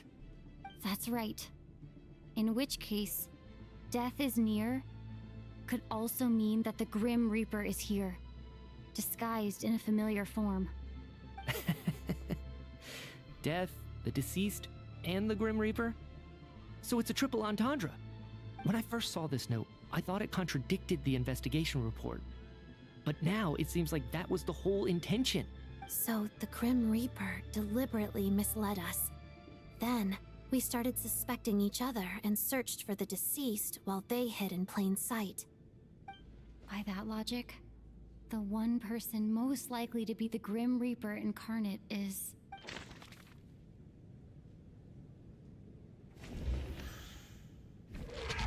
I knew it!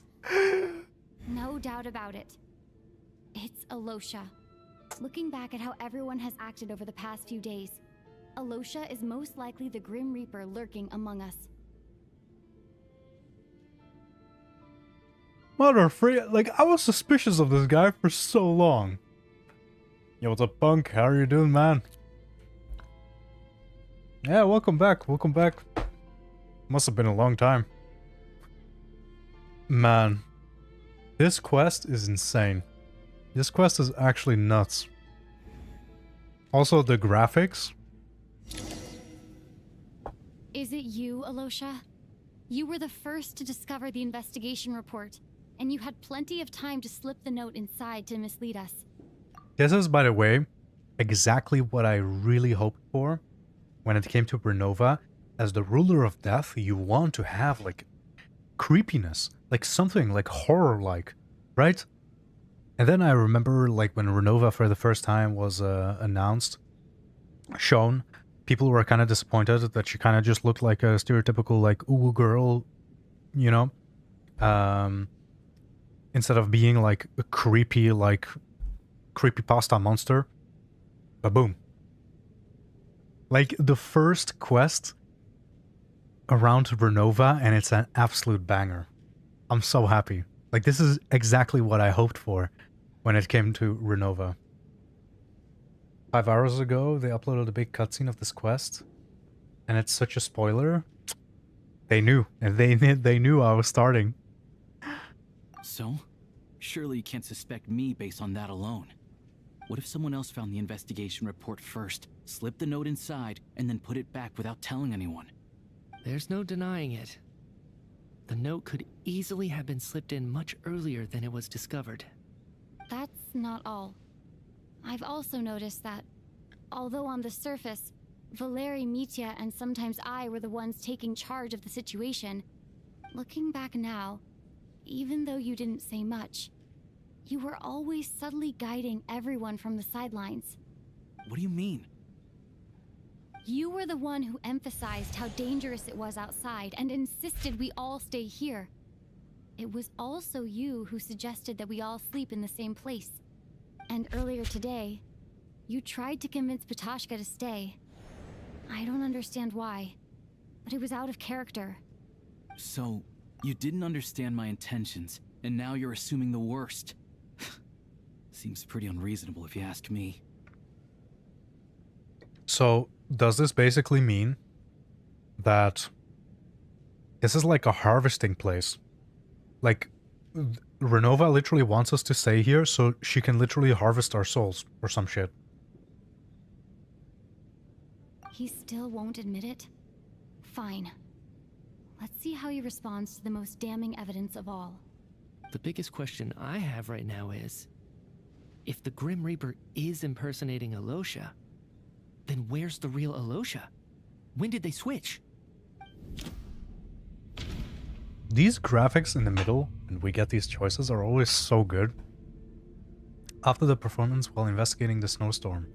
The first night we spent in the theater, when we discovered the investigation report when Mitya returned from the snowstorm.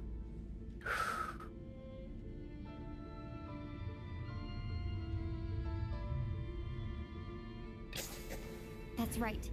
This was the moment.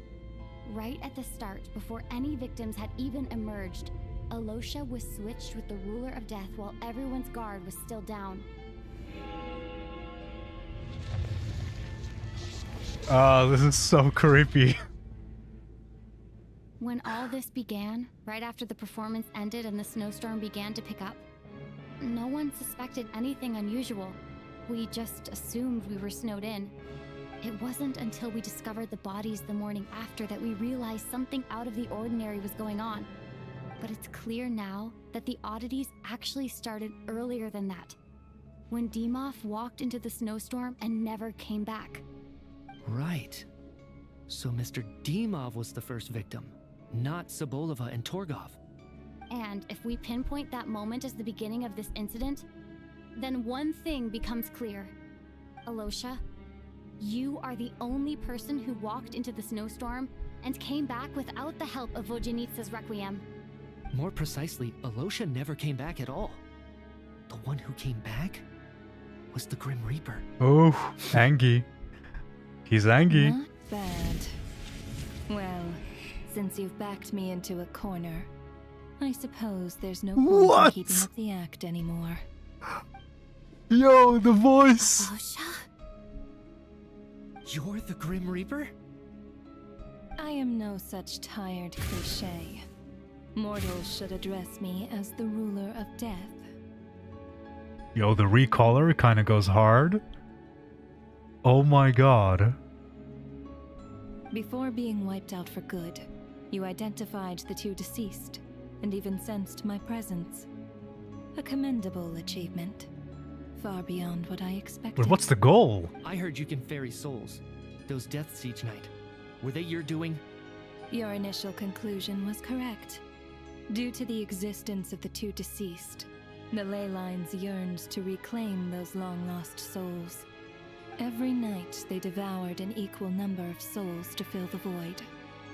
This required no intervention from me.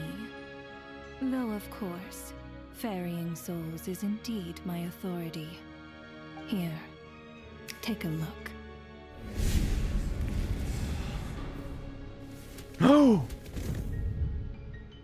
What?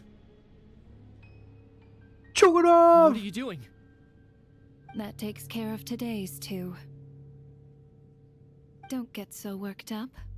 You are already dead, and your souls must return to the ley lines. I know we're already dead. You murdered us, didn't you? Murdered? No. Murder is when mortals usurp my authority. Death is my jurisdiction. If I require someone to die, I need not resort to such laborious methods as murder. You simply met the criteria to trigger my curse of death. What? I know about the curse of immortality. So there's another death-related curse too? You cursed us? When? And why would you do such a thing? So often, humans pray to me, begging to know when their death will come, and what form it will take. But few people ask why. If you must have an answer, know that death comes simply because one's time has come. So you're not gonna tell us the truth? That makes no sense. Hold your tongue. She's abusing her power. By all rights, you shouldn't even be allowed to speak with me. Those angels from the past are to blame for their reckless renovation of the ley lines here. It's made my work on this occasion infuriatingly complicated. Okay, where my mind is going immediately is that Renova is abusing her power, and I really want No, that makes no sense though. It would be so sick if one of the other heavenly principals comes in and they're like, bro, what the fuck are you doing? Work? So trapping us here, making us watch our friends die, that's just another day at work for you? You Yo, or clearly what have if a lot of Paimon does it? questions. Fine. As a reward for your remarkable accomplishments over the past few days, I shall answer a few of your inquiries, provided they aren't too unreasonable. After the physical body dies, the soul must return to the ley lines for that person's death to be considered complete. My work encompasses the entire process of death, including, naturally, the guiding of souls into the ley lines, with which you are now so familiar. You must also be rather familiar with Natlan's Night Kingdom, I presume? It was I who supported the creation of the Night Kingdom. It provided a convenient means of guiding the souls of Natlan. Here, too, the ley lines connected to the theater underwent some modifications. The angels hoped to make them capable of accommodating the souls of some special creations. Special creations? This actually The hindered Fae, their maybe? ability to accept ordinary souls to some degree. Hey. This effect manifested itself after you died from the curse in the theater, leaving you stranded in the afterlife, unable to achieve a complete death. But if souls who die from the curse of death fail to return to the ley lines within a short window of time, they will miss their chance for good. But if souls who die from the... Okay, no. The special beings can't be Fae, because otherwise Vojanitsa would be accepted immediately. Could it be that this is like the resting place for Conrian people? Maybe people with the curse of immortality or something? Then, they will remain forever suspended between life and death, no longer subject to the authorities of either. So if you don't resolve this matter soon, and see all our souls return to the ley lines before long, we'll escape your control. Mitya is sharp. This must be what Renova was worried might happen, and the reason she got involved to begin with. Yeah, as I said. She doesn't want us to get out because I think this is like a harvesting place. I'm glad I didn't do the Renova Ruler of Death introduction with Alyosha being her vessel. Yeah, that would have been very random.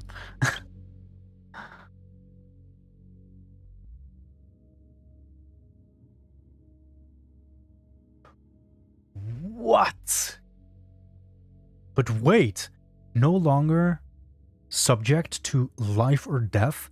Wouldn't that mean that we are untouchable to Renova and to Rheindotter then? I mean, what do we have left then? Ruler of life and death?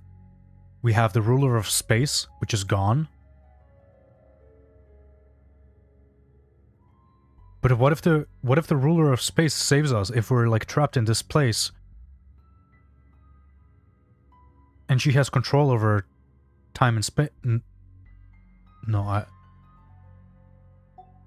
But if you have the authority to guide souls, why didn't you just show yourself and get it over with?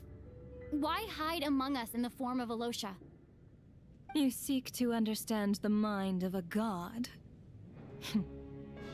Very well. I'll tell you. This is a theater, and I decided I wanted to watch a show about death. That's why I encouraged you to take the events to the stage. I found myself getting quite immersed. I suppose the entertainment you provided makes up for all the trouble you've caused me by being so defiant in the face of death. There. Are you happy with my answer? I can't believe it. Like, we're literally talking to one of the heavenly principals. Like, are you actually insane? This is the first time we're actually talking to them. Can't say I am. Really? But it fits the stereotypes you humans have about gods. Just moments ago, you were complaining about how infuriatingly complicated your work here has been. Work is work, I get it. There are times when it's a huge pain, but you just have to get it done, right? That's a rather unique perspective for a human. You are in fact correct. there is a pain point in this case. Due to the obstruction in the theater's ley lines, there is a hard limit on the number of souls they can receive each day, making it impossible for me to ferry all your souls at once. Revealing my identity too soon would inevitably have led to futile resistance, and there was a risk that any souls who chose to run would disappear. Then there was the issue of the 2 lost souls you called the deceased. The way you resolved that quandary was all part of my design. No! That's what I don't understand. If all of us were souls of the dead, what made their presence among us special? For centuries, they have refused to return to the ley lines, exploiting the issues created by the angel civilization to resist being drawn in.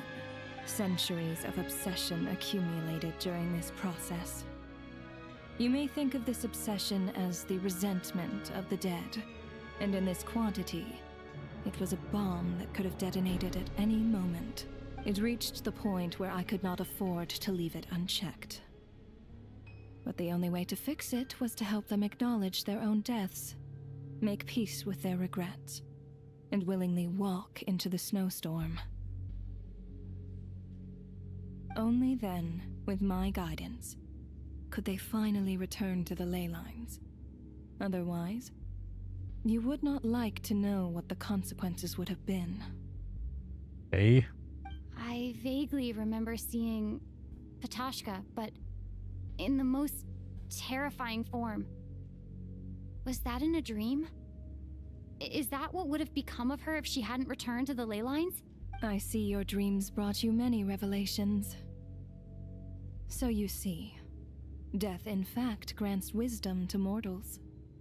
Souls connect to all things in the world and see the chain of cause and effect between them. It's nothing unusual. Anyway, giving psychological counseling to lost souls is not my strong suit. That is more of an angel's role. It was something I could not resolve directly using my authority, so I decided it was easier to leave the bomb defusal to you. Meanwhile, of course, their presence caused the souls of other members of your party to return to the ley lines each night. From where I stand, that was killing 2 birds with 1 stone.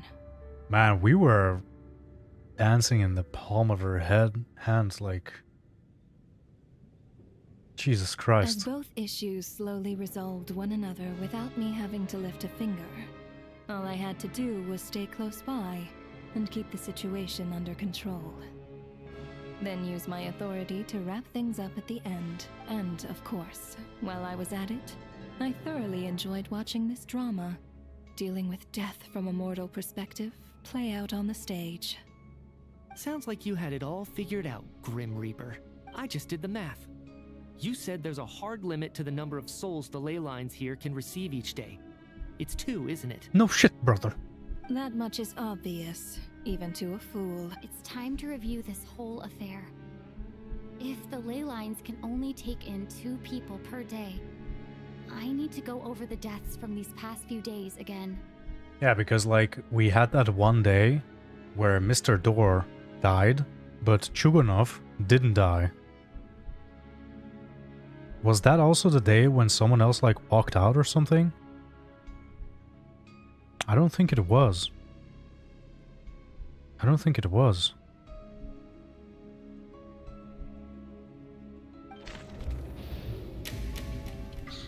God, the Renova graphics are so good. Deduction begins. Looking back now, none of us had the faintest idea at the time. From the moment the staff member named Dimov walked into the snowstorm, the incident had already begun.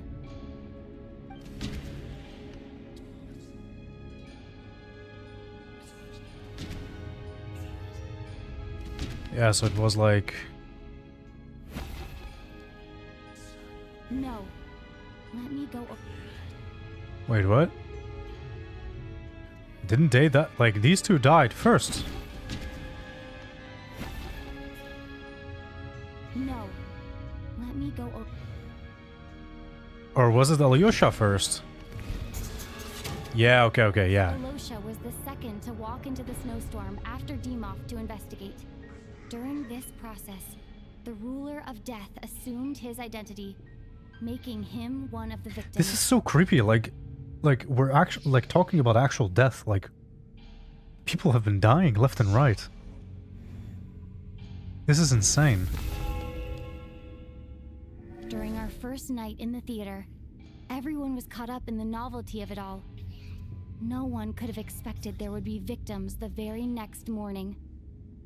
Despite all the confusion, and with the help of hindsight, we finally began to realize that something was amiss with the snowstorm.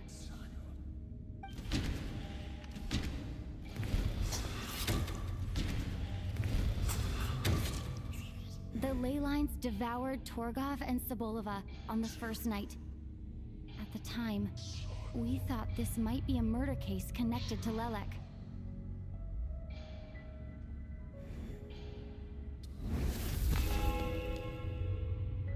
Odette and I spoke a lot that night.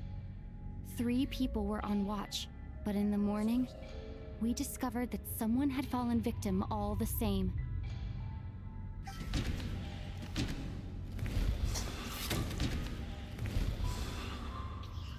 The deaths of Kulish and Ranpana caused everyone to stop suspecting Lelek.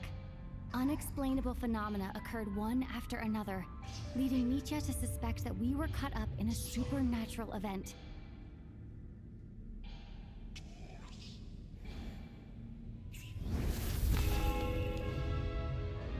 Later, we discovered that there seemed to be an extra person among us, and subsequently discovered the existence of the deceased.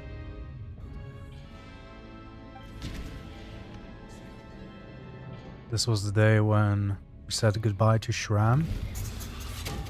And Mr. Shram realized he was the deceased and walked into the snowstorm to return to the ley lines of his own accord. And I think it was Vodyanica? No. Who was it again? I don't think Valerie died yet. It wasn't her as well.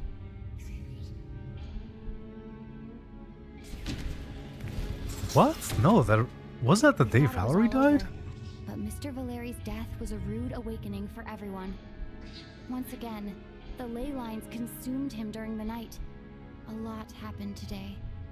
Mr. Valeri's death led us to discover the connection between the number of deceased and the number of victims during the night.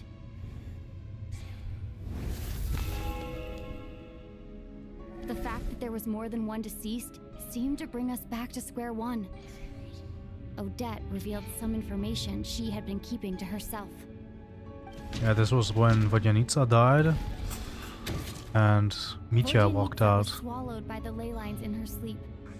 But the requiem she sang before falling asleep was quite a game changer.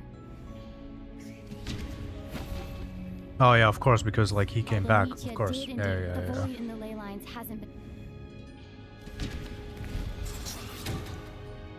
As it happened, Patashka filled the void left by Mitya's return from the ley lines by walking into the snowstorm this morning. The girl I thought was Child's sister, Tonya, turned out to be another of the theater's deceased. Come to think of it, Patashka was about to walk into the snowstorm at that time, and Renova, unaware that Mitya would return, was concerned that her soul would overflow from the ley lines. That's why she used Alosha's voice to try and persuade her to stay behind. Looking back, I suppose that was an early slip-up on her part.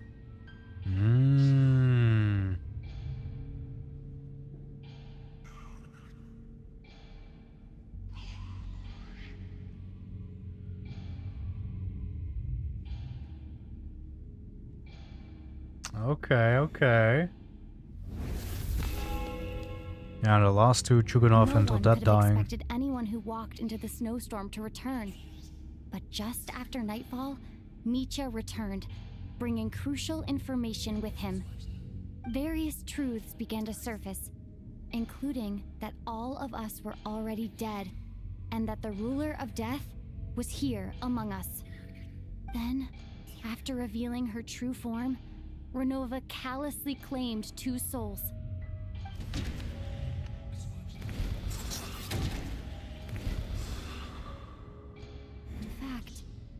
everyone was already dead by the time we took the photo. And in the days since, we've experienced many more partings in the afterlife. Now, only Mitya and I remain. And the true culprit behind everything still stands before us. In Mitya's eyes, I see the same anger and frustration that I feel. Honestly, it was kind of nice to get this like recap because this was such an incredible story. Your work isn't finished here yet, is it? The Traveler and I are still standing here, safe and sound. The Water Imp's song threw things off a little, but it is of no consequence. So basically, we have to wait now until the next day, so the ley lines can also take us. So I guess now we're going to continue the quest by resisting this. The ley lines have already anchored your soul, and the first ray of light tomorrow morning will take you back. I, meanwhile, need to review my attitude towards the Water Imp race. So the reunion in the night that Vojanitsa mentioned, I suppose that was never meant to be a permanent reunion. That just leaves you, Traveler. My power only allows me to temporarily separate your soul from your body. The ley lines of Tevat would not accept you. Oh yeah, what the fuck is going to happen to us? Wait, is her idea to basically leave us stranded between life and death? To lock us up somehow? And your soul is firmly anchored to your body by your will, for a descender like you, who is not bound by Tevat's rules. Your death can only be brought through the most violent of means, such as directly destroying either your body or soul. Damn, what the fuck? Like, there's no way she's allowed to do this. Like, literally no way. I have no interest in involving myself with Descenders. For now. For now? Although, this may change if Asmodee remains missing, or you insist on interfering with our affairs. Of course she can do this? No, I firmly believe that the rulers are not allowed to interfere. Like, they have power, but they're not allowed to interfere. And the fact that you two are back, I assume that it's about to go down. One last question then. All our struggles and sacrifices here, they were meaningless from the very beginning, weren't they? Death abides no reason. Besides, what you call sacrifice is merely a concept created by humanity. To me, it is nothing more than a self-indulgent charade.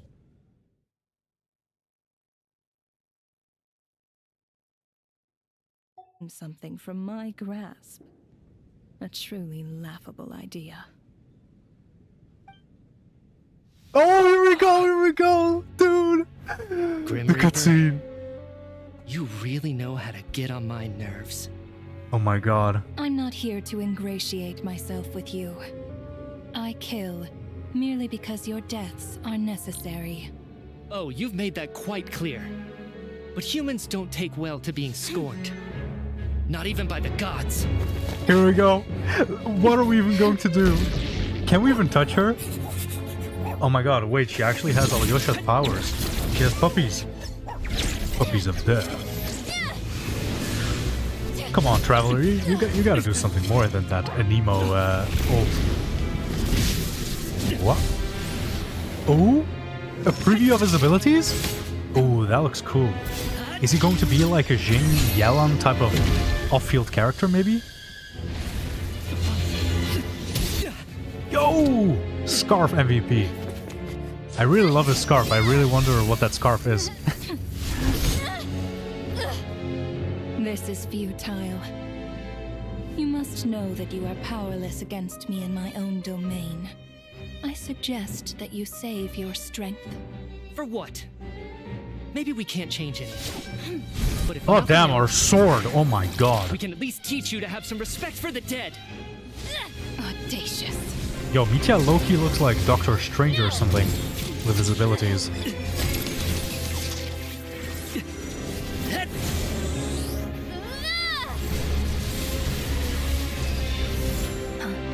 What? You just killed Alyosha, man. That's it. Damn, they actually beat her?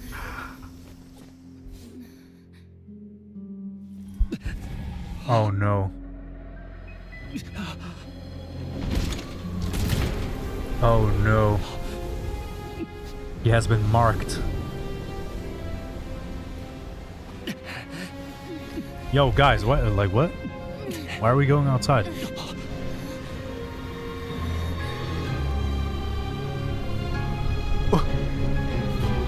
What? What is happening?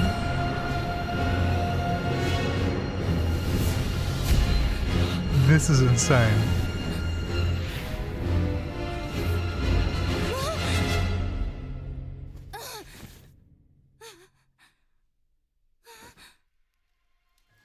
It was all a fucking dream.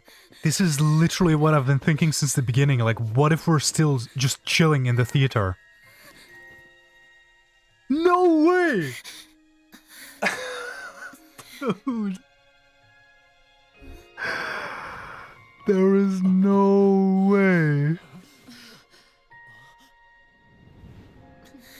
We have been pranked. We have been pranked. Oh my god.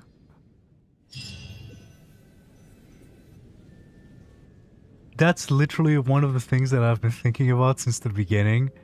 What if we're just like holding up, Odette? trapped in like something, and in the meantime we're still just chilling in the theater? Oh my god. By the way, was this the thing that you guys talked about or what? No? Okay. Sure. What happened to me? How much do you remember? You're an hour away, that's what you said an hour ago. Mm-hmm. What do you mean? Is the performance over? I can't seem to recall what happened. Has Odette already forgotten? Excuse me? What is happening here? Snezhnaya is warning you to hydrate or become a raisin. Damn, that was a fast voice. Mitya? Hmm? Oh, I'm sorry. I guess I spaced out there for a second. What? Remind me who you are? Oh my god, of course, because we introduced ourselves after the performance. Don't you remember anything?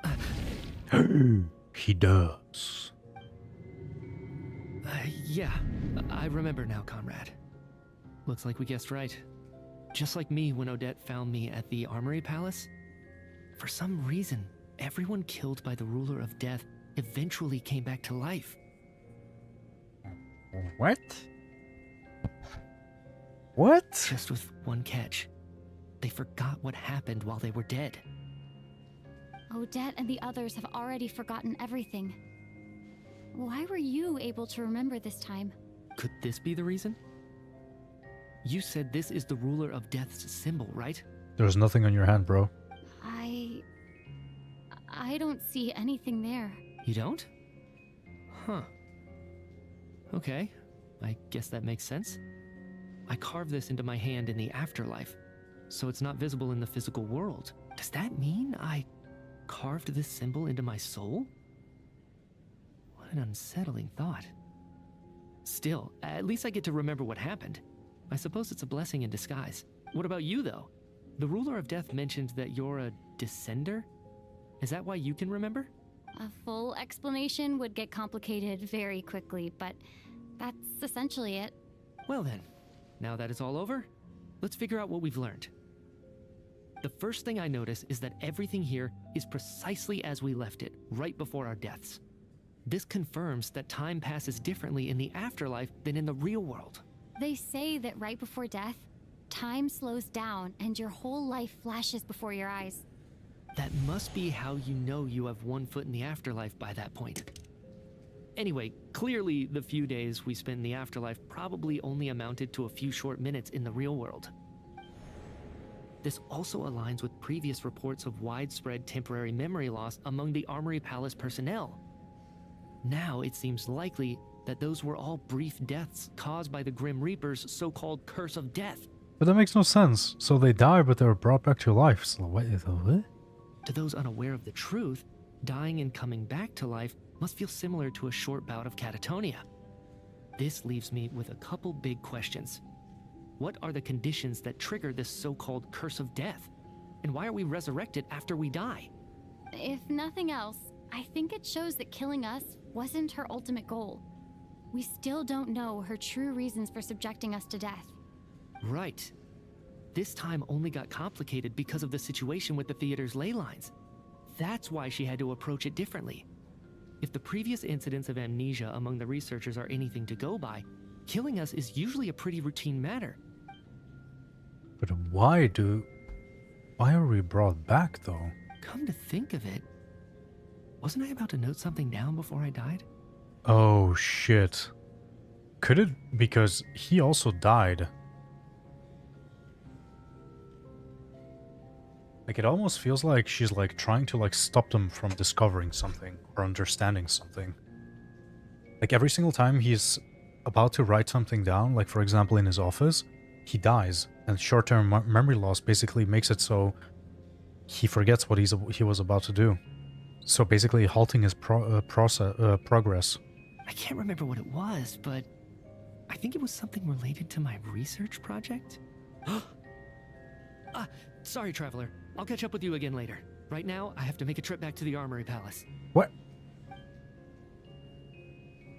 Ma'am, if I may, no one of your description has ever shown up in my investigations into Mr. Mitia's friends. Yet, you two seem very familiar with each other.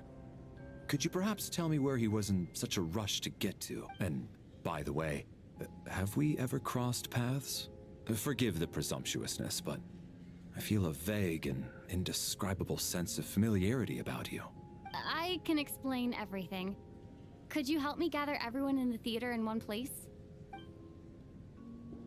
Wait, we're actually gonna tell them right now? Due to the unique properties of the theater's ley lines, it seems no one has completely forgotten their experiences in the afterlife. As you recount a tale of what happened, people slowly begin to remember as if accessing memories of a distant dream, everyone lost in thought. Everyone confirms their own fate with each other until finally today's show draws to a close. That's crazy. But now people know. Doesn't that mean Renova is going to be angry? Yuganov really is going to shut down the factory. I guess this theater incident actually did us some good after all. So, you said I promised to take you to the Armory Palace while we were in the afterlife, yes? I believe you. I think I even have a vague memory of it. Yeah, let's check out Paimon. Let's check in on her first. The whole reason for our trip to the Armory Palace anyway is to figure out what's going on with her health.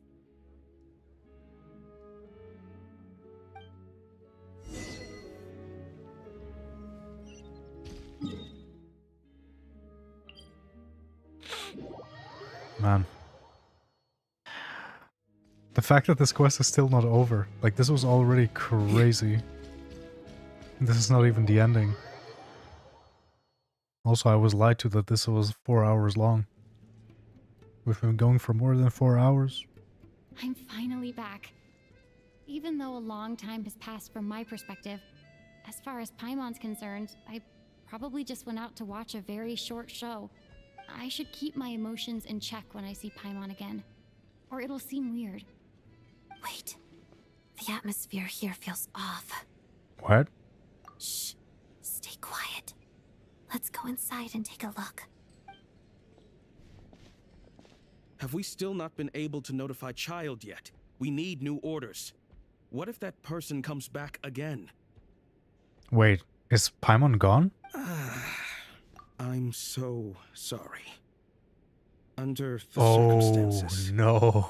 There was really... Tell me, what happened to Paimon? It was the Jester. He came here in person and escorted Miss Paimon away. What? He's the director of the Fatui. His authority supersedes all others and cannot be questioned. There was nothing we could do. How long ago did he leave? And what was Paimon's status? It was about an hour ago. Miss Paimon What? was Just fast an asleep hour? at the time. The jester simply walked off with her as if it was only natural. I assure you, he absolutely did not use. I mean, an hour ago, that was about when shit went down in the theater. It almost feels like Jester is very much aware of what puzzle piece Paimon actually is. Do you know where they went? The Armory Palace, most likely. Lord Piero, the Jester, has been overseeing the experiments there lately, keeping a close eye on their progress. Everyone in the Fatui has heard about it by now. I'm surprised he came in person. Whatever his reason for taking Paimon, he'll most likely return to the Armory Palace first, which is exactly where we were headed anyway. Then lead the way, Odette. Okay, let's go.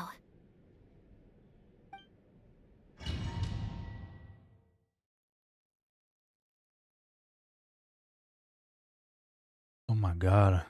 Oh my god. It's just up ahead. Quick, let's get inside. No, I'll go alone. You know I'm planning to force my way in. You're with the Fatui, so you should stay outside. I was hardly planning on taking you through the official channels anyway. I'm here to force my way in. Yo, okay. I may be a Fatus, but I'm also Lelek, enemy of Project Stuja. Paimon's safety is paramount right now. With me around, you'll have an extra pair of hands. There might be devices inside that are easier for an insider to deal with.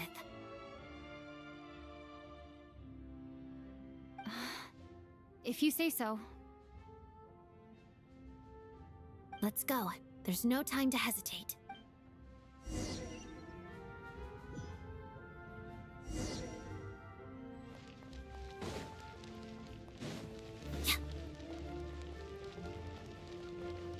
Wait, what? Why do they have levels above them? Oh yeah, of course, we're forcing our way in. This part of the armory I mean, in that palace is case, under goodbye. restricted access. What do you think you're doing? No questions, please. We're short on time. I mean, what do you mean? I can just do this.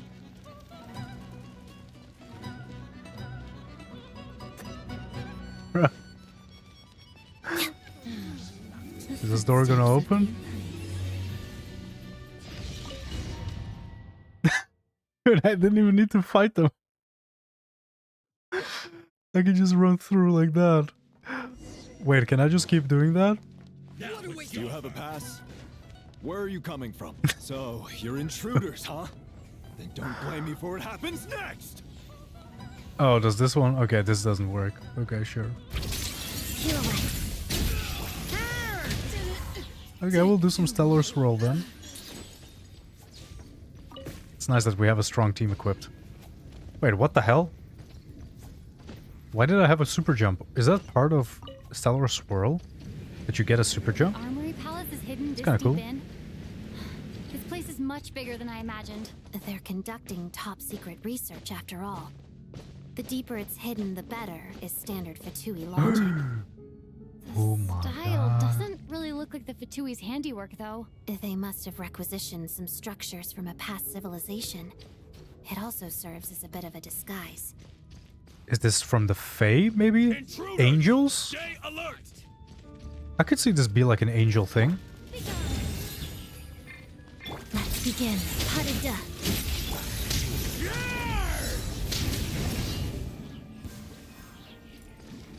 Huh?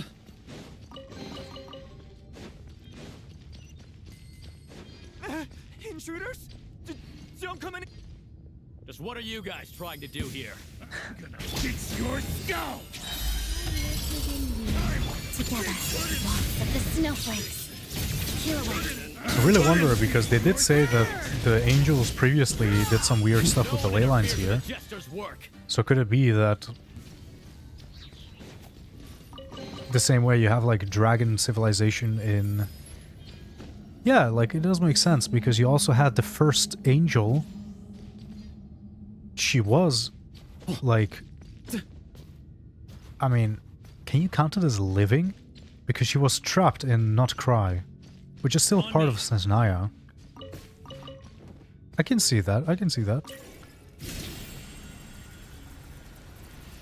I still find this like such a weird thing. Like, this, they made this like entire contraption to basically do the exact same thing as like the, you know, like in every single region we have these zippy zappy things. Looks like no one's guarding this place. There's something off about that decoration over there. What the fuck? Look out! Let's deal with these before we move on. How the hell? Okay, I guess I just need to jump in like that. Okay. That was very simple to destroy.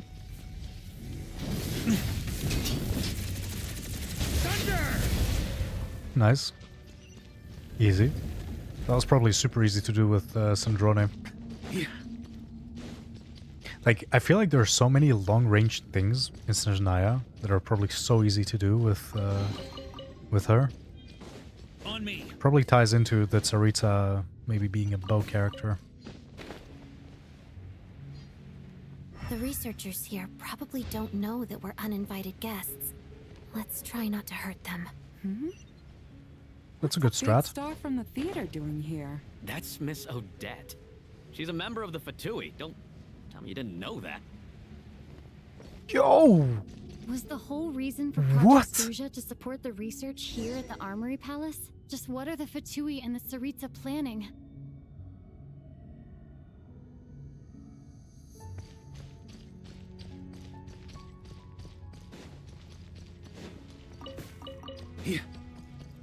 Like, I don't know.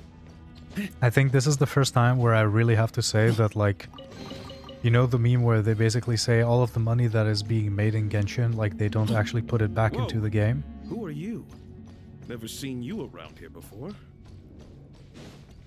Wait. No way. They're trying to harvest stellar power? Or are they creating stellar power here?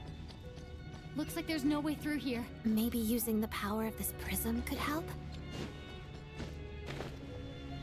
Bruh. I hate it when you randomly can't climb. A boom. I think I see. Is that some a images. dragon? It's the prism's power at No, play, wait. That's causing Pyro and images of the Paimon. past to reappear, albeit only a Paimon and the Jester? Is this another scene from the past? Yes. It looks quite old, though.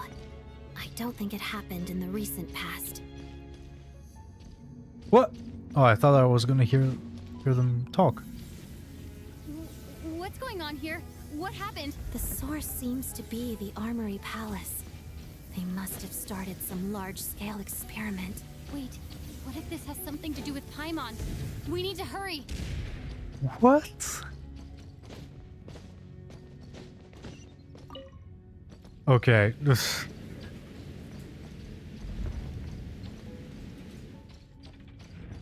We're almost there. The Armory Palace is just I have up some ahead. ideas, but they're too stupid to even, like, Please be say. okay. Let's begin.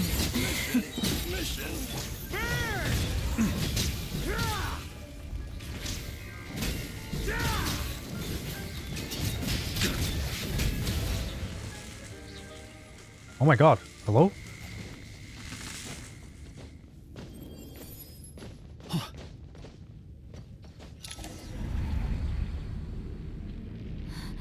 What's going on? Oh no. Wait, I remember this feeling. Oh no. It's the curse of death. No, no, not now. Why is the curse of death striking again already? Odette? What? Dude, you gotta be kidding me. Is this the afterlife again? What is this? I need to find a way Oh back my to god, reality. what is this? Is that Odette's core Ignis?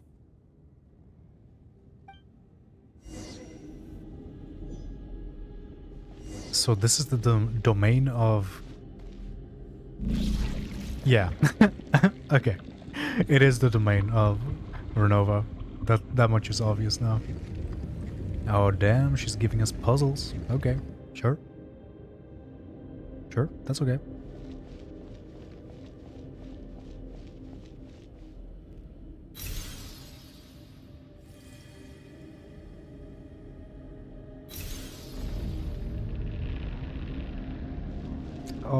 Okay, okay, yeah, that's fun. That's fun. Nice. But this is power from Signora, though. Why would it be helping us? And why is it resisting... Okay, this is so trippy. But why is it resisting Renova? Could this be like a reference to her potentially being revived?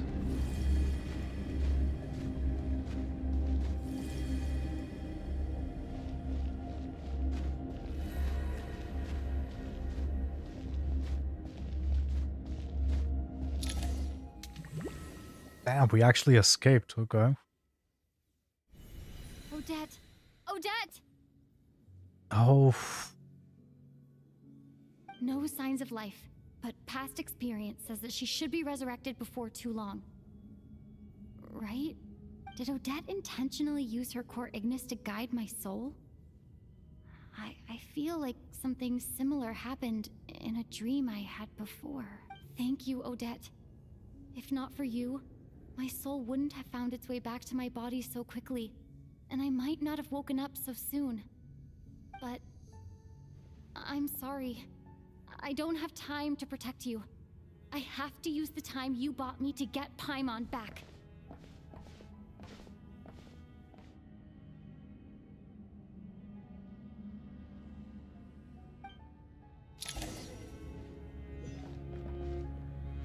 Damn. So they did find it fine to leave Valerie in the background for like 3 years. But they're not gonna leave her on the ground? Sure enough, everyone here has been affected by the curse of death. Now I wonder actually if Alex and Mar, if your new strategy is going to be to not actually return in chat, so I don't know when shit is gonna go down. No, wait. Paimon That'll be fun. I know that you guys are playing, but she won't be able it'll to be a respond to me fun. right now. I'll have to find her myself.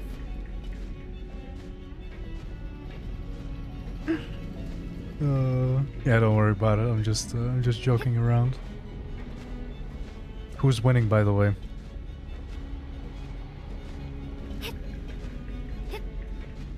Nitya! What? What is he doing The here? laboratory he works in?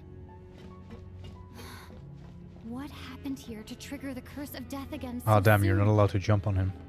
I'll have to ask him when he wakes up. Finding Paimon has to take priority now.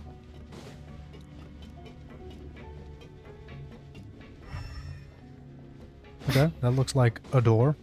So let's go to the door. What? She's just eaten there? Paimon really is here. Look how much food there is on the table. Dude, we have been worrying about her and she's been living a life. Yo, should we should we do this? Guys, I'm not completely sure if we should do this.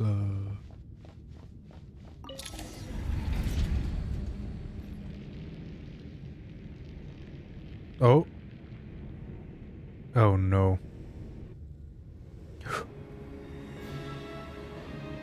She actually descend. Yo, what?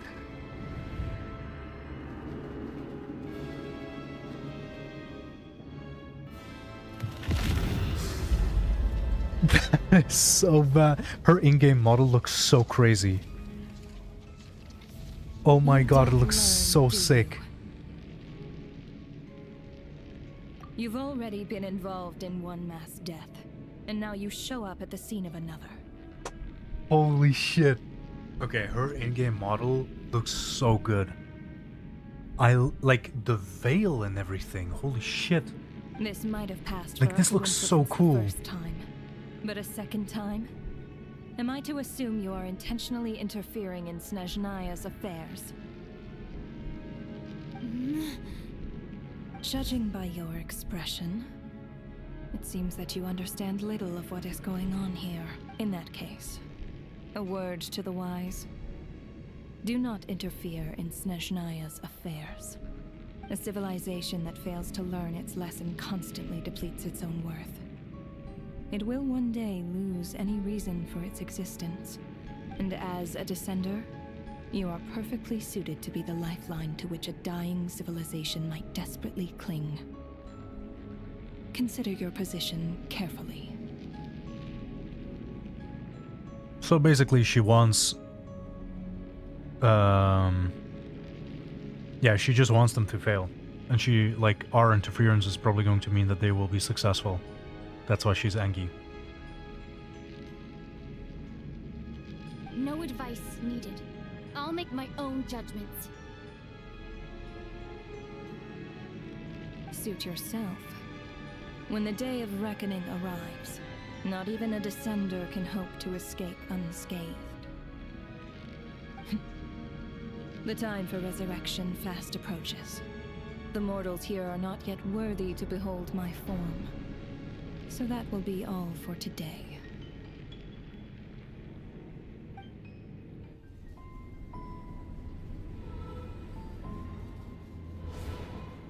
So... That thing is coming with me. No!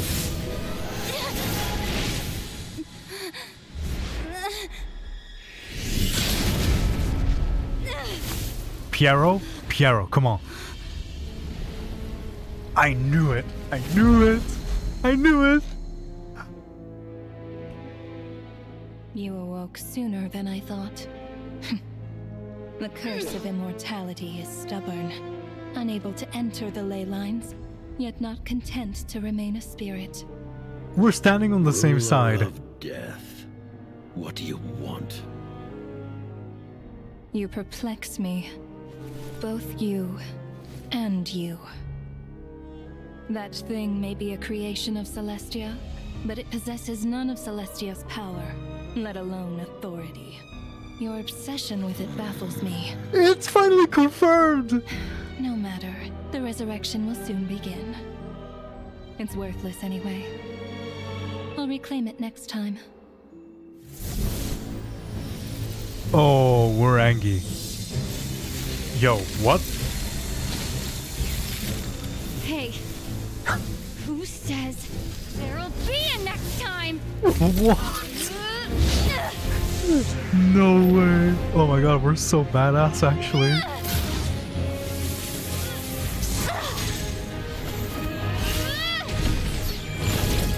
Nah, come on, that's not gonna do anything against the god. Yo, the new ult we got?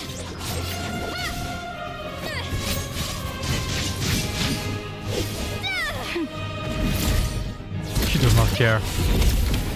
Okay, preview of her gameplay. Her infusing the sword with fire is so badass. Yo, Micha revived, let's go, let's go. Do we stand a chance now? Oh no. What?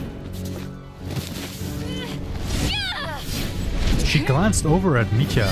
Like...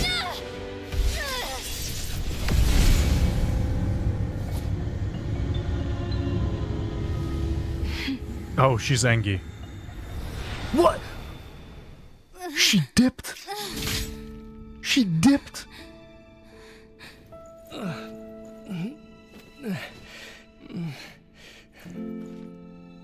Huh? Okay, wait. Low key? Is she wary of Mitya or something? Man, Piero, our man. Ever since the beginning in Snezhnaya, he's been protecting Paimon. Because the thing is, it's not like he cares about Paimon. He knows that she's after Paimon. I missed you, So- Paimon. So literally, like, for, you know? Like, basically, the best for Piero's plans is also for Paimon to stay safe. And that's why he's going out of his way to save her when the Traveler is not there to protect Paimon. What are you talking about? We haven't even been apart for that long, have we? It was... different this time. You seem to be in pretty good shape. Yeah, Paimon's back in tip-top Genshin. Wait, for real? It's the weirdest thing. Paimon fell asleep earlier, and when she woke up, she found herself here. The jester and that guy talking to him used some kind of energy on Paimon. And she could kind of feel it canceling out that other thing that was making her feel unwell. Yo, wait. Mitya had a realization in the theater, and when he remembered what he was about to write down in his book, he rushed off here.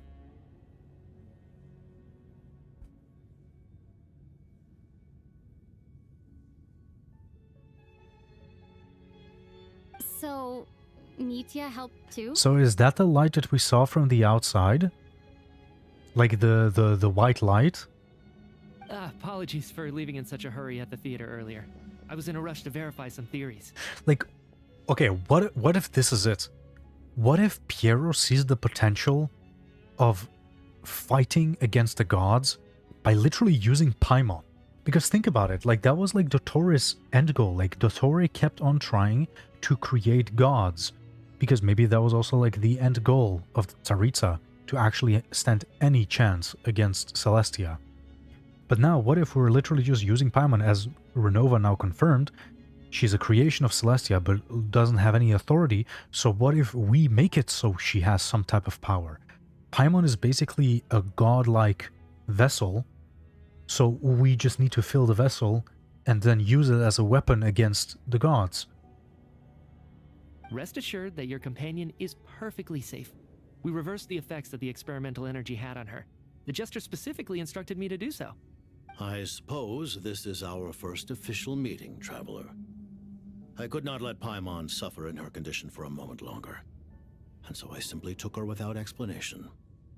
I hope you do not mind. I did not expect us to meet Piero for the first time and we're immediately buddies. We're immediately best friends. But why would a big shot like you care about what happens to Paimon? As I said when you first arrived in Snezhnaya, we once spent some time together in the distant past. What? Oh yeah, you did mention that. And Paimon did think you seemed strangely familiar the first time we met. What?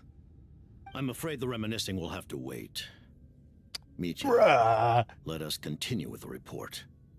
What conclusions, if any, did you reach from conducting the final experiment of our energy research ahead of schedule?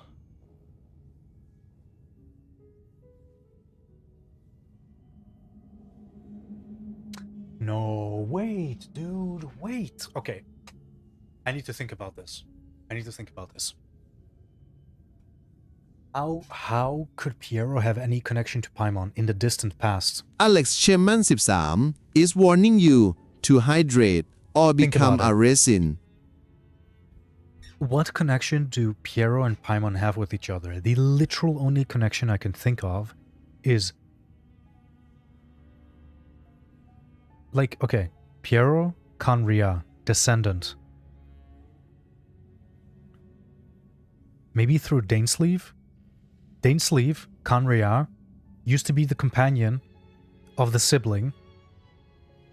Paimon is now the companion of the current sibling. Nah, I don't see a connection. Holy shit. What the fuck is happening?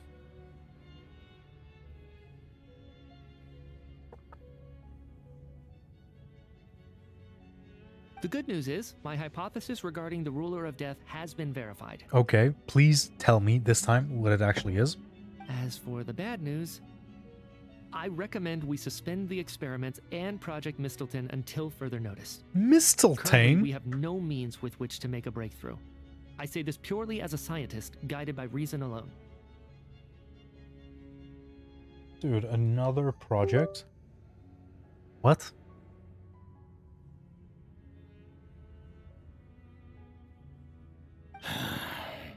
I will trust your judgment. We shall put the project on hold until the ruler of death has been eliminated. What? Okay, well, I guess this is going to be the goal of Snezhnaya. We're going to kill the ruler of death. that just sounds ridiculous. Wait, what are you guys talking about? You want to get rid of Renova? Like, how? By killing her? By whatever means necessary, so long as it removes the threat she poses to us. Until then, everything we do will be in vain. After what just happened, I've ascertained Renova's goal. Or rather, the trigger condition for the Curse of Death. Ooh. Okay, let's hear it. What she's doing is blocking Snezhnaya's technological progress, preventing us from possessing any means with which to threaten the heavenly principles. I guessed it. Yes. Just like the little lapdog she is. So, any ideas, research, or experiments that lead to technological progress can trigger the curse. Just now, for instance, I was set to launch a final phase energy experiment ahead of schedule. If the experiment was successful, we could have achieved a crucial breakthrough. As expected, though, the moment the experiment began, all the researchers, technicians, and witnesses died from the curse.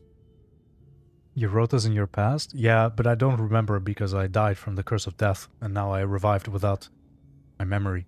Maybe that's why I keep on forgetting things, and why I have such shit memory. I just keep on dying. All that effort, not to mention the energy and materials we relied on Project Snezhnaya to gather for us, went to waste. In the end, nothing was gained. That is crazy. Man, like... The game's story has been so satisfying for a while now. This actually makes me look forward to what's going to happen next. Like, there is just no stalling. Like, we're actually moving forward the literal story of the game. This is not just about, like some random conflict in Snezhnaya. Like, no, this is, like, the main game. Like, the Teyvat story being moved forward. Does that mean something similar happened when we were at the theater? That's right. During the performance, I thought of an important breakthrough regarding the experiment, and wound up dragging everyone into this.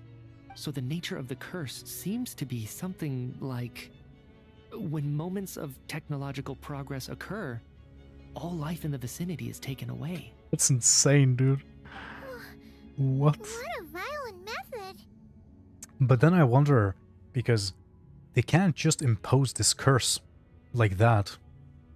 Like, they can't just decide on that, right? Like, there has to be, like, a balance. You know, they always say, like, you know, life and death, like, it has to have a balance between them. So does that mean that basically Renova struck a deal with the ruler of life? Because now that I think about it, in the trailer, the ruler of life, Rheindotter, she was playing chess with the Tsaritsa. So that might actually be it, because in the trailer it really seemed like she was getting support from the ruler of life. So maybe that's like the back and forth, you know? Renova gets to impose this curse on them, but on the other hand, they're allowed to do something else. Of course, that meant the curse was normally limited to the Armory Palace. Since outsiders are forbidden from entering, this mass death phenomenon... I want to see Rheindotter fight Renova. That would be insane. That would be so good. That would be so good. Like, at this point, Rheindotter almost feels like she literally infiltrated the heavenly principles from the inside and she's trying to destroy them from the inside. But she is, like, bound by their rules, but she's still trying to basically stay within the rules of the heavenly principles, but fuck them over nonetheless. And the other heavenly principles can't do anything about it, because as long as she stays within the rules, it's all fair game. Until Odette came along. I believe she was the first witness. The Curse of Death was triggered just before she infiltrated the Armory Palace that day. But you mentioned something about a final stage experiment. Doesn't that mean you've actually made some progress? That's right. Even with the gods locking certain key components out of reach, humanity can still advance technology in incremental steps accumulated over time. Yep. But, as I'm sure Renova anticipated, even incremental progress has its limits. A point where the truth you're seeking must be put to the test in an experiment. You mean the experiment you were just about to do? Yes. We were at a critical juncture, a moment where the quantitative was about to translate into fundamental qualitative change. With this single experiment, we could have brought everything we've worked for to fruition.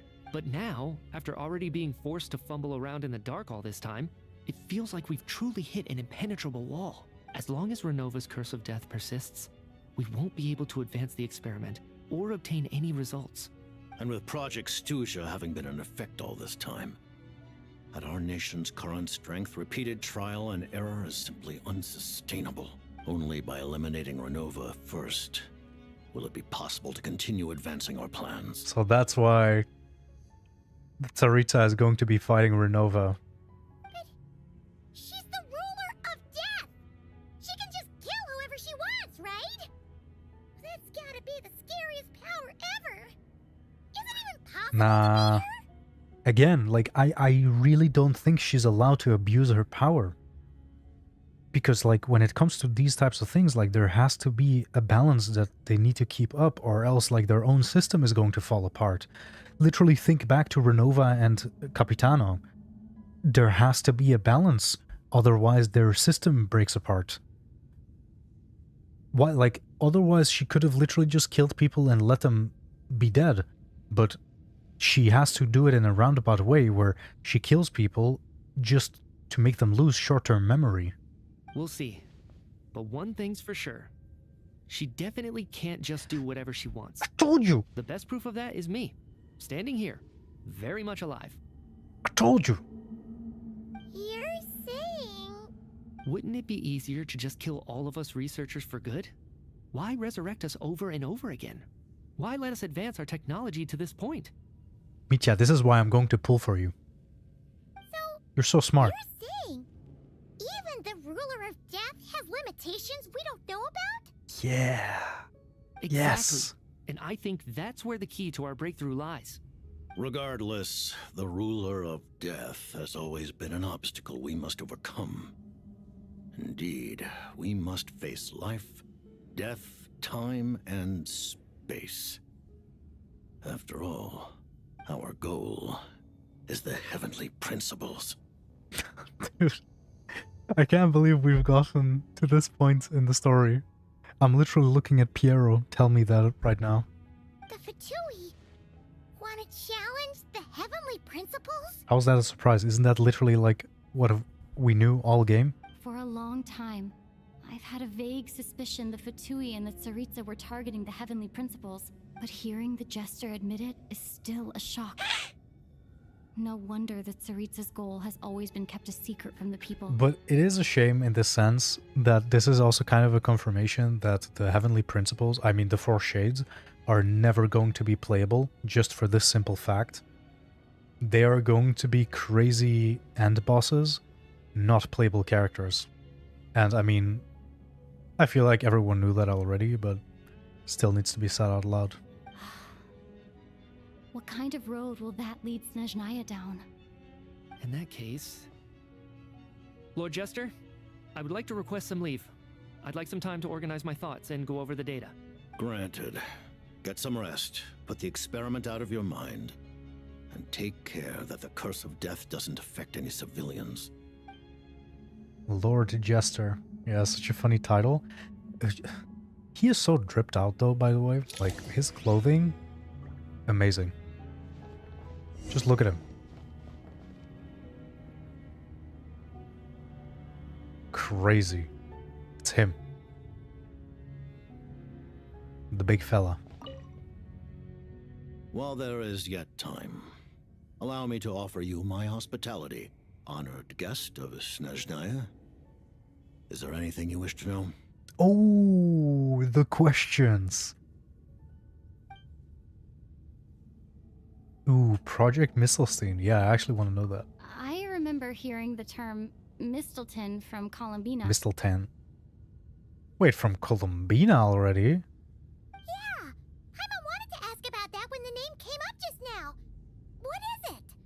Paimon's heard of Project Stuja, but not this one. As you know, Project Stuja is a series of measures enacted to consolidate our nation's resources, the greater purpose of which is to serve Project Mistelton.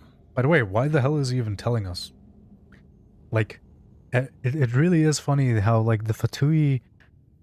I mean, like, that's it. Like, this is it. The Fatui is officially just not an enemy anymore. Like, it's over. From now on, never again is the Fatui going to be seen as our enemy. Isn't that kind of weird? Because literally until now, all this time, even in Notcry still, it was still like this vibe of like, yeah, the Fatui, like, we're kind of clashing with them. Like, it's always resistance. But now it's like, okay, yeah, we're friends. Like, we're literally going down the same path. It's just crazy to me. Damn. Many of the things you have encountered thus far are essentially for the advancement of that project. This includes the Kuvaki Experimental Design Bureau in Notcry. Researching Kuvaki was merely a facade. Its core objective was to use local resources and research findings to build Mistleton itself. What? And that's a weapon built for the final battle against the Heavenly Principles, isn't it? Huh? How did you know that? I was given some intel, and I made some deductions. Wait. You must mean that thing over there. Oh, Paimon's gotta take a closer look at this thing. Especially after you guys sent so many people to Notcry to work on it. This thing kind of reminds me of the spaceship that we used to get out, like, go to the moon. Kuvaki alone will not break through Celestia's defenses, let alone challenge the Heavenly Principles. The Heavenly Principles are no doubt accustomed to combating the power of the Light Realm, and elemental energy is simply the power of the human realm, converted to that form by the Heavenly Principles themselves. Any attempt to use this power against its creator would be a futile endeavor. So is this also how delusions came to be? Like, were delusions literally just a step for, like, the Fatui to create their own power source and basically disconnect themselves from the power system put in place by the Heavenly Principles? For now, therefore, we have set our sights on the form of energy associated with the Third Descender and the Stellar Linchpins. This may hold the potential to allow Mistleton to contend with the Heavenly Principles. I love this. I love this. The fact that they actually bothered with putting an explanation of what the fuck is up with Stellar. Like, Lunar, I mean, of course, like, Lunar is literally just, like, you know, the power of, You could say that by reverse engineering the stellar linchpins to extract the energy within, we have obtained a source of anti-Celestia energy. What? What the fuck? Because what I was going to say before I accidentally picked up the knife that I used to cut brownies and let it fall on my keyboard, which then pressed the spacebar and then continued the conversation. Because the problem that I had in Notcry is that, like, of course, like, the new power felt more like a convenience of, like, oh, we're going to introduce, like, a new power and stuff like that, and you have to pay for new characters. And it felt kind of out of place. The only explanation was, like, yeah, Columbina, like, the moon goddess, there's going to be, like, lunar power because she basically, like, sprayed a bunch of, like, the Kuvaki all over, like, Notcry.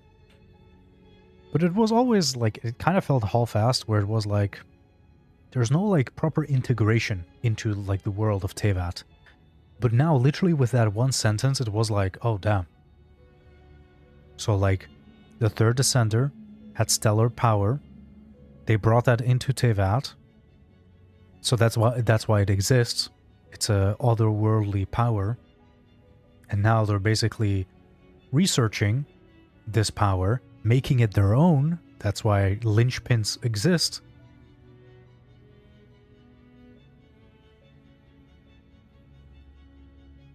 And this part, like, anti-Celestia energy? What the fuck? I don't really understand how it's anti-Celestia energy though, because I literally just see it as like Celestia bases their entire like power system around the power of the primordial one. Or no, not the primordial one, but the primordial one is using the power of the light realm, basically diluted it, made a power for the humans, and that's how we know like visions and elemental powers and stuff like that. So could it be more like that the entire power system is more like they just took inspiration from outside powers? And that's why you have like superconduct and stellar superconduct, because superconduct is literally just like a fake version of stellar superconduct. I don't know. Yeah, this is pretty complex. So this is the new energy research that Mitya is in charge of. I never imagined it was such a major project. The Kulagi Experimental Design Bureau. Project Studia. Solar will be outside this world. Energy experiments. Get out of here, man. So, Project Mistleton is what ties it all together. Oh my god. I think I accidentally put a crumb of brownie in my eye. How the fuck did I do that? But yeah, it would be really cool if Solar has a deeper connection to Kanria. Because Kanria has a bunch of stuff going on with like the moons. And then you have like the Eclipse Dynasty and stuff like that.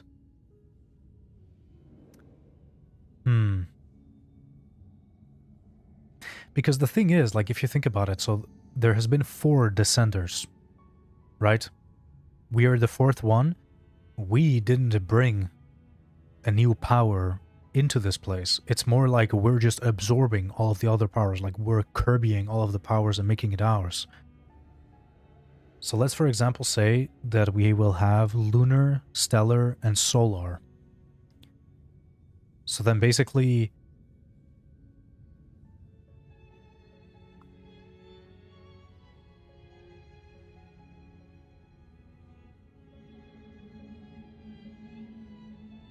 okay, let's for example say it like this.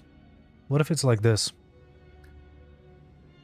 Lunar was first, because lunar power has always been there, you know, like with the moons created by the Dragon Lord. And that's basically was the first belief system of Kanria, right? Like they believed in the Crimson Moon and stuff like that. Like the Crimson Moon dynasty was their first dynasty. After that, you had the Eclipse Dynasty. Well, eclipse, what is an eclipse? Like a sun and a moon. Right? So then maybe like their belief system changed into the... like from lunar to solar. But then it doesn't really make sense because like symbolically an eclipse is a moon overshadowing a sun. But that aside.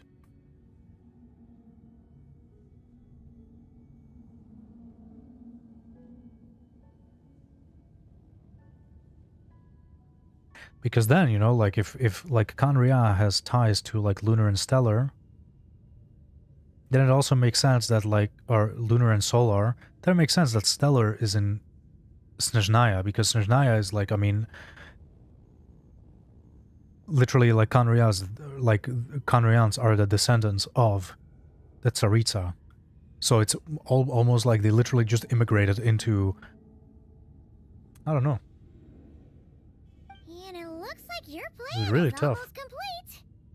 No wonder the ruler of death came You're gonna get brown eyes now? I have no idea what that means.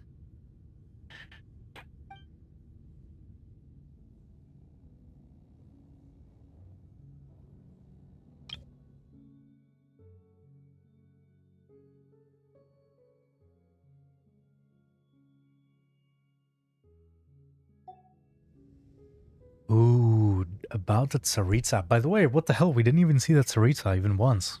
Because of course, like they got the excuse of her like battling some monster. Her Majesty the Tsaritsa has embarked upon an expedition to vanquish a monster. Were it not for this, I imagine she would have been delighted to grant you an audience. Damn, really? Man, we're just best friends with these guys. seems Listen like to the powers Fatui. that be in Snezhnaya don't intend to hold my past conflicts with the Fatui against me. The They don't Harbingers care. have been granted significant autonomy in retrieving the Gnosis. But by the same token, they do not completely represent Snezhnaya's official stance. You read my mind. Speaking of the Gnosis, Paimon's been dying to ask this question since forever. Why exactly does the Tsaritsa want to collect them? Is it something to do with the fight against the heavenly principles? Oh my god. Paimon just dropped the one big, like literally the single biggest question that every single person has been asking for years now. Oh my god. The Gnosis will undoubtedly serve as a key bargaining chip when she confronts the heavenly principles. What? Beyond that, you had best ask the Tsaritsa herself. Are you kidding me? I am not sure if this information is mine to disclose. So he does know, but he's not sure if he's allowed to say it by the Tsaritsa, by his grandma. A bargaining chip when we confront him. A bargaining chip. So they're saying that the Gnosis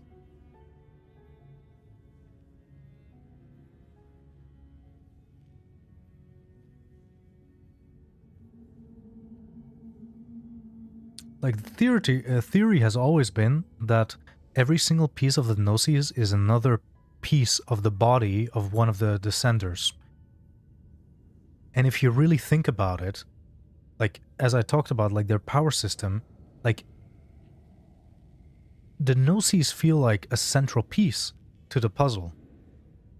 So could it be by basically gathering all of the Gnosis, you take control of a very important piece of what holds their power system in place? So maybe that's why it becomes a bargaining chip. There's also like this theory floating around that the beloved of the Tsaritsa is the Gnosis, like literally like the husband of the Tsaritsa was, you know, split into pieces, which turned into Gnosis.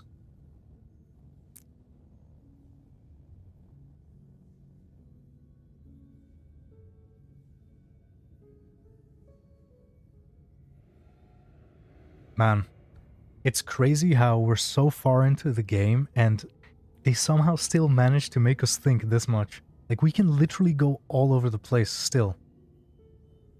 I'm sure some, like, lore creators are, like, will have, like, a video up that basically reveals, like, the coming 3 years of the game. What do you mean? Not sure. Don't you make the rules?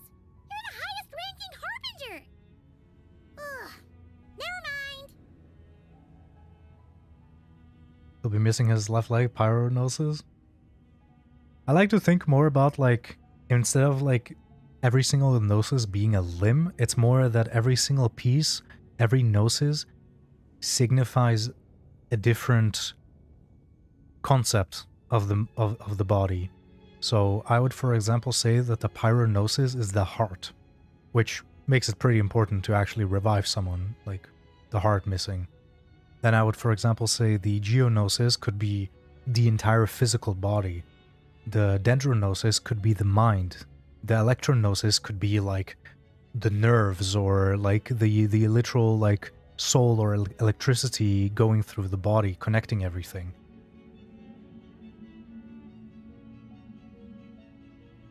Like a Nemo could be, I don't fucking know. I think more of the Gnosis in this regard, where they complete an entire being. Capitano gonna rise up. Like, that's really the thing, like, jokes aside, I really, like, firmly, besides, like, the entire thing, like, Capitano could even, like end up, like, dead, and I would still believe that this is the course of it all. I really do firmly believe that the Fyro, when you want to say fire and pyro at the same time, that the Pyronosis is really connected to Capitano. Like, I really, like, I mean, think about it, right? Like, we know that the Pyronosis is somewhere in the ley lines. Literally, like, it's somewhere gone in the ley lines together with Dottore. the only character that we know of, besides the Torre being like burnt or lost into the ley lines, is a Capitano. Like, he's literally the only conscious being besides the ruler of the Night Kingdom that has anything to do on ley line level. There is no other being that can actually even Renova. I mean, she is active outside of the ley lines. She's like, oh yeah, you know, like I just like throw shit in the ley lines and they consume it and that's it. But like he is literally in the ley lines and active in the ley lines. And he is also part of Natlan. So it's like these two pieces, it's just like something has to happen.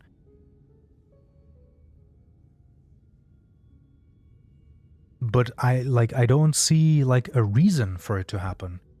Like, I understand how the connection could be made, but if I think about it with like the actual purpose of like why Capitano became one with the ley lines, his entire like goal, like he doesn't have a purpose in actually like getting revived with the Gnosis or something like that. Taking on the heavenly principles is something most people wouldn't even entertain in their wildest fantasies. Why is the Tsaritsa so fixated on this? And another thing to mention is also the change in ley lines now. Because the ley lines are not part of Irminsul because Irminsul doesn't exist anymore. It's now part of like that pyramid construct in Sumeru.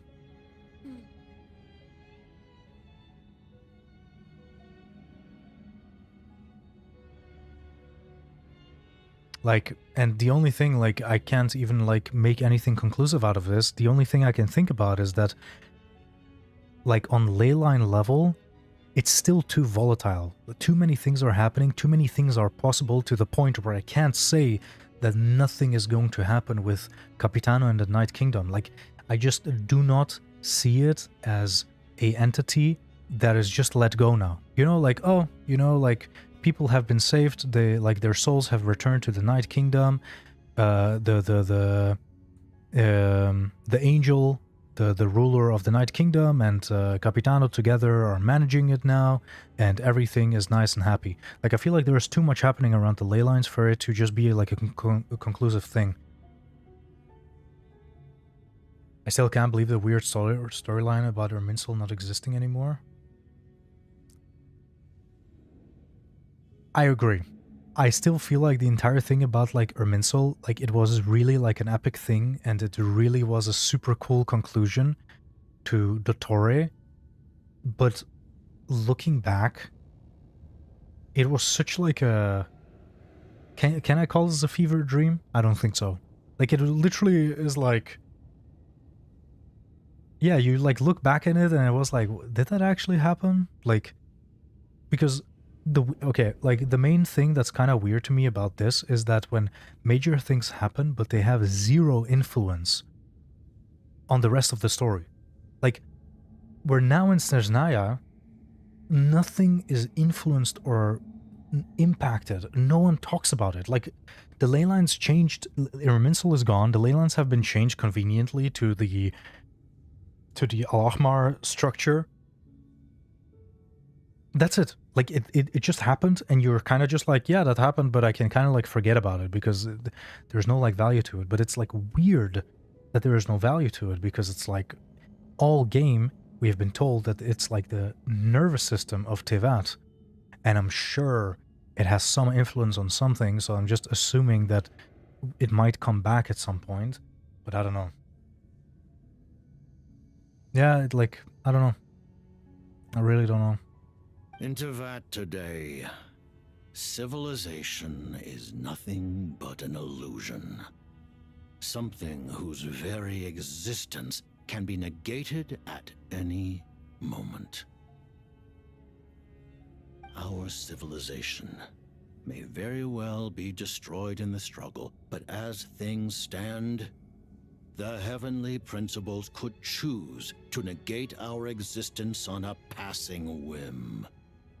And we must not sit back and accept that fate. Because, like, one thing I don't understand is what the literal purpose is of Tevat.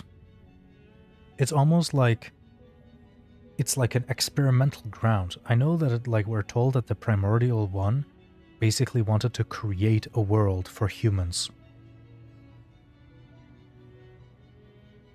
Like, it almost, okay, like literally if we just disconnect anything and stop trying to look for reasons.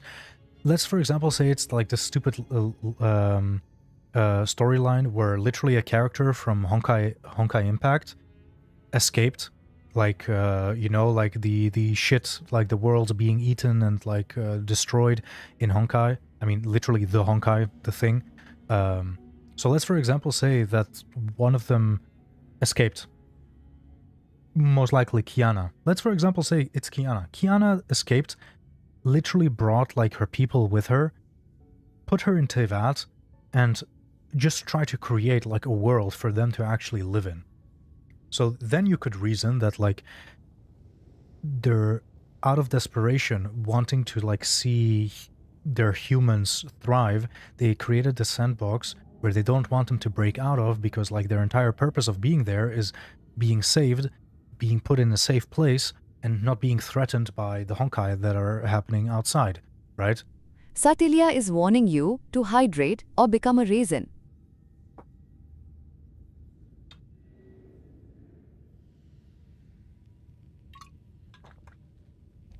So I don't know. Only by changing the state of affairs, only by overthrowing the heavenly principles, can our civilization truly be said to have taken root. Otherwise, the fate of the people of Conria and Hyperborea is a cycle doomed to repeat itself. One thing I really have to be honest, I feel like in the past year I really haven't properly paid attention, because I don't feel like I understand Hyperborea. I don't know if it's because I'm missing World Quest or something, but when they talk about Hyperborea and the Light Realm and stuff like that, I feel like they talked a shitload of stuff about it, but it literally just went 1 year in and 1 year out. Something about the Light Realm and dragons or something, and a cycle. It for some reason just didn't stick to me at all. The story of Conria, it sticks. But Hyperborea, I feel like it was all over the place, and I feel like because it's told in such a segmented way, I don't know. Accepting potential destruction in return for getting to control your own fate. Furthermore, perhaps this is still somewhat difficult for you to understand. Are you aware that all the rules of this world are made up of curses? That makes sense. Huh? All of them? Paimon knows about the curse of death you mentioned, and the curse of immortality that you and Dainsleif have. Then, the birth of the Hilly Churls, the rules of Natlan's Ode of Resurrection, those are curses too? Farina's long life seems to stem from a curse placed on her by Focalor as well. Focalor? I always called her Focalor. Yes. Even a god's love for humanity is a curse the heavenly principles inflicted upon the gods. What? The Tsaritsa has always had ample reason to hate the heavenly principles. If she can seize their authority, she will reconstruct the entire world, and when that time comes, humanity will be completely liberated from curses and lies. And then we get to struggle in a completely different way. Genshin Impact 4 in 60 years. Look forward to it. It will be a world beyond your imagination. We're gonna be playing with playable Jester when we're in retirement homes at 65. Though the ordinary people of Snezhnaya may not understand these details, in this frigid land locked in a ceaseless struggle against the environment, in this nation to which the gods have never shown favor.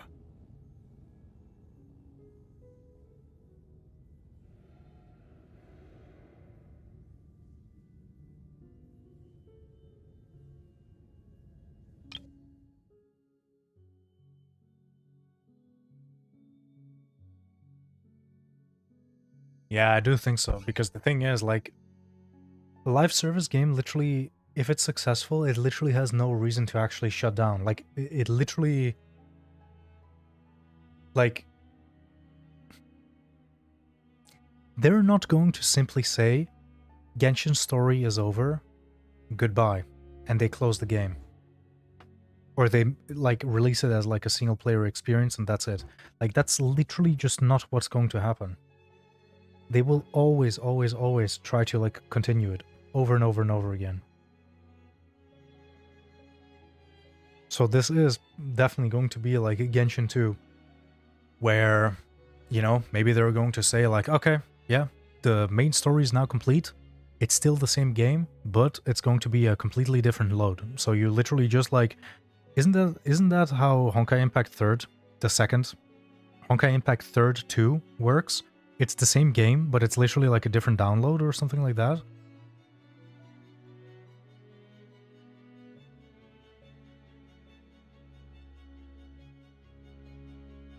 Tell me again, how did Honkai Impact continue after the final story? I did not get close at all, so I literally have no idea.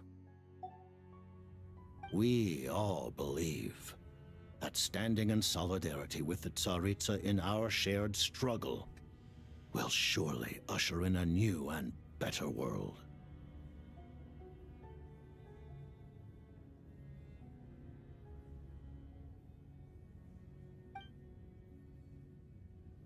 Damn.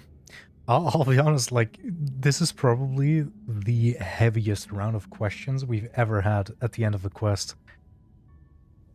Wait, yeah, relationship with Paimon. I actually want to know that. Paimon really doesn't remember. He's basically a stranger. You've got to believe Paimon.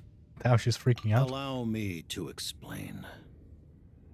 The reason Paimon reacted to the anti-Celestia energy developed by the Armory Palace. Yeah? Is because she comes from Celestia herself. More specifically, she is one of its creations. Yeah, I mean, like, that's what Renova already told us. Right? Like, this is not like a crazy reveal. Like, Renova during the fight literally says that she's from Celestia.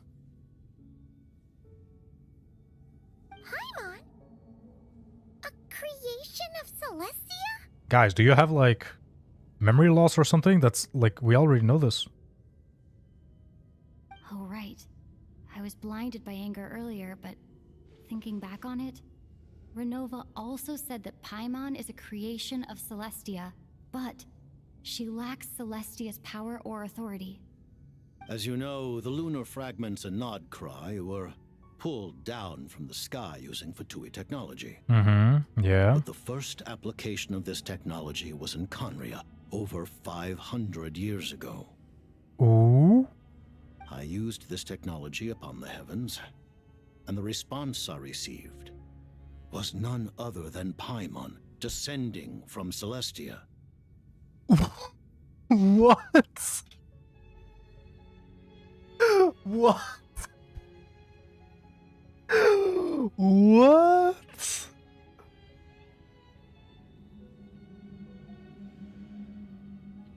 What?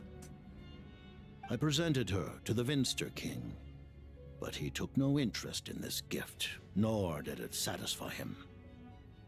Paimon then took up temporary residence in my palace until, of course, the arrival of the Cataclysm. This is insane.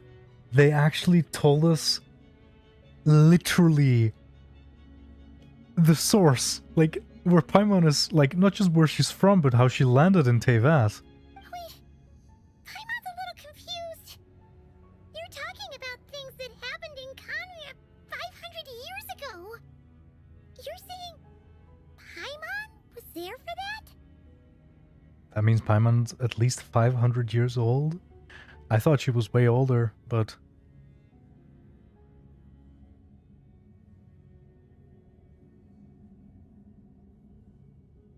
Okay, I'll be honest. Okay, listen. I'll be honest with you. So, this is something that we've always been, like, talking about, like, since the beginning of the game. This was kind of like a meme, where people have been comparing Paimon to Kiana, just like the very cheap comparison. But think about it. The Primordial One came into Tevat. They battled against the Dragon King. The Dragon King lost. The Dragon King came back, battled against the Primordial One again. The Primordial One won again, but got heavily injured. And we've always known that the Primordial One has been basically recharging and is not active. Very commonly, of course, they say that in these types of like fantasy settings, when a godly being loses their power, they literally just shrink. Like, they literally just become a smaller person, because their entire embodiment is synonymous to their power, you know? It correlates to it. So could it be that the power that he's talking about, that pulled something out of Celestia, was literally the Primordial One themselves in a recharging state? And now Paimon is just like chilling around, not knowing what the fuck is happening, but she's actually the Primordial One. Like, because what else could she be? Like, it's not like Celestia is continuously producing soldiers or something, right? I mean, like, what do they need? Like, they have the Shades, they have the Primordial One, they make the rules, they make these, like, monsters that we fight, you know? Like, for example, in the Temple of Space, you have these, like, angel-like looking beings, but, like, a being like Paimon, it's not like they have a need to produce something. It's not like they're producing the fifth shade. It's not like they're like that, like, you know what I mean? Like, it's not like they were creating angels or something, right? So, like, what else could Paimon be? She's not a shade. I mean, people also say, like, she could maybe be, like, you know, the Shade of Space. I forgot her name. Asmodee? But, I mean, yeah, I don't know. But the thing is also, then you think back, like, how Renova basically looked at Paimon and she was like, I'm gonna take back that thing. Like, thing. I mean, in that case, like, I think it's more probable that Paimon is a smaller version of Asmodee trying to get her power back.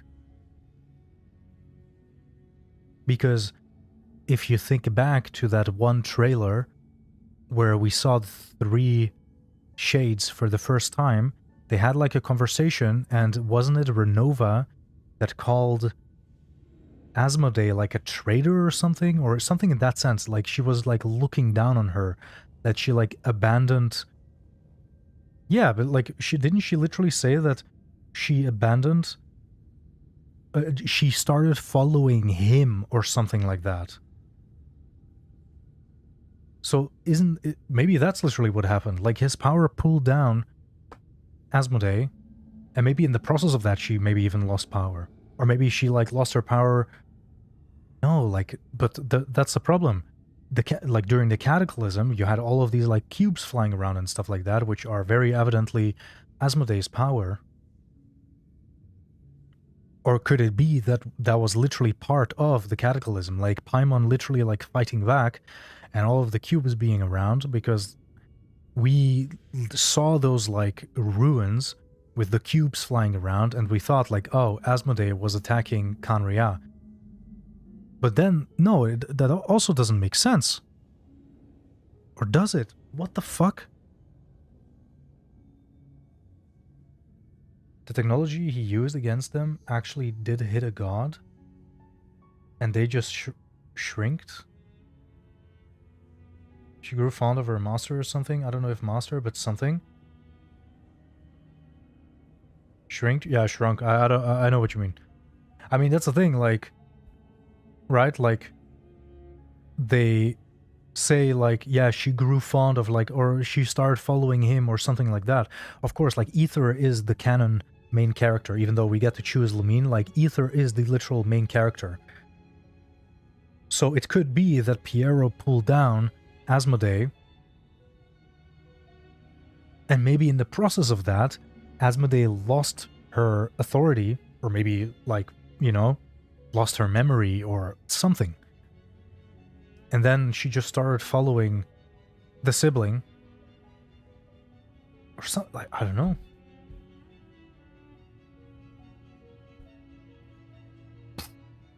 I've been stuck on this conversation for like an hour. Holy shit. Paimon's a little confused. You're talking about things that happened in Khaenri'ah 500 years ago? You're saying Paimon was there for that? I have something for you to cook? For me to cook? Damn, so you're not going to even like pre-cook it for me or something? Like, you're giving me the ingredients for me to cook it up? Okay, okay, I get it. It better be some caviar, man. Paimon doesn't remember any of that falling from the sky being given away as a gift, none of it. Having lived through the cataclysm, perhaps you too were burdened with some manner of curse. Although, losing your memories would indeed be the smallest price I've ever seen paid.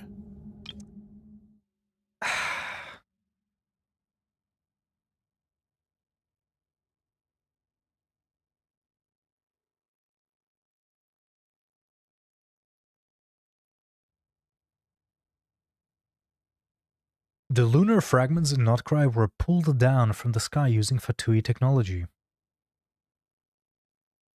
I kind of forgot about that part of the story, not gonna lie. I feel like if I actually like had this, like how they actually pulled the fragments down and why they pulled it down, if I had that more fresh in my memory, I would be able to reason better about like how the fuck they're like pulling shit out of Celestia.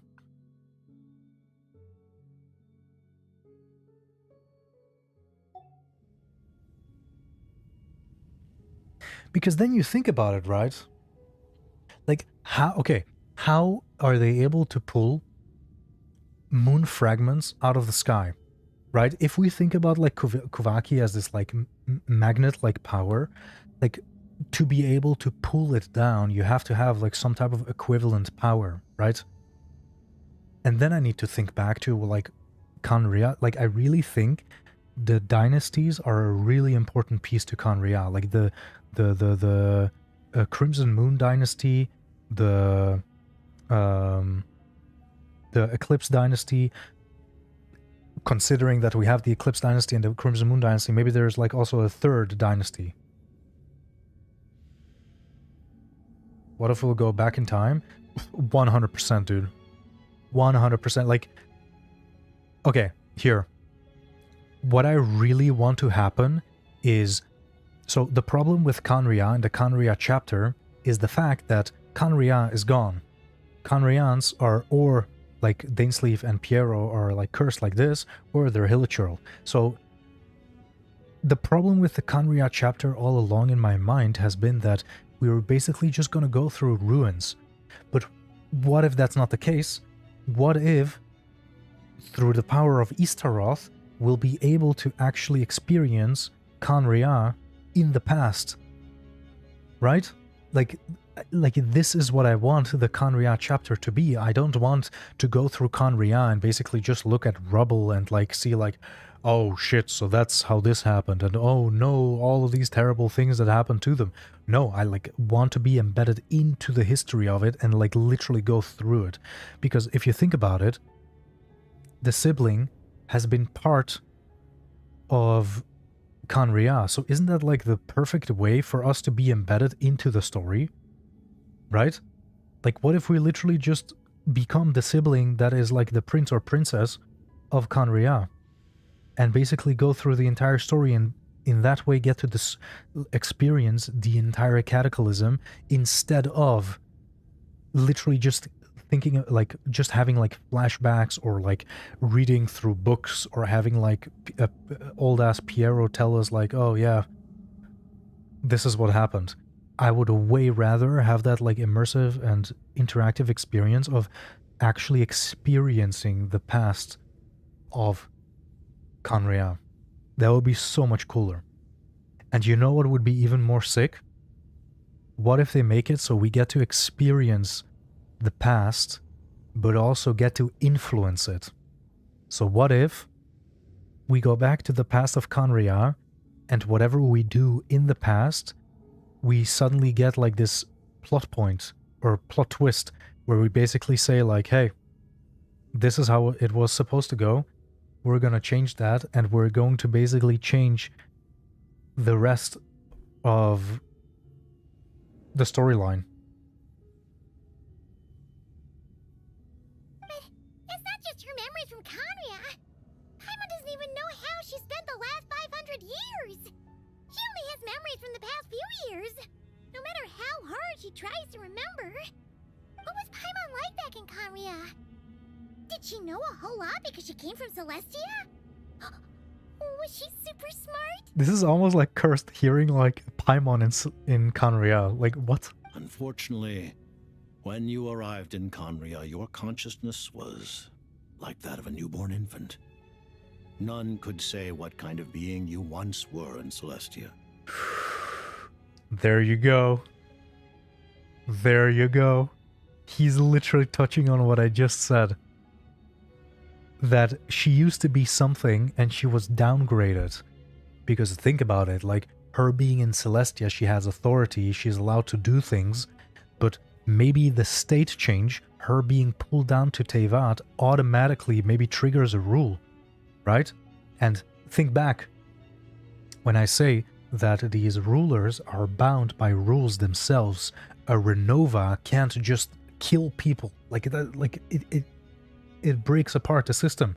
So maybe by Paimon being pulled out of Celestia, she basically broke, like unintentionally, broke a rule which downgraded her in power and basically stripped her of her authority. What if Paimon being always with us enabled Solar because she is from the Solar region? That would be kind of funny. But I don't know. I don't know. Like, I mean, I have no idea how Solar would actually, like, play into everything. Like, the thing is, like, maybe that's going to be, like, how Solar is going to be introduced. Like, Solar might have been the power that Conria used to rely on to actually challenge. Because that's the thing, like, think about it. How were they able to verse or do, like, be a danger to Celestia as Conria? Like, you know, we know it was through like alchemy and stuff like that, and it threatened them and stuff like that, but still, right? Like, what was the actual, like, way? And they could very easily introduce Solar this way. They can basically just say, like, yeah, like, Conria used Solar power that was the power that, like, the first or, like, second, let's say, like, second Descender introduced into Teyvat. And maybe that's why they're clinging on to Stellar right now, because Stellar is basically in the same sense, like they're basically just repeating it. They know, like, okay, if we rely on these outer world powers, then we actually stand a chance against Celestia. During the time you lived in Conria, your personality was no different from how it is now. Oh, damn. Okay. No surprise that Winster King wasn't exactly taken by your charm. Aw, man! Paimon's plan to get her memories back and become super smart is ruined before it could even start. You know, even though Paimon lost her memories, she still feels weirdly close to you for some reason. That must mean you took pretty good care of Paimon back then, huh? On the contrary, I completely ignored your existence. I was entirely focused on my struggle against Troptatir the Wise. Ooh. But now, as I see it, it is as if you are the only sane thing that survived that era of insanity. And thus, are worthy of protection. Damn, okay, there you go. Noted. Man, Paimon's gotta stop projecting friendship on everyone she meets. But, That's funny. Even though you know Paimon's some creation of Celestia now, you still want her, right? You're not going to abandon her? This is actually like the first time we're confronted with the fact that we might actually verse the origin of Paimon. As long as you're not the heavenly principles, we're good. Yeah, nah. Dude, that second option is so on purpose. As long as you're not the heavenly principles, we're good. Bruh. Phew. Turns out she's part of the heavenly principles. About this too. She's barely even processed it. She's going to be the heavenly principles. Like, I can't see it in any other way. Damn, that was it. Yo, these options, like, this was crazy. Thank you for telling me so much. I'm a bit surprised, honestly. I didn't expect you to be quite so transparent with me. Given the circumstances, the Fatui need not hide anything from our allies. It's us. We're the ally. Allies? To advance Project Mistleton, we must first resolve our issue with the Ruler of Death.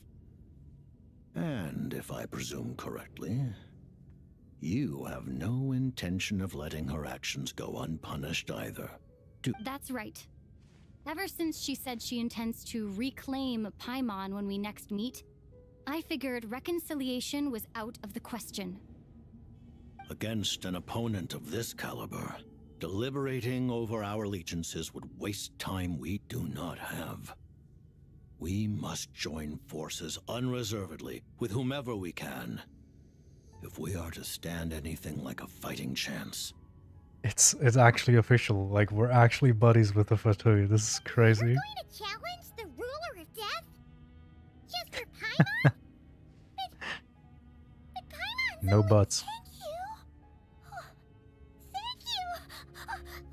The Tsaritsa will return in triumph in short order, and the Fatui shall hold internal discussions regarding the enemy.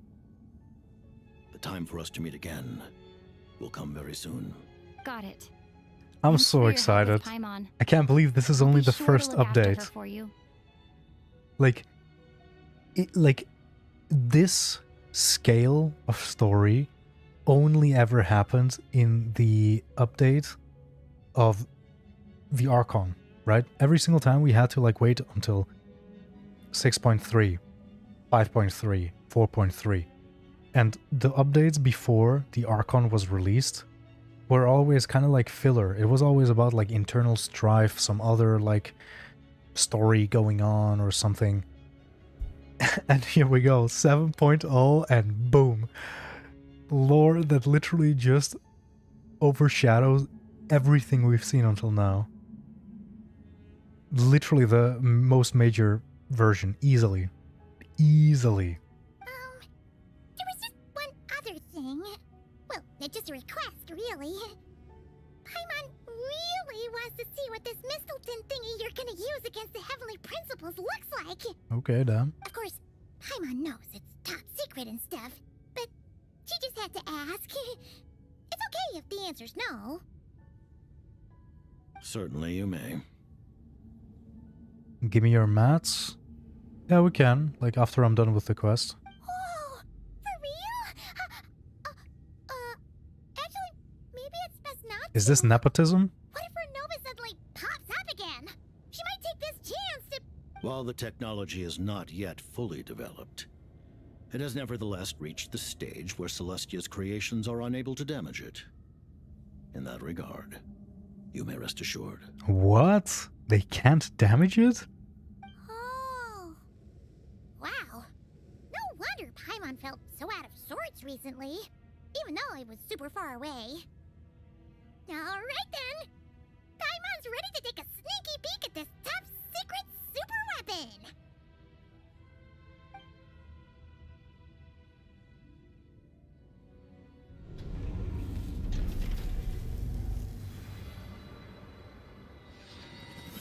What?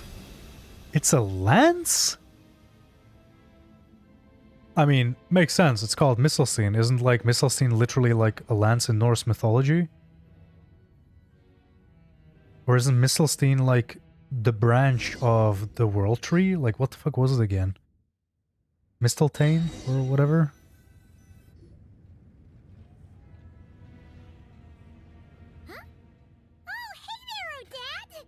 What a transition. We see the weapon that is literally going to kill the Heavenly Principles. Hey there. Paimon? You're okay. Thank goodness. You look well. Have you recovered? Oh damn, she's not stone cold anymore. Crazy. Long story short, yep, Paimon's all better. What are you doing here? Were you waiting for us? That's right. When I woke up, I wanted to go in after you, but the guards had woken up as well. It would have been tough to take them on alone, and there was no easy way to sneak past them. So I returned the way I came and waited for you here. It was thanks to you that my soul found its way back to my body so quickly. Thank you. Huh. That actually worked? Nice. I just figured I'd try my luck when that ominous feeling struck me. That was a good gamble. Really, you should be thanking this thing instead. Anyway, and now that things here are all taken care of, I have other things I should get back to. Is now like a long-ass epilogue going to start, or...? Ah, Director Chuganov, you're back. Chuganov! We just received notice that Project Stuzha has been suspended, so we've convened an emergency meeting. This is the preliminary plan. In addition to expanding production capacity, we've also discussed feasible layoff plans to optimize revenue and expenditure structure. Of course. Layoffs and expanding productions. Our calculations indicate that the factory's profits will increase by at least 30%. Just give the word, Director. That won't be necessary. Leave the energy for those who need it. Whether they use it just to get by or to run a business, that's up to them. Start preparing to halt production and lay off the staff. Make sure the workers are able to land on their feet and that they are duly compensated. Thank you all for your hard work during this time. Our boy, Chuganov. Choo-choo Chuganov. Am I hearing you right? Why? After all the tough times we made it through, now is exactly when we should start to turn a profit. I just suddenly don't want to do this anymore. Huh. Does there have to be a reason? Iskra. It's time to rest. Dear esteemed members of the Rokat, given the effects of Lelik's radical actions upon our organization's reputation and social stability, a decision has been made to permanently withdraw this codename from use. Considering that Lelik did what they did for the benefit of the people, the Rokat has nevertheless negotiated with the authorities, ultimately securing a waiver for all penalties due to them. Lelik will be suspended for a period of time. Depending on their future performance, they may be allowed to adopt a new codename and continue acting as part of the Rokat. The purpose of Satellia this is warning is you to remind hydrate everyone or once become a again raisin. that motives and methods are equally important when one operates in the shadows. Even with Project Stuzha's suspension and our interim operational victory, we must guard against complacency and rashness and work to consolidate the progress we have made so far. We act only for the greater glory and solidarity of our nation. May the aurora shine ever on, and the tundra always stand firm. We act only for the greater glory and solidarity of our nation. Looks like it's finally over. You mean for us? Just thinking out loud, I've never seen the Snezhnaya Vecha so lively before. Lijn. I never once thought I'd come here. Where the fuck am I? Oh! Oh, nice. I actually needed these plants. Like, this is... Okay, so this is exactly... Like... No, I mean, this is not that bad. Because usually they place them to get, like, cheap lags. At least this thing actually gives something.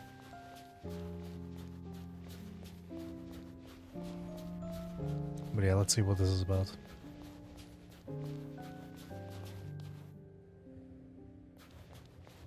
Oh yeah, like the thing is I didn't even read the objective and I immediately thought that is what it was going to be about. Spirit Seeker performed many times, including by your mother. Why do you bring that up all of a sudden? Even though the choreography is always identical, every dancer finds a way to make it her own. Damn. Yo, that was the place from the video that was frozen.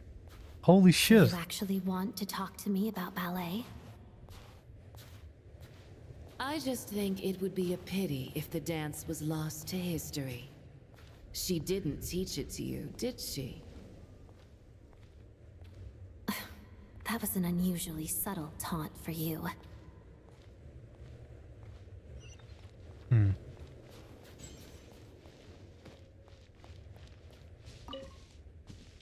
We embraced one another on the snow-swept plains, melting the ruthlessness of time.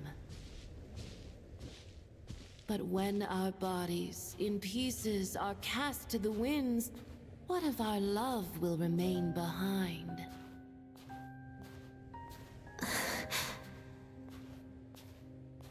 Don't tell me you can't sing. Shush.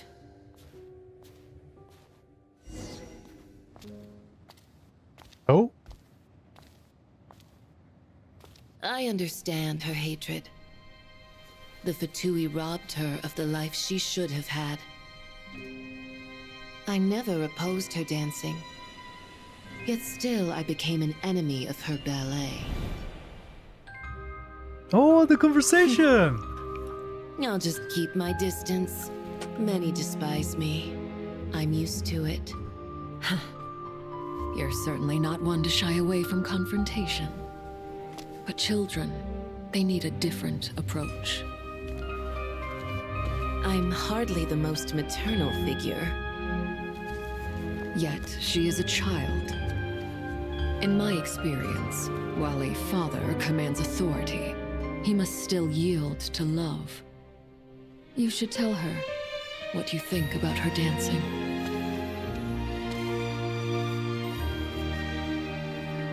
Odette will soon take the stage at the Koralyevsky Theater. This could be your chance. Geonosis secured. It went smoothly. I'll be there. Have them send me an invitation.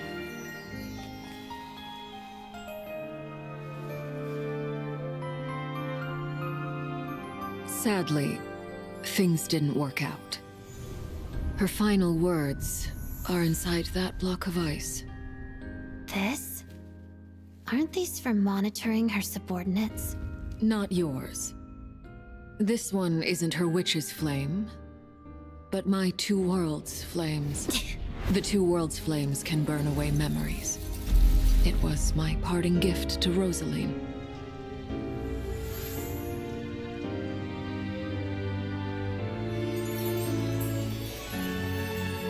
If all goes to plan, she and I will both live to see the Tsaritsa succeed. I believe she'll find peace. But if anything happens to me, she needn't follow in my footsteps. The cryo-energy will fade away in time. Then the two worlds' flames will burn away all memories of the Fatui. She'll be free to dance. She deserves this. I will handle the aftermath. What? What does that mean? mean? The choice is yours, child.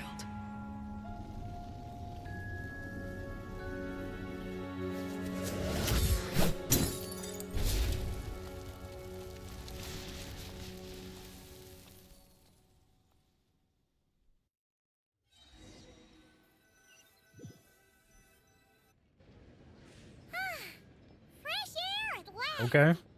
Paimon's head isn't spinning anymore, and the fever's all gone.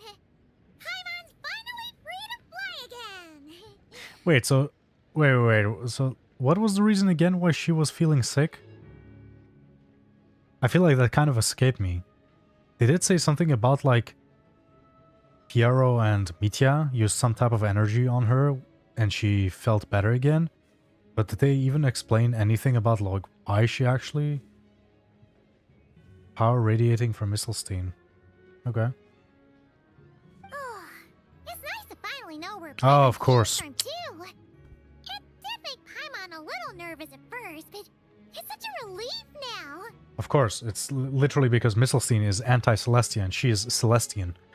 So that like automatically makes her succumb to its power. Makes sense.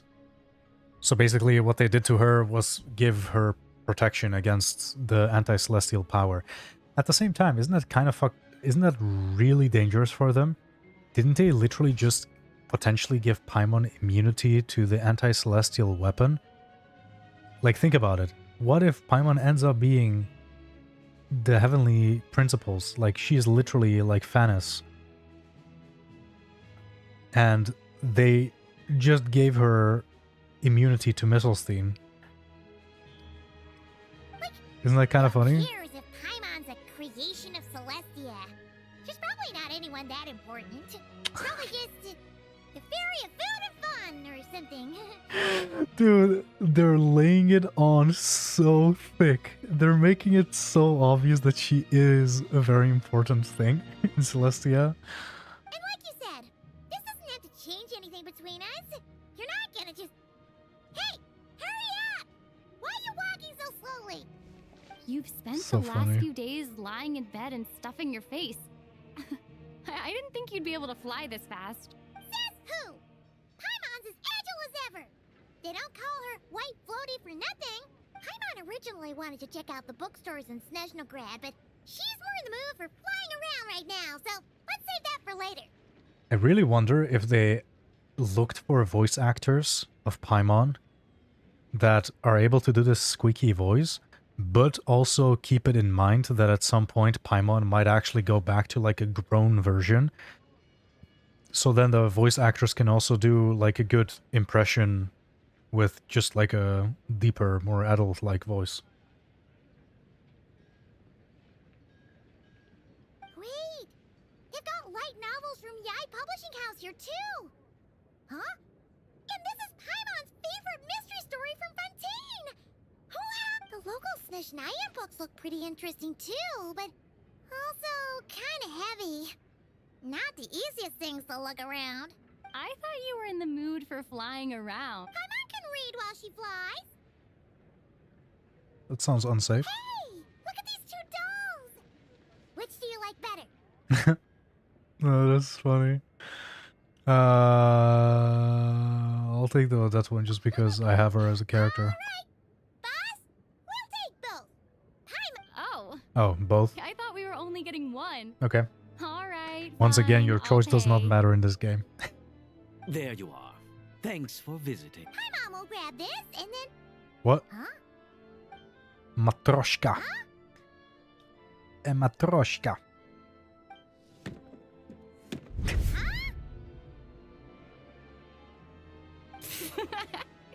How many layers does this thing have? And what are you laughing at? Huh. You knew all along, didn't you? A whole bunch of people Oh, are wait, is that... over by the plaza. Wait, is that Tonya? That looks like Tartaglia. Hey, Tartaglia. I know that voice. Of course. If it isn't Paimon and my old comrade. You're looking well, Paimon. All better? Yeah. The jester knew I was wrong and fixed Paimon right up. Thanks for sending someone to keep Paimon safe, too. Oh, yeah. About that. That was kind of embarrassing. Who could have known that our director would go looking for you in person? Oh, right. Let me introduce you. This is my little sister, Tonya. That's a nice design. Hello, Tonya. Yeah, I could see it. Yeah, this is a good, like, Hello. They do actually look like Firstly, siblings. I'm really sorry about my brother. Sounds like he's caused you no end of trouble. Yeah, I do have to say that, like, the previous Tonya looked more like Child, but maybe they did that on purpose, where they made her look like a lot like him, just so we actually believe that it's the real Tonya. But I mean, I think this makes more sense. That, like, you know, it's believable that they're siblings, but it's not like they're literal copies of each other. Hey now, why'd you have to start with that? Not that it isn't true, of course. So she's the real Tonya. She said you two didn't manage to meet up at the theater. She waited ages for me, and when I didn't show, she got a little worried and went outside. Wait, you mean you didn't even tell Tonya I'd be going in your place? I know, right? He didn't bother to say a word to me. I searched up and down the city for him, and he only told me about it when I finally caught him at the gates of Glupov. I've been rushed off my feet lately, so I didn't get the chance to go home. I just figured the Traveler would fill you in when she got there. you guys, the duality of man. This is so funny. Well, the snow was bad, and you're never late. So I was really worried about you. How was I supposed to know that you'd stood me up? You, like, but for real, Mar, you think it doesn't fit her? Because I actually have to agree with Alex. I think the voice fits the character and the age, like, perfectly. Honestly. Too adult-like? No, I can't believe that this is the voice of a teen. She sounds 16. I mean, she looks 16. I'm sorry, Tonya. I really am. I'll make it up to you somehow. Just, please don't tell Mom and Dad. Although the mix-up led to a series of misunderstandings, it's probably for the best. This is not what a 16-year-old looks like. I mean, I don't think there's really a point in trying to, like, pinpoint a age to a anime character when it's already very ambiguous in the game. But I mean, I don't know. I would not say this character is below 15. Maybe not below 14. Like 14 to 16. I would guess that's the age here. Besides, it's obvious that Tartaglia isn't usually one to break a promise. He only gave his ticket to me because he had to look into Lelek.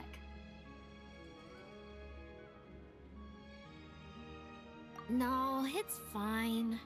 It just meant I didn't get to see the show in the end. By the way, what did you think? You were one of the first people to see it, you know? I would say... the best is yet to come. Huh? What kind of review is that? Hey, look!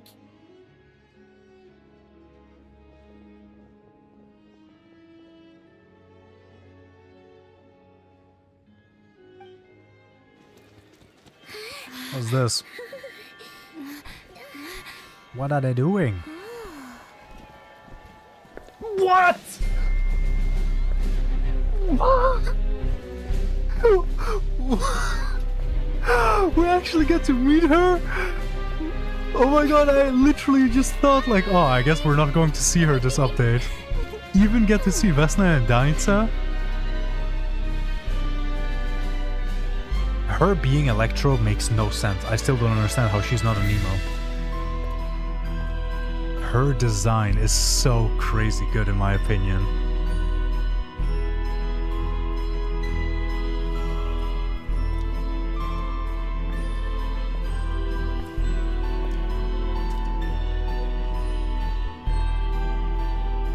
There we are. Holy shit.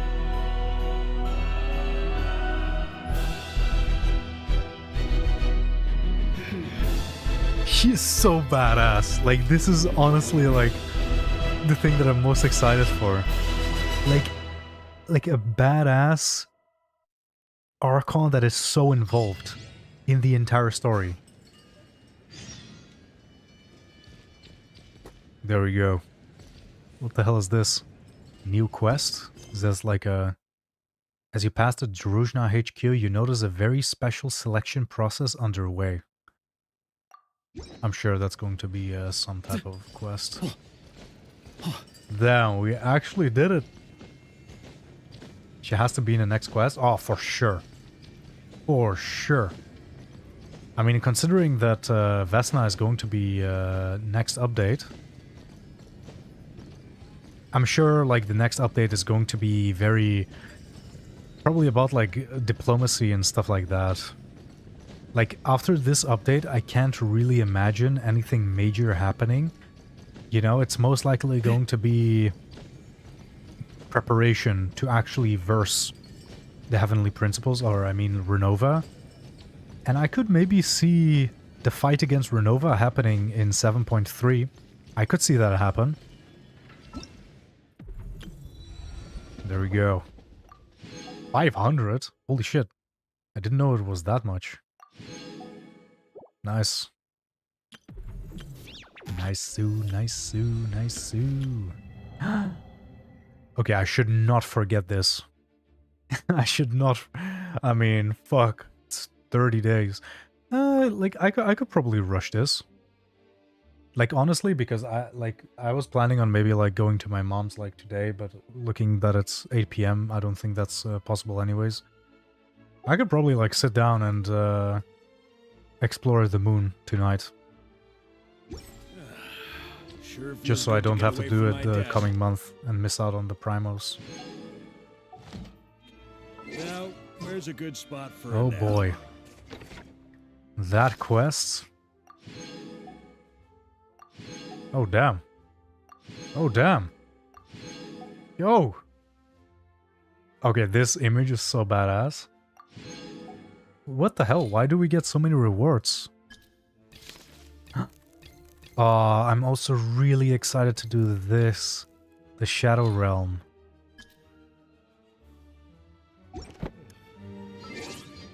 What an update. Like, this was actually incredible. Holy shit. This was so good.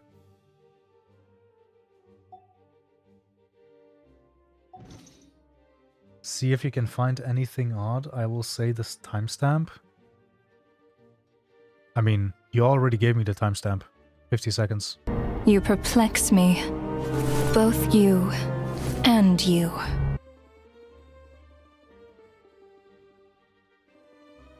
You perplex me. Both you and you. That thing may be a creation of Celestia. Okay, considering that she's saying that she's a creation of Celestia, I don't think she can be the Heavenly Principles, because, I mean, the Heavenly Principles is literally the creator of Celestia.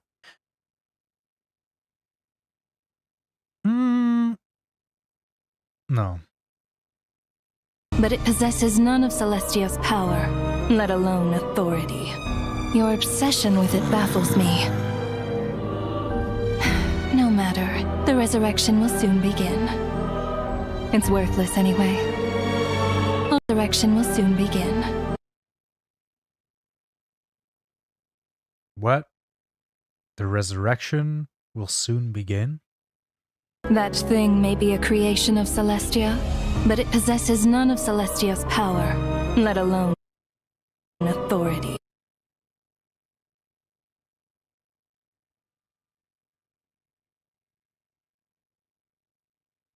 This is it, right? Like the timestamp that you mentioned?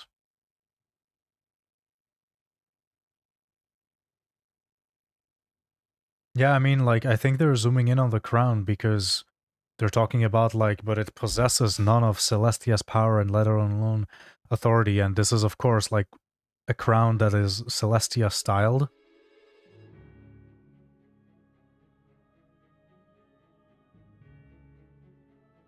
Authority. Your obsession with it will soon begin. The thing that I found weird, though... There'll be a next time! Okay, seeing Ether is really cursed. Okay, this. Check this. This is the part that I'm very confused about. Check this. Mitya wakes up here. The other Fatui as well. She notices that they're waking up. And that is when, instead of fighting back, she basically dips.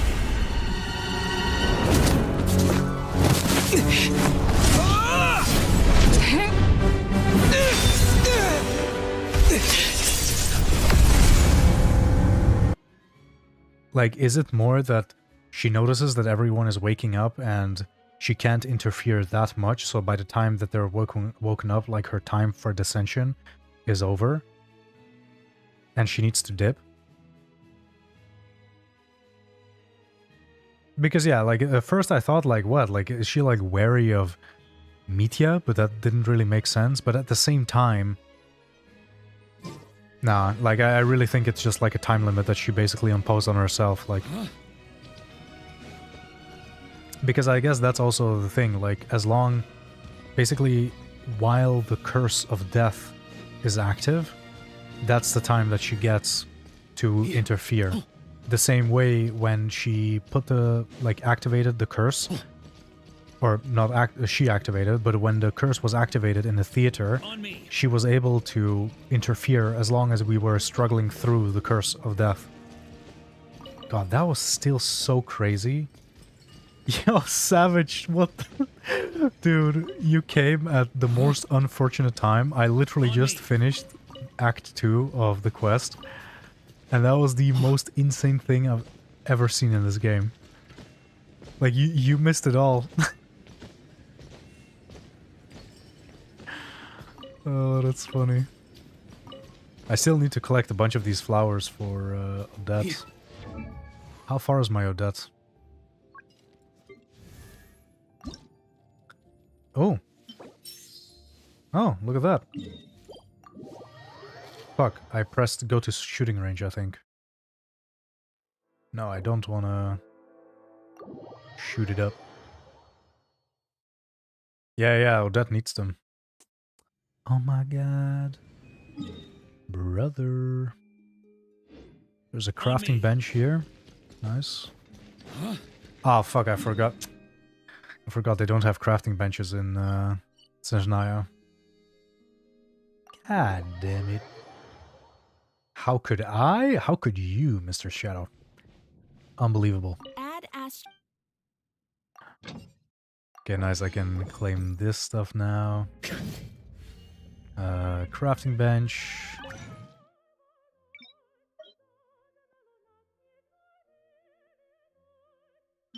There we go. Let's just craft it all. Thank you, Sucrose. Thank you, Sucrose.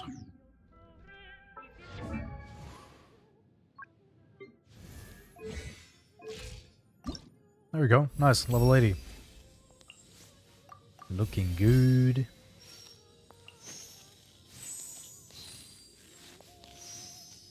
Alright.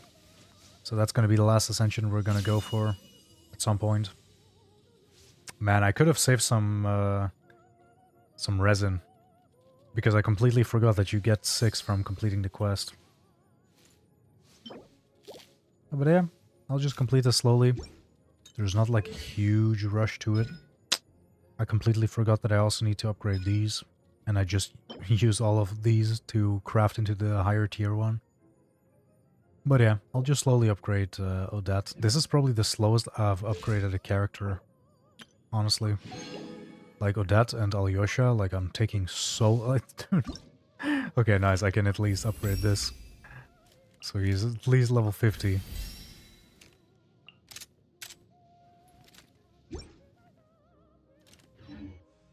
There we go. Alright. That was pretty good. We took very long to do that. 6.5 hours. Just used Odette's flowers. I honestly did not look what he actually... No, it's he uses different flowers. This is flocking weed. And she uses frost fairy flowers. Oh wait, the frost fairy flowers. That's the flower that they used as a remedy for the coughing, right? Have fun, Alex. Have fun. Oh no, I completely spoil it to you. No, I'm sorry, Alex. Oh damn, now you gotta go through 5 hours. I think it was about like 5 hours for me. Like without the yapping. Maybe like 4.5, 5 hours without any yapping. So yeah, I guess you can do some, like, I don't know, put it in the background. Do something in the meantime. Yeah, I guess you can just like skip through it. But so, I mean, some parts are really worth it. But man, like, I'll be honest, like I have like a bit of trouble now just like pressing the end button because I need to process that. That was so good. That was genuinely such a good story. Like outside of like the big hitters like the Dainsleeve quests or like there were some other like cool quests. Nah, like I have to be honest, like this quest had everything. It had lore about Kanria, it had lore about Paimon, about the Shades, about like the Fatui stuff, the Tsaritsa reveal. Like this has to be the best quest we've gotten yet, easily, right? Like this has to be like period the best quest we've gotten. The only quest that could like match this is maybe like the quest of Columbina, where she was going through like the moon thing and then reviving.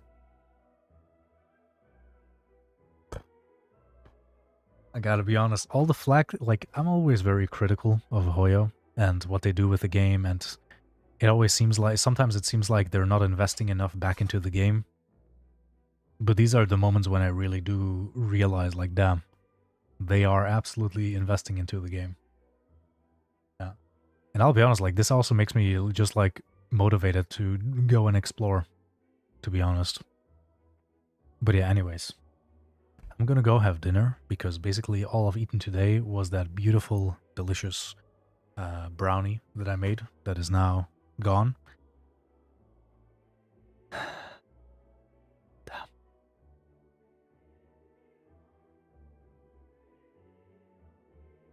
Yeah. Whatever. I'm probably gonna sit here like a literal corpse, just processing what the hell just happened. No, I'm not thinking about the brownie. I'm thinking about what the hell just happened. Like this literally feels like this is actually like proof how good this quest was. I have the exact feeling right now that I have after watching like a good anime or a good movie, and you're just sitting there like, damn. That happened and I have to move on with life. Like that was good. That was really good. Anyways, thank you fellas for being here. That was really fun. And yeah. I'll see you guys in a while. As I said, this is like the next time I'm gonna go, it's gonna be the end of September. Oh, actually, funnily enough, like the anniversary of Genshin. Yeah. So that's probably going to be the Moonchase Festival. So yeah. You guys can expect a stream around like the beginning of October. Anyways. Until then, of course, I'll be active in the Discord, so we're still gonna be chatting and stuff like that. See you guys.